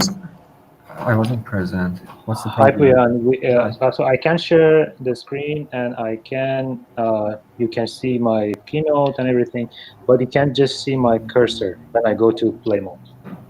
Oh. So your file is uploaded. You can use that. Okay. Let me then. Yeah, just go to just go to the upload. Just go to the files option on top right. So before doing that, I suggest we try what I suggested. So just open your PDF, Behnam, and then go to slideshow, and then see if it works that way. Okay. Okay. I think it's easier if you control your slides. Definitely.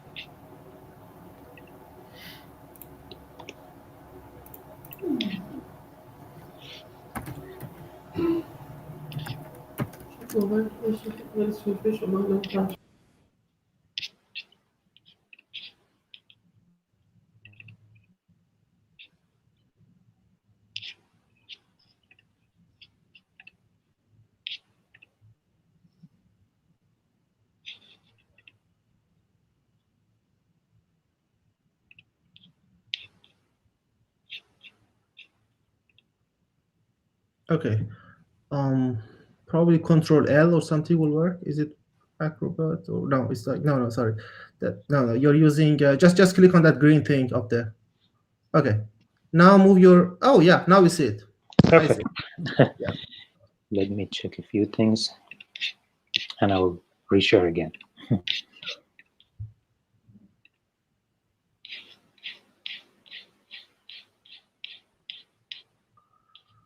So this is 30 minutes plus, I guess, 10 minutes of questions. Should be fine. Yeah. No, I just saw that I have a tiny movie, but that's not important. It's I don't really have any way of kicking you out of the. I think I should be done in less than half an hour. Okay, cool. I expect that. Let's see.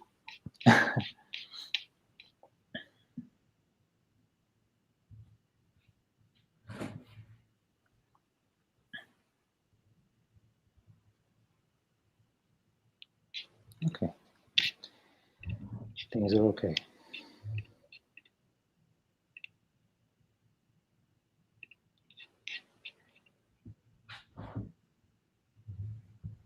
And of course, both of you can turn on your video if you like. Oh yeah. Okay. Oh yeah, that's right. Hi everyone. Hello. Hi there.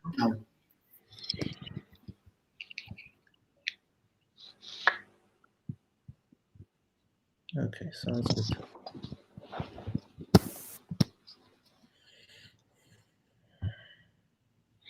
I will go full screen when we start. Yeah, sure. I think if I go full screen, I can't see you.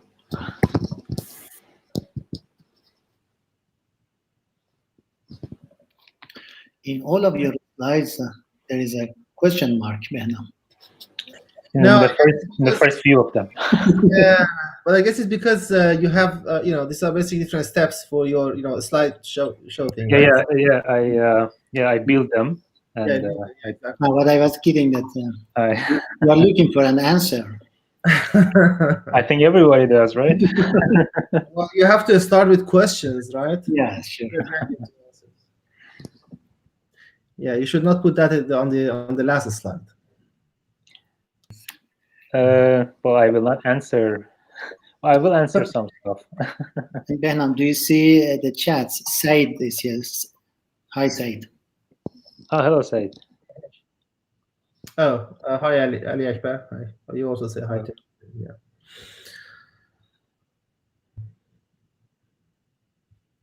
So Nima, Nick, I don't think he's there at the moment, but so yeah, hopefully he will join on time.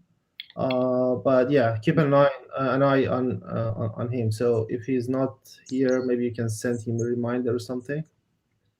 Yes. I mean, not now, but like I don't know, 5-10 minutes before.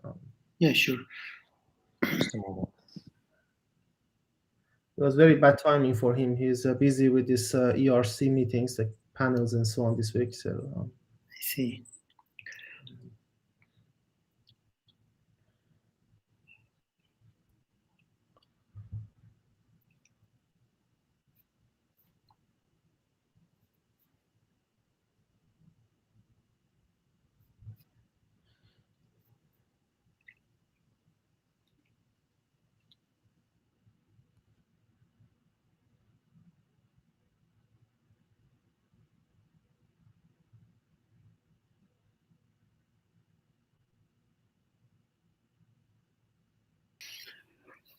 Today was, I guess, Paris Day, you know? It was what? Paris Day, I mean, in our conference, because Behnam, Ben and Nick. So Behnam, I mean, you're in Paris? I am mostly, but sometimes no. Okay. Well, you're in Paris, right? Good for you. Good for you. Yeah, I'm in Paris all the time. Yeah. Nowhere to go. Basically, I'm stuck here. Yeah. Okay. It's unfortunate because I would have, wanted to meet you somewhere. Yeah, me too, definitely. But the last year has been complicated. I see. Unfortunately. But that's right. I was supposed to contact you when I came, which was 2 years ago. Yeah, don't worry, because even if you contacted me, probably wouldn't be able to meet Sure. anyway. Yeah. Unfortunately. But we will do it later, soon, hopefully. Yeah, hopefully.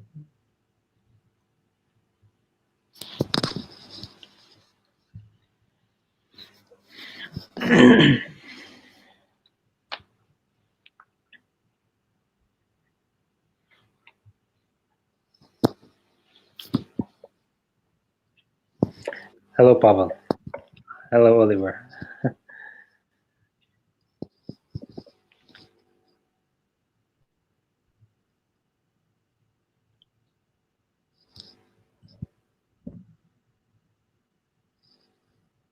Hi, Moritz.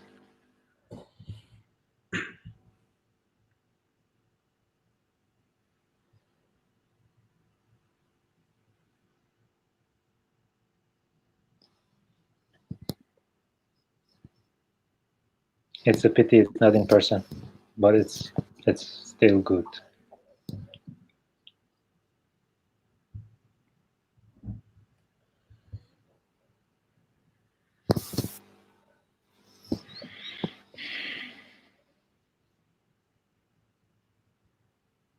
So Nima, just let me know when you want to start.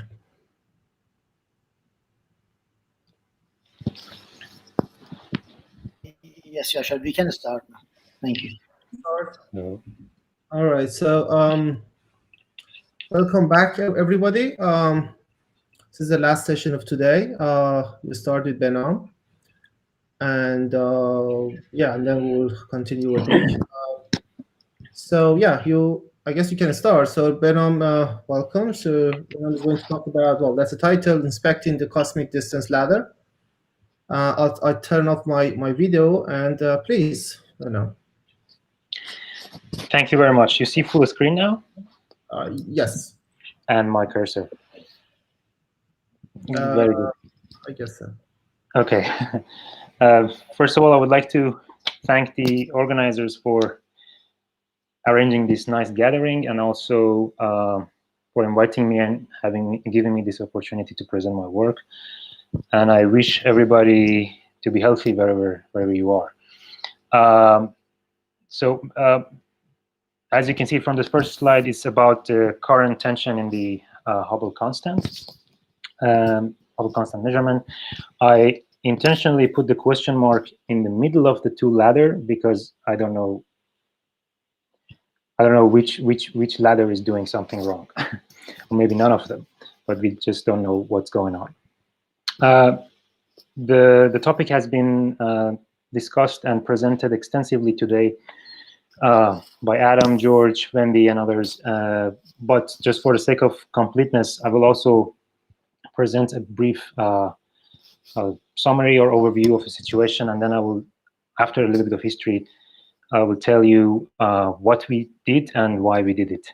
So the direct methods for measuring the expansion rate of the universe, or the Hubble constant, using distance ladder, and the cosmic measurements, or which the main one is the one from the cosmic microwave background based on Planck measurement, are currently in, as you heard from Adam, around 4 sigma tension. So the H0 from this direct measurement is around 73 kilometer per second per megaparsec with less than 2% error, and the one from CMB is around 67 with less than 1.5% error. And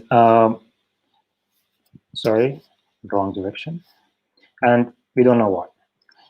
Let's go back a little bit in history and the measurements of Hubble himself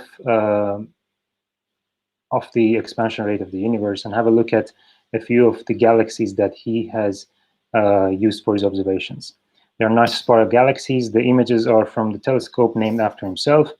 These galaxies are not at large distances, which we do not prefer to use, and we would prefer to use these galaxies. We should use galaxies at a much larger distance in the Hubble flow to avoid the local peculiar motions of galaxies. So this is the distance ladder that the distance ladder that we also talked about earlier. To measure the Hubble constant, we would need the distance to type 1a supernovae, hosts in large distances. To calibrate the absolute magnitude of type 1a supernovae, we use galaxies relatively nearby, and we can use Cepheids or other methods for calibrating the distance to them and measuring the absolute magnitude of the type 1a supernovae. For measuring the period luminosity relation of Cepheids in those nearby galaxies, we use geometric methods or parallaxes of Cepheids nearby, in particular in the Milky Way. The focus of my talk will be about Cepheids and the nearby galaxies. Here used to be video, a movie. Unfortunately, it's a PDF file, so you don't see this nice star really pulsating. And you should also see a light curve here being built up when the star is pulsating. There's the variable, Cepheid variable is pulsating. Sorry for not seeing the movie, but you can imagine how it is. The period luminosity relation of Cepheids was discovered by Henrietta Swan-Leavitt. In her first study in 1908, she identified more than 1,700 variables in small and large Magellanic Clouds, and she noted that the brighter variables have longer periods. And later in her 1912 study, she basically presented the relation between here and the minimum and maximum of light and the period, but of course the relation holds also with the mean luminosities or mean magnitudes, and that the relation is very simple and very tight.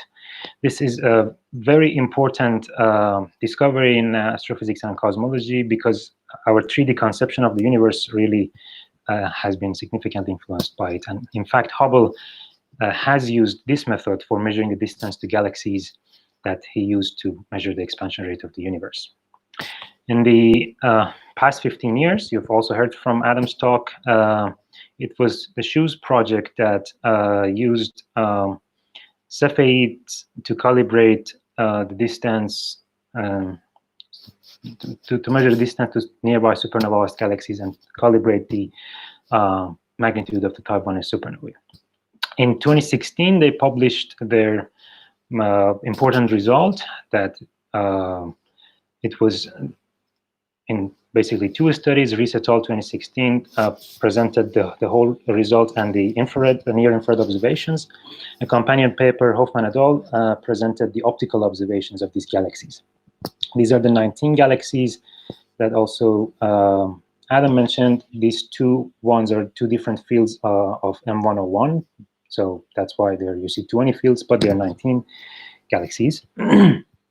And based on using them, they connected the first rung of the distance ladder to the 3rd rung, which is the type 1 supernovae, and measured the Hubble constant based on them. This result is actually the most recent one, 73.2 plus minus 1.3 kilometer per second per milliparsec.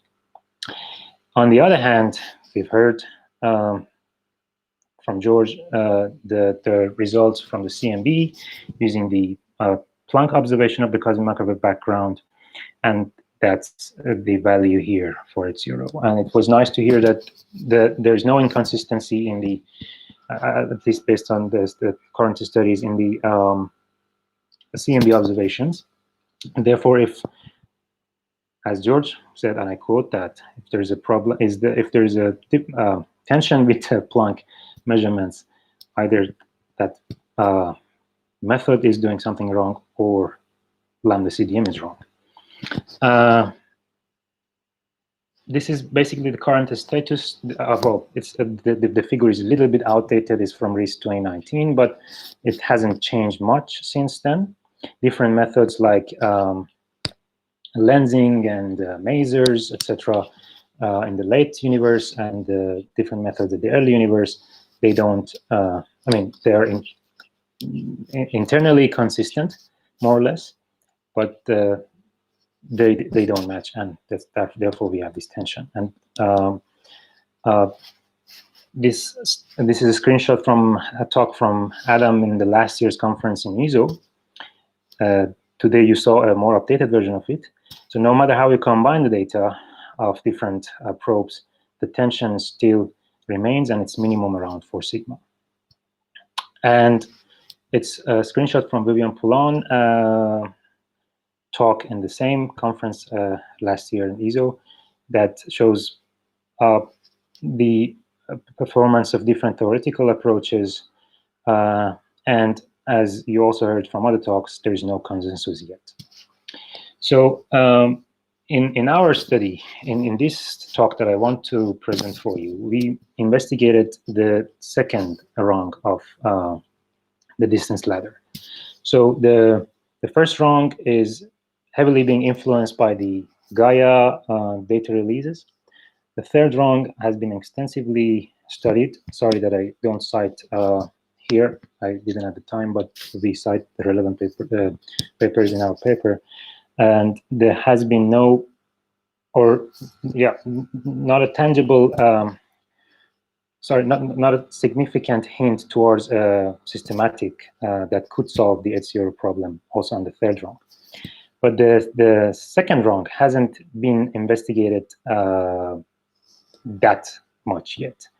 And as far as I'm aware, SHOES has been the main player that measured Cepheid distances to these supernova host galaxies. Well, and I'm talking about Cepheid distance. So that's where we focus. Our paper has been accepted for publication just a few days ago, and this is the first time I'm presenting it. Soon, in a few days, it will appear on arXiv. This is our team. The order of the photos and the names are the same. And I must say that our study is not a reanalysis of SHOES results or the SHOES metadata. It's a complete and independent reanalysis from raw HST data to distance measurements. For that, we selected the NGC 5584, one of the supernova host galaxies, out of those 19 galaxies. Here you can see the optical image from HST. The Cepheids are shown with dots, and the color is their period. And this galaxy has been observed by HST and with the proposal of shoes. So we use their data from the mass database. 13 epochs in F55 band or V band, 12 epochs in the wide this wide band F350 LP, shortly LP. 6 epoch in 814 band or I band, and 2 epochs in the near infrared F160 band or H band. So this LP band covers more or less V and I, and that's why it's very suitable for detection of faint sources. But why did we choose NGC 5584 for our analysis and not another galaxy? Because for around 9 of those 19 galaxies, this the light curve comes from this band, LP observations, and there are few observations in V and I. And Shoes has driven relations between amplitude ratios of the Cepheids in NGC 5584 with respect to LP band as a function of period, and assume that this relation holds for all the Cepheids in all the supernova galaxies, and then applied that to estimate the mean V and I band magnitudes of the Cepheids in the other, around half of the current sample of the SNI highest galaxies. That's why we picked this galaxy, NGC 5584, to not only just measure the distance to it, but also revisit these amplitude ratio relations. Here is the 2 examples of the images from HST for this galaxy. The left one is from Wide Field Camera 3 UVIS channel, and the right one is from IR channel. The IR channel has a lower resolution, smaller field of view. The dots are the position of Cepheids. The blue ones, or maybe I should say that the red ones have only been detected in the IR, the blue ones also in optical, but these are the red ones that have been used for distance measurements.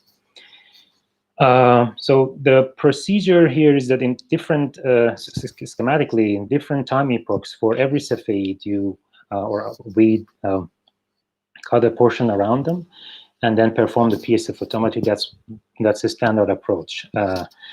One thing that we did differently with respect to Shoes is that Shoes has done the photometry using the standard, well-known Dow-Fots package by Stetson in 1987. We decided to use 40T AstroPi of Radley et al. 2019. One thing I should mention is that while we were doing this inspection, we decided that if there is any method or tool that we can do differently, let's do that, because I think that's one important point, to see if any of these steps is causing an issue or a systematic problem, or causing any difference. I also tested different algorithms for model fitting and sky subtractions, and the difference between them has been very negligible, significantly smaller than the flux uncertainties. Then we will end up having flux measurements for the Cepheid at different epochs, therefore having the light curve. This has been done for all the Cepheids in this galaxy, but before going to light curve fitting and for measuring the mean magnitude and period of these Cepheids, I should touch upon the important topic of crowding bias. As also shown and mentioned by Wendy's talk, the resolution element at the distance of these galaxies is physically large. For example, for the UVIS channel, although it has a good resolution, at the distance of NGC 5584, it covers around 4 parsec, and the IR image, each pixel of IR image is 3 times larger, each side of it. So there are other sources that are sitting at the same pixel that the Cepheid is, and they are biasing the flux of the Cepheid. The conventional, the method for measuring the standard method for measuring the crowding bias, which was also mentioned by Adam, is to inject artificial stars into the image with a known magnitude similar to the Cepheid, and then remeasure their fluxes using the same approach, same PSF photometry, and then the difference is giving you the bias. Here I'm showing you the galaxy with the color code being now the crowding bias in the V band. The mean magnitude, sorry, the mean bias that we found for all the Cepheids in this galaxy is consistent with that of SHOES. But one thing that SHOES does is to take the mean value and for all the Cepheids in the galaxy, and then apply that value for all the Cepheids in the galaxy. We decided to do it differently because crowding is an environmental effect. So although there's not a significant correlation between the bias and the galactocentric distance, but there is a correlation between bias and the local surface brightness. So at the places of the spiral arms, the bias, as you expect, is slightly larger. So we decided that we will add the bias, so we subtract the bias of measured at the position of each Cepheid from that particular Cepheid before applying the template-like fitting. For the template-like fitting, we used the tool called SPEEPS by Antoine Meron et al. 2015. And we, in summary, we built template light curves using principal component analysis of 28 Milky Way Cepheids with the same period range, similar period range as the Cepheids in the supernova-host galaxies. We show these representative light curves because they are also presented in Hoffman et al. Paper as basically we picked them because they presented as representative. We wanted to compare with them. SHOES and Hoffman et al. Have used the templates from Joachim et al. They use also principal component and Fourier method for building templates, and the Cepheid they use also includes Milky Way Cepheids, but also LMC and SMC Cepheids. So here also we used a different approach and a different tool, and we of course performed that for all the Cepheids in this galaxy. Here I'm comparing, showing you the comparison of our results for mean magnitude, periods, and amplitude of these Cepheids. The y-axis is our work, the x-axis is those of SHOES. You see they're reasonably in agreement, especially the H band and the V-I color that these two directly enter the distance measurements. There is no systematic difference between them, between our results and those of SHOES. Let's touch upon amplitude ratios before going to distance measurements.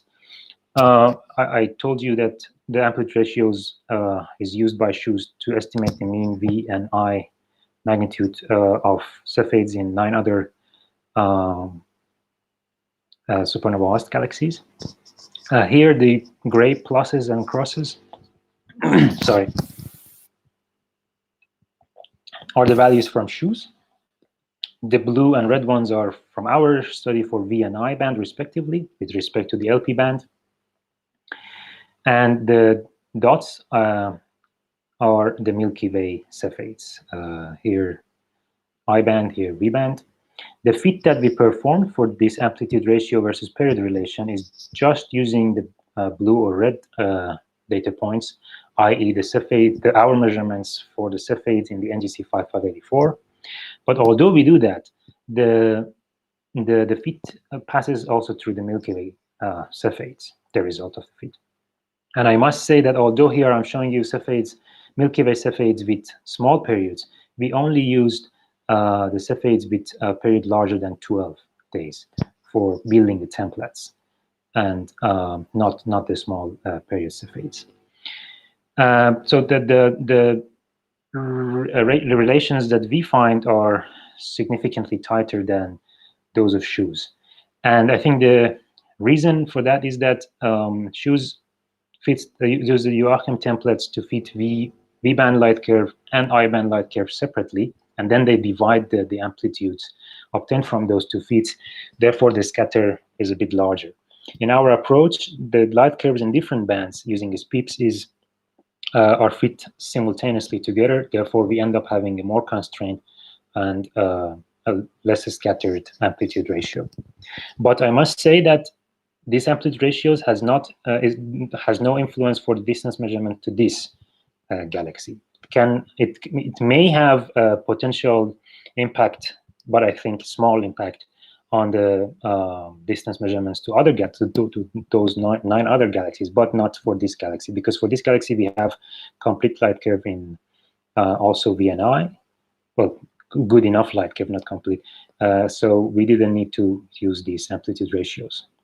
So here I'm showing you the period luminosity relations in different bands just to present them, but we only use the Wesenheit H magnitude and PL relation for measuring the distance, and here is the distance. So we for every Cepheid, we first I must say that we use two different PL relations. One of them calibrated using LMC Cepheid, and it's in Riess et al. 2019. The blue band here is the result. The other one is from Bruval et al. Using the Milky Way Cepheids, and it's the pinkish color here.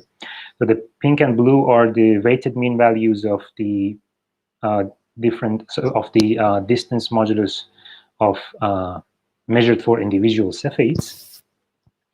And the value from Riess et al. 2016 is the diagonal hatched ones shown here.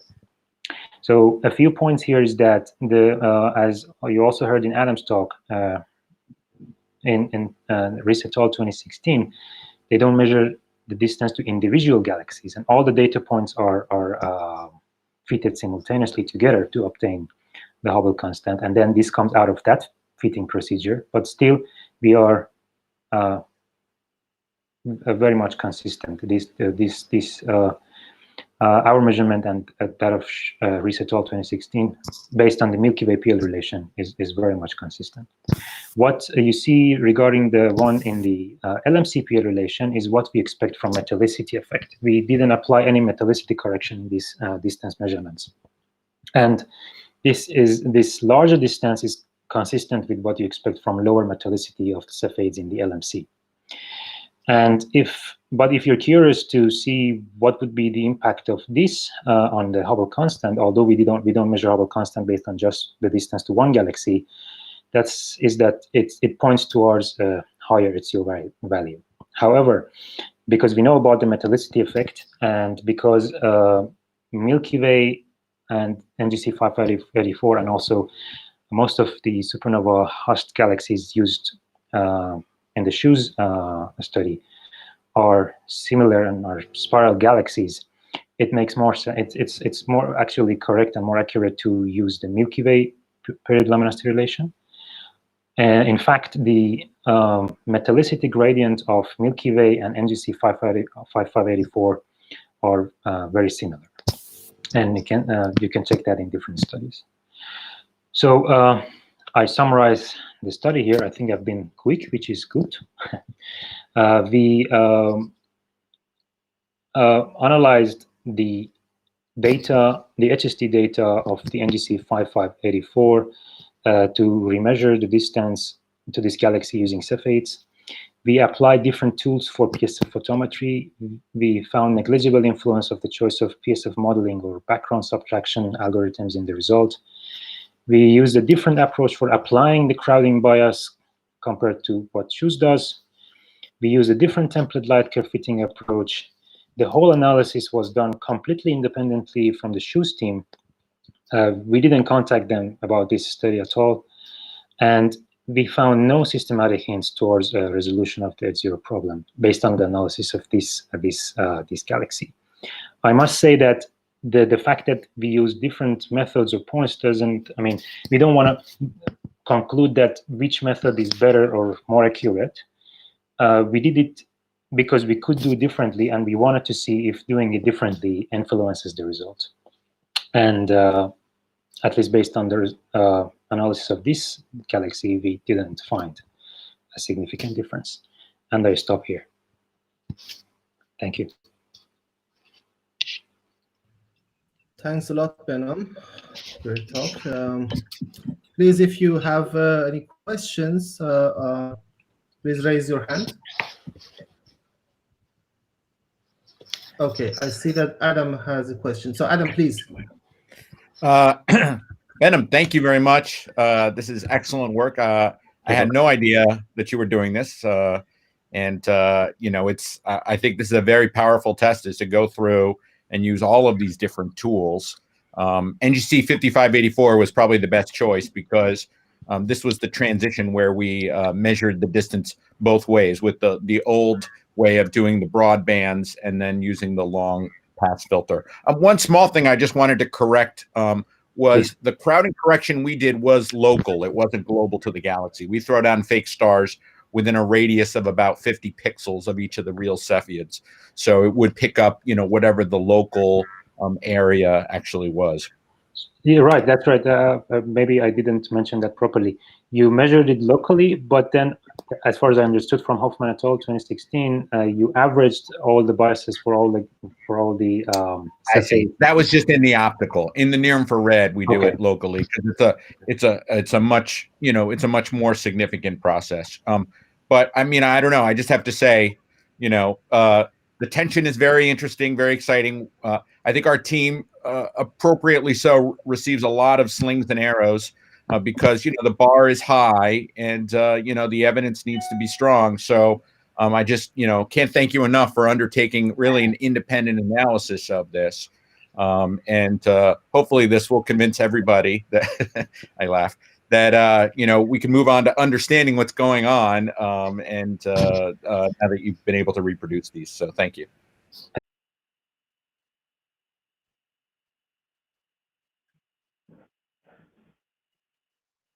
Can I also say that you can turn on your video if you want?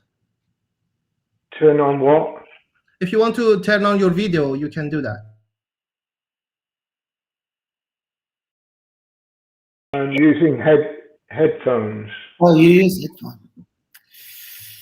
So it's a bit difficult. Marika suggests that maybe there's a YouTube running on your. Are you watching live? Oh, I see. Yeah, that could be it. Yeah.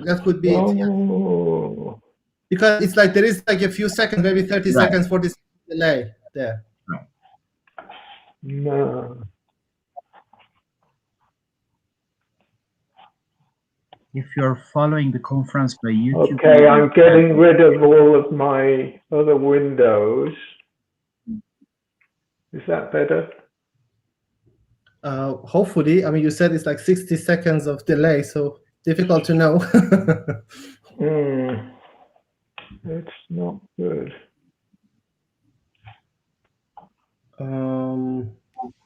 So are you still hearing like 60 seconds ago? Unfortunately, I'm still getting the delayed sound coming back to me. I don't know. Do you think, guys, maybe if you you know, disconnect and then connect again, maybe that will help? I don't know. What do you think? Can you hear me now? We can hear you, yes. I just hit a button to switch off the speaker. Okay. Okay. How about, is it okay now or not? No, this isn't working. So maybe let's try one more time. No. Maybe you can log out and then log in again. I still have the sound coming back.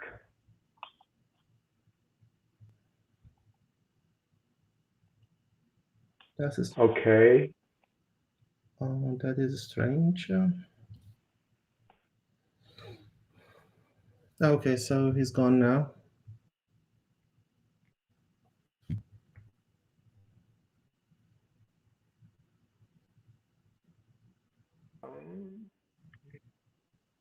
I've just reconnected. Okay, So now we hear you now. Yes. Let's see. Hopefully this time there will be no problem. still doing it. You're still hearing us again?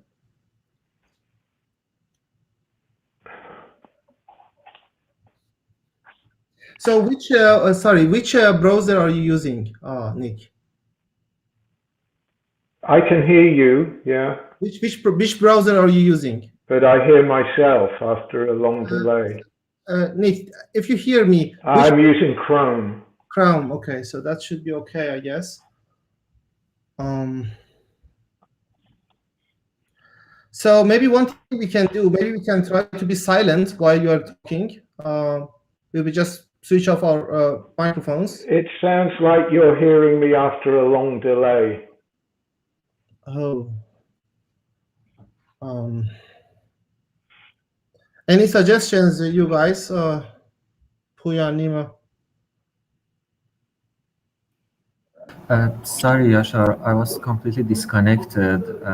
There's a problem with the sound. So the problem apparently is that there is a delay, like Nick hears us like after a few seconds, and also there is some kind of repetition. Apparently he hears us again after like 60 seconds or whatever. So, And even when you are unmute yourself, yes? well, I mean, of course, if I unmute myself, then yeah, well, probably he would not hear anything, but Okay. I can do that. But, And if you now add lumpiness, it's very much like what Einstein did for the sun. You get this diagonal metric perturbation. And then the phenomenology is a nice cartoon I stole from the LSST website. Is you have things like time delays are the integral of the Newtonian potential along the line of sight. If you differentiate that, you get light deflection. And you see here, this will show up later, that qualitatively, light wants to avoid overdense regions. It doesn't like to go through the cluster. It's like repelled. And then you've got magnification, which is a sort of double integral and a double derivative. That's a bit sketchy. Let me just go into just slightly more detail here. Well, what are we talking about in terms of orders of magnitude and length scales? Well, the time delay shows up at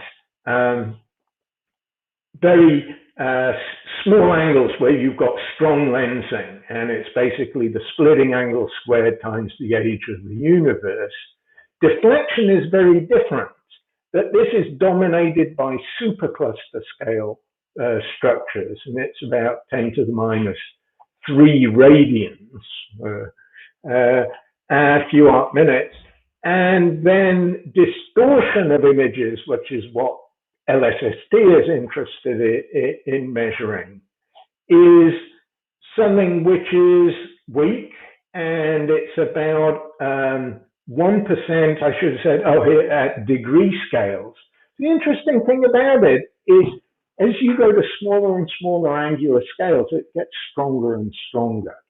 And so this is the basis of the statement that if something is going to be affecting the CMB, which is a degree scale structures, and it gets stronger as you go to smaller scales, then there's a big potential for getting very strong effects. So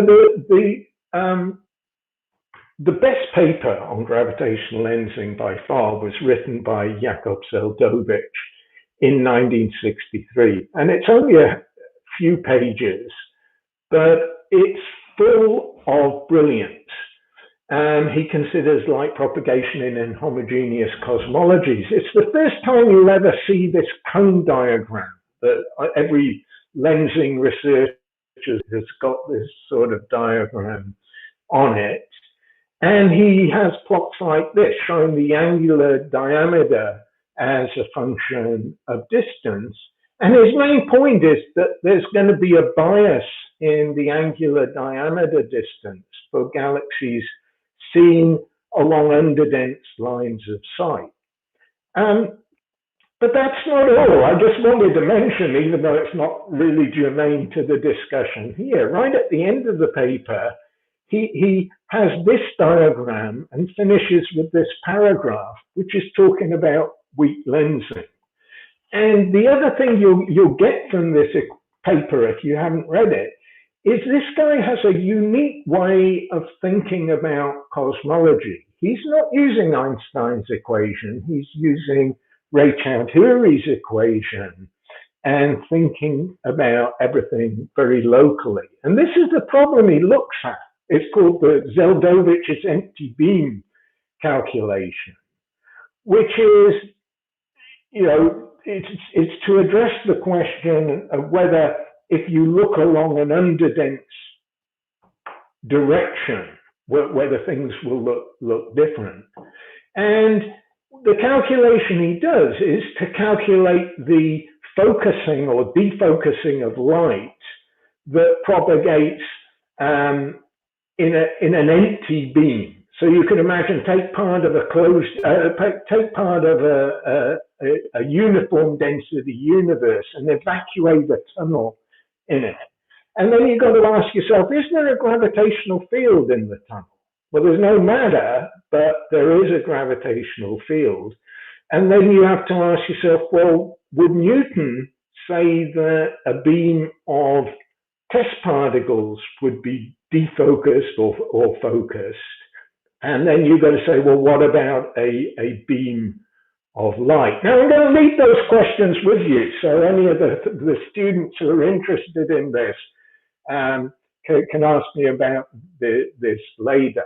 What he claims at the end of it, having sort of given the answer to that, is that the objects will appear smaller and therefore fainter than the homogeneous universe prediction. And so a year later, this gentleman gave a talk at Caltech in '64, that's Feynman. Jim Gunn was there, worked on this a little bit more because Feynman was doing a lot of other things, and published one of an interesting paper talking about this, how lensing can bias distances. Inhomogeneity of matter will bias distances. '69, Ron Kantusky started using Swiss cheese models to look at this. Charles Dyer worked on this, very presciently included a cosmological constant. And up until this point, the conventional picture that emerged is that structure is going to make things look fainter. At least if you look along lines of sight that don't pass through the dense objects. That's essentially, you see what Ron is doing here, right? He's got a light beam that somehow avoids these dense things. So there's a big change in direction happens in '76 in an important paper by Stephen Weinberg, where he says, if lenses are transparent, so you could see things through them, then there won't be any effect. He says the conventional formula remains valid despite the presence of inhomogeneity. And the argument goes like this, very elegant. He says, imagine you've got a source at the origin of your coordinates, and you imagine observers on a sphere looking at that source. Then some of them will see the source to be amplified, some will see it to be de-amplified. But photons have got to be conserved. So on average, there can't be any bias, right? Now, at this point, you might be thinking, hey, this is pretty simple, right? Yeah, if you look along lines that don't include the lenses, you get demagnification. But then when you include the lines that do go through lenses, then it all balances out. Well, it's not quite as simple as that. As was pointed out by Peter Schneider, in the 80s and 90s, he came up with two interesting results. And one is that lenses tend to make things brighter. And he showed that most interestingly for us in a paper with Jürgen Ehlers in 1994, where they showed that things viewed through clumpiness are further than they appear. That is to say, they appear closer, so they're brighter. And so that's opposite to what people said before Weinberg, and it's in conflict with what Weinberg says. So here are the usual suspects. This is the last paragraph of their paper, saying that no source can appear fainter than if there's no inhomogeneity. And this is the equation they use, which is using this optical scalars formalism. So you think about a beam of light, so just like that picture that Zeldovich was the first to draw, it's got some area. You define d to be the square root of the area. Then that thing obeys this equation, where this is a sort of second derivative along the path. And what have we got here? R is the Ricci, it's the Ricci tensor dotted with the direction of the photon.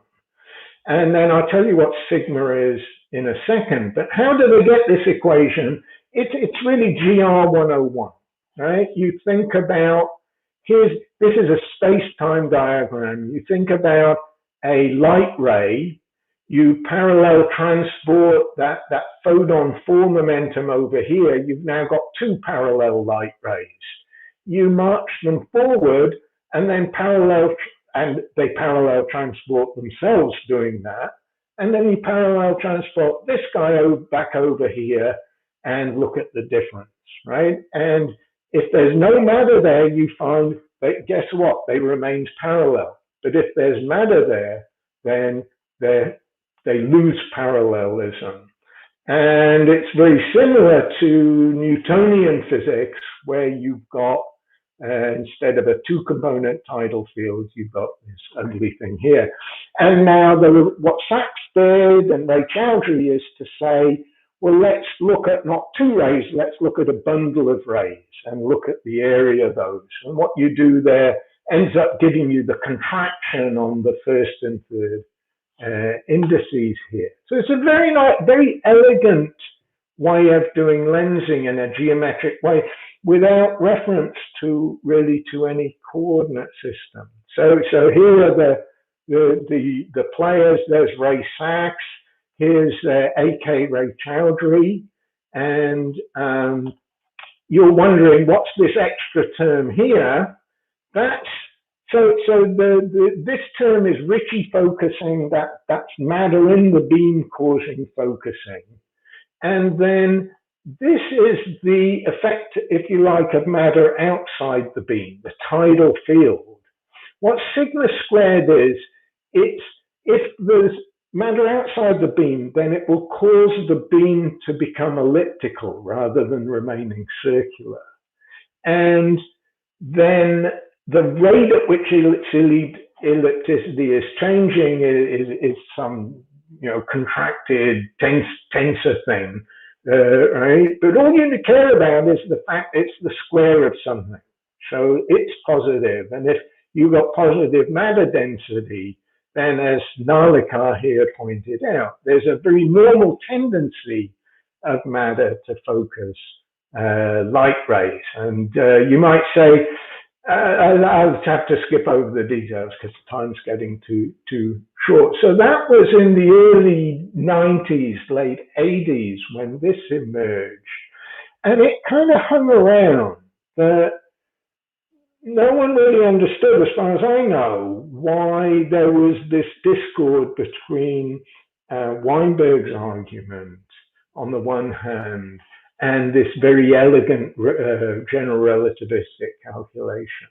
So the next important thing happened in 2005, which was a sort of generalization of Weinberg's theorem, is these two gentlemen pointed out that where Weinberg showed that if you average over sources, the flux density is unbiased, they showed that if you average over directions, something else is unbiased, and that's the inverse magnification. Right? So this is a paragraph from their paper, and what they pointed out is you can do two things. You can look at a randomly chosen source and ask, is it magnified? Or you can look along a randomly chosen direction, which, if you like, is what you do with the CMB, and ask, well, is the source I find at the end of this direction magnified or not? And the choices are weighted differently. Right? And so where Weinberg is saying that the mean of the magnification is unity when average sources, they're saying the inverse of that is unity. And there's a bit of fancy footwork in proving that. But let me just show you a sort of cartoon picture that makes it plausible why there would be something like that. And it's simply this, that if you're an observer, and there's sources, say, at redshift 1, and there are lenses around you. If you look at rays directions that go through underdense regions, then they diverge, right?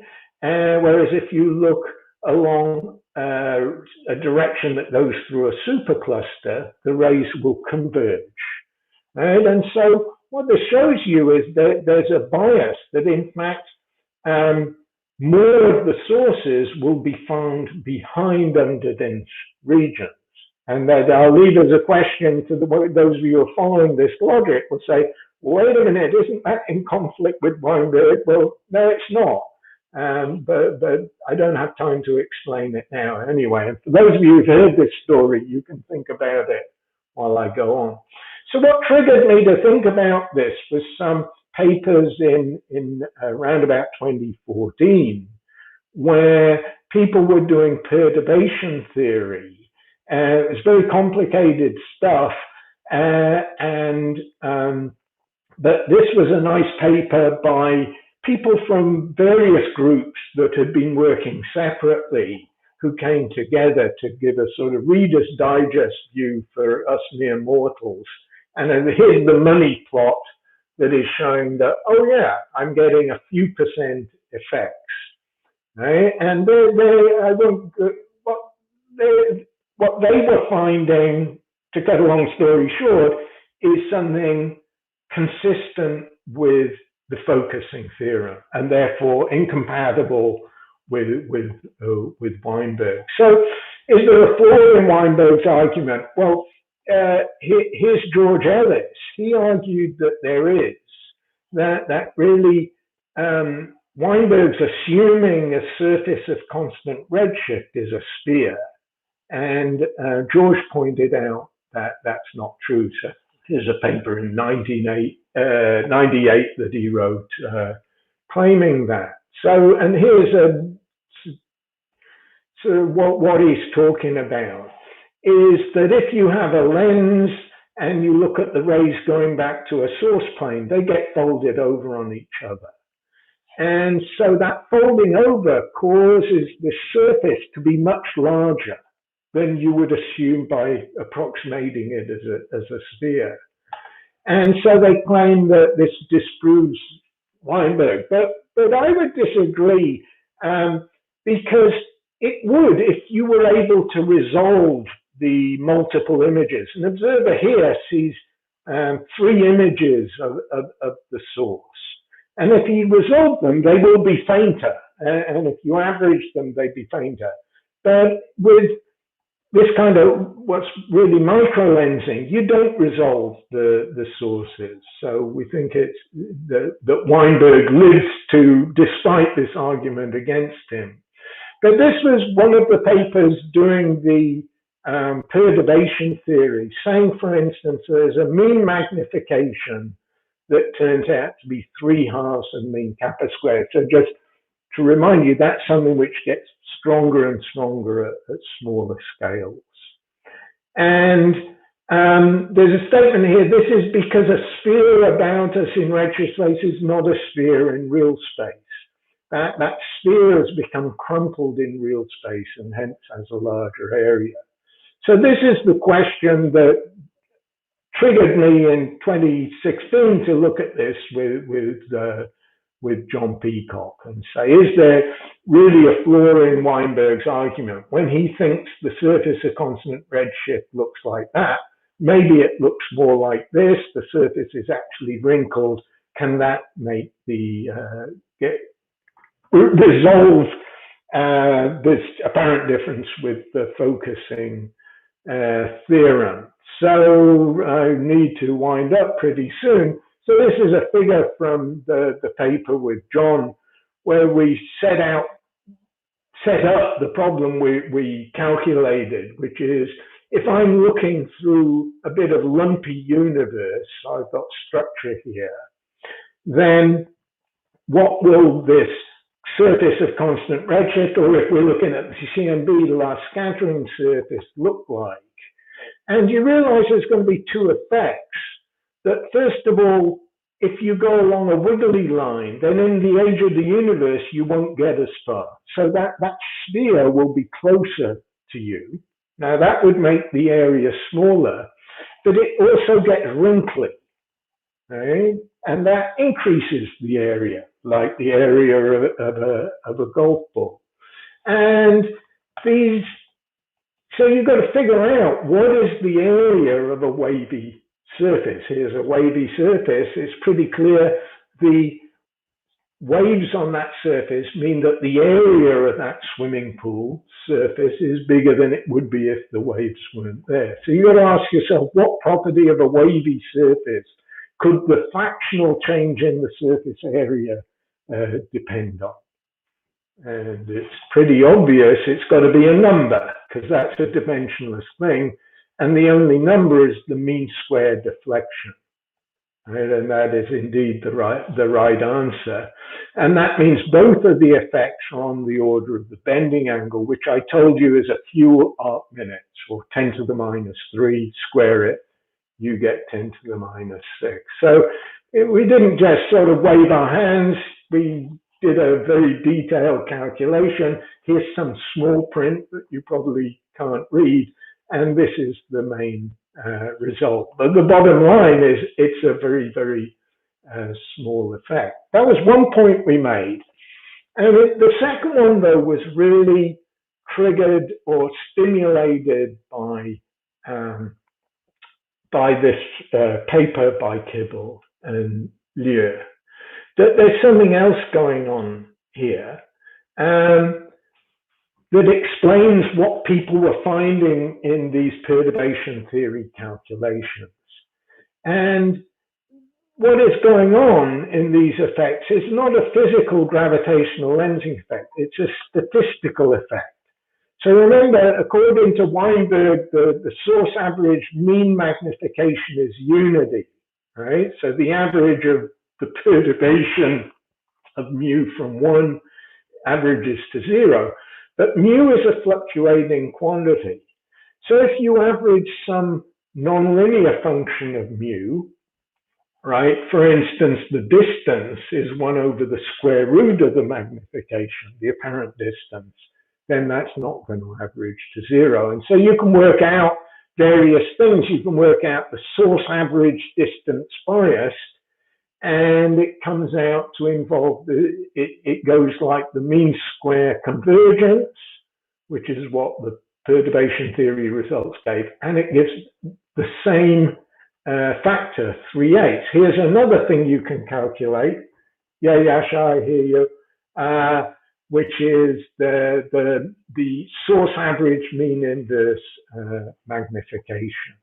And that's what we think is going on. Well, what about the focusing theorem? I mean, is it wrong? I mean, it seems to be founded on GR. It's a good thing. Well, the lesson from the foregoing is that you've got to be careful what it is you're averaging. This is implicitly doing a direction rather than a source average thing. And so we went to great lengths to show that, in fact, just as there's a focusing theorem, if you work with D being the square root of A, that if you work with something like 1 over D squared, then you can show there's no magnification. So this is kind of what we did is we converted the GR language into something more digestible, we think, for cosmologists, which is using conformal distance rather than this affine distance, which is what the GR people like. So to conclude then, there's this problem. It goes back 50 years or more. And, you know, people have been thinking about lensing since Newton.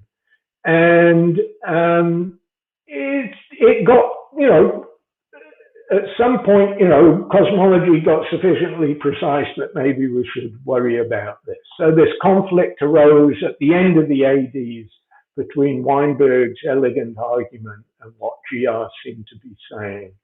And it resurfaced again recently. And we believe we've reconciled the conflicts. That essentially Weinberg was right, there is a small error in what he did, but it's at the one part in a million level, and that you can get much bigger errors if you average the wrong kind of thing.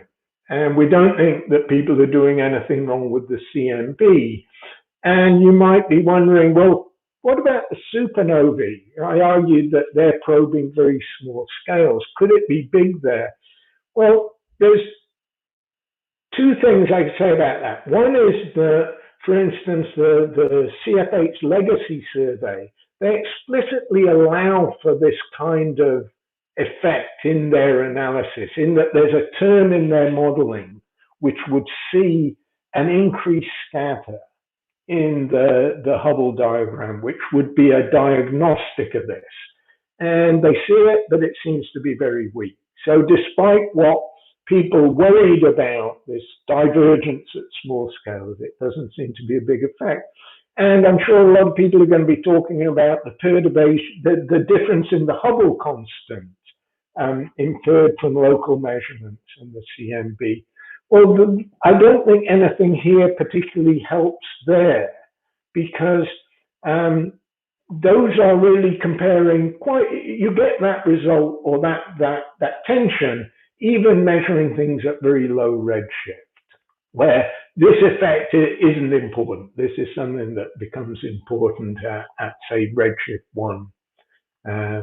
So it's an interesting problem theoretically. I hope you found it interesting, and I'll stop there and take questions. Thanks, Nick, for the pedagogical talk and full of history. Nice, thank you. So hopefully the sound problem is gone. So if people have questions, please raise your hand. So I see Dick. Oh, Dick Bond. Okay, very good. So please, Dick. Yeah.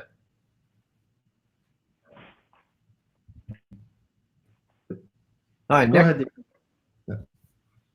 Nick, can you hear me? Yeah, I still have a bit of a problem with the sound, but let's give it a try. You might want to type your question, Dick. No, I have much more fun talking to you about it. Yeah. Let's think about the history for a minute. As you know, around Toronto, there was, at least in one quarter, great enthusiasm for the optical scalar approach. And, you know, it's basically having what you might call a central trajectory and a little bundle around it that's informing it as to what's happening. And it seems to me that it's absolutely a great thing to do. And it's quite, basically it is trying to do Riess type things. You know, it's essential to the Hawking-Ellis kind of arguments as well. So why isn't it entering into use anymore in lensing theory and lensing applications?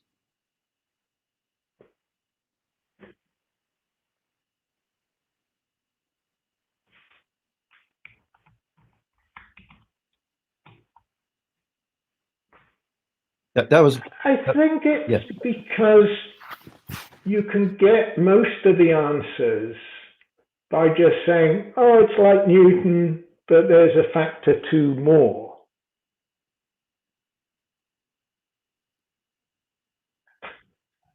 Yeah, okay. I'm just thinking of it's seeing the fluctuation. I beg your pardon. I'm still having a problem with the sound.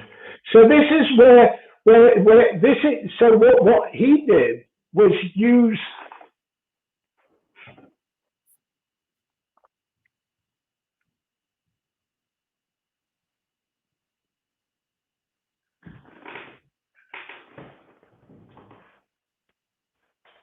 Okay, sorry about the sound problem. And the interesting thing is, if you use this simple GR equals Newton times 2, then you get this calculation completely wrong.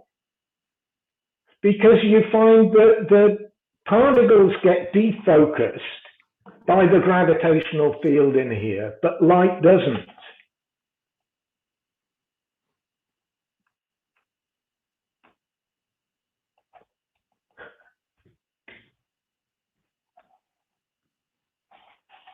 I guess it's difficult to discuss, but I mean, So take it. you should look also at some of these papers like this one. Papers at this time were all using optical scalars.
Exactly. Exactly. So then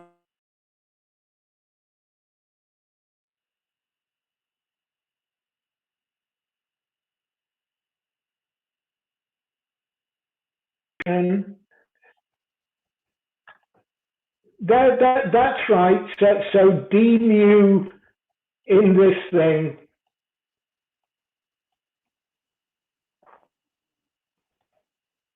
Right? Yeah.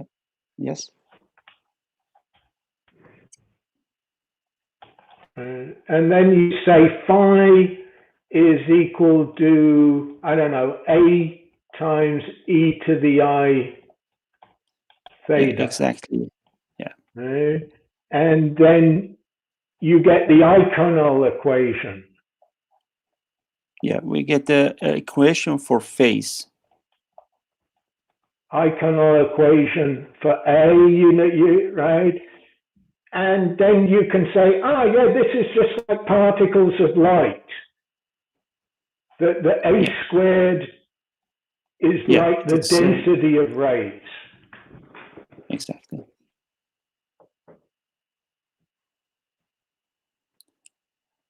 I think that's completely exact without I mean, going to the detail of the what's going on. We just many different ways of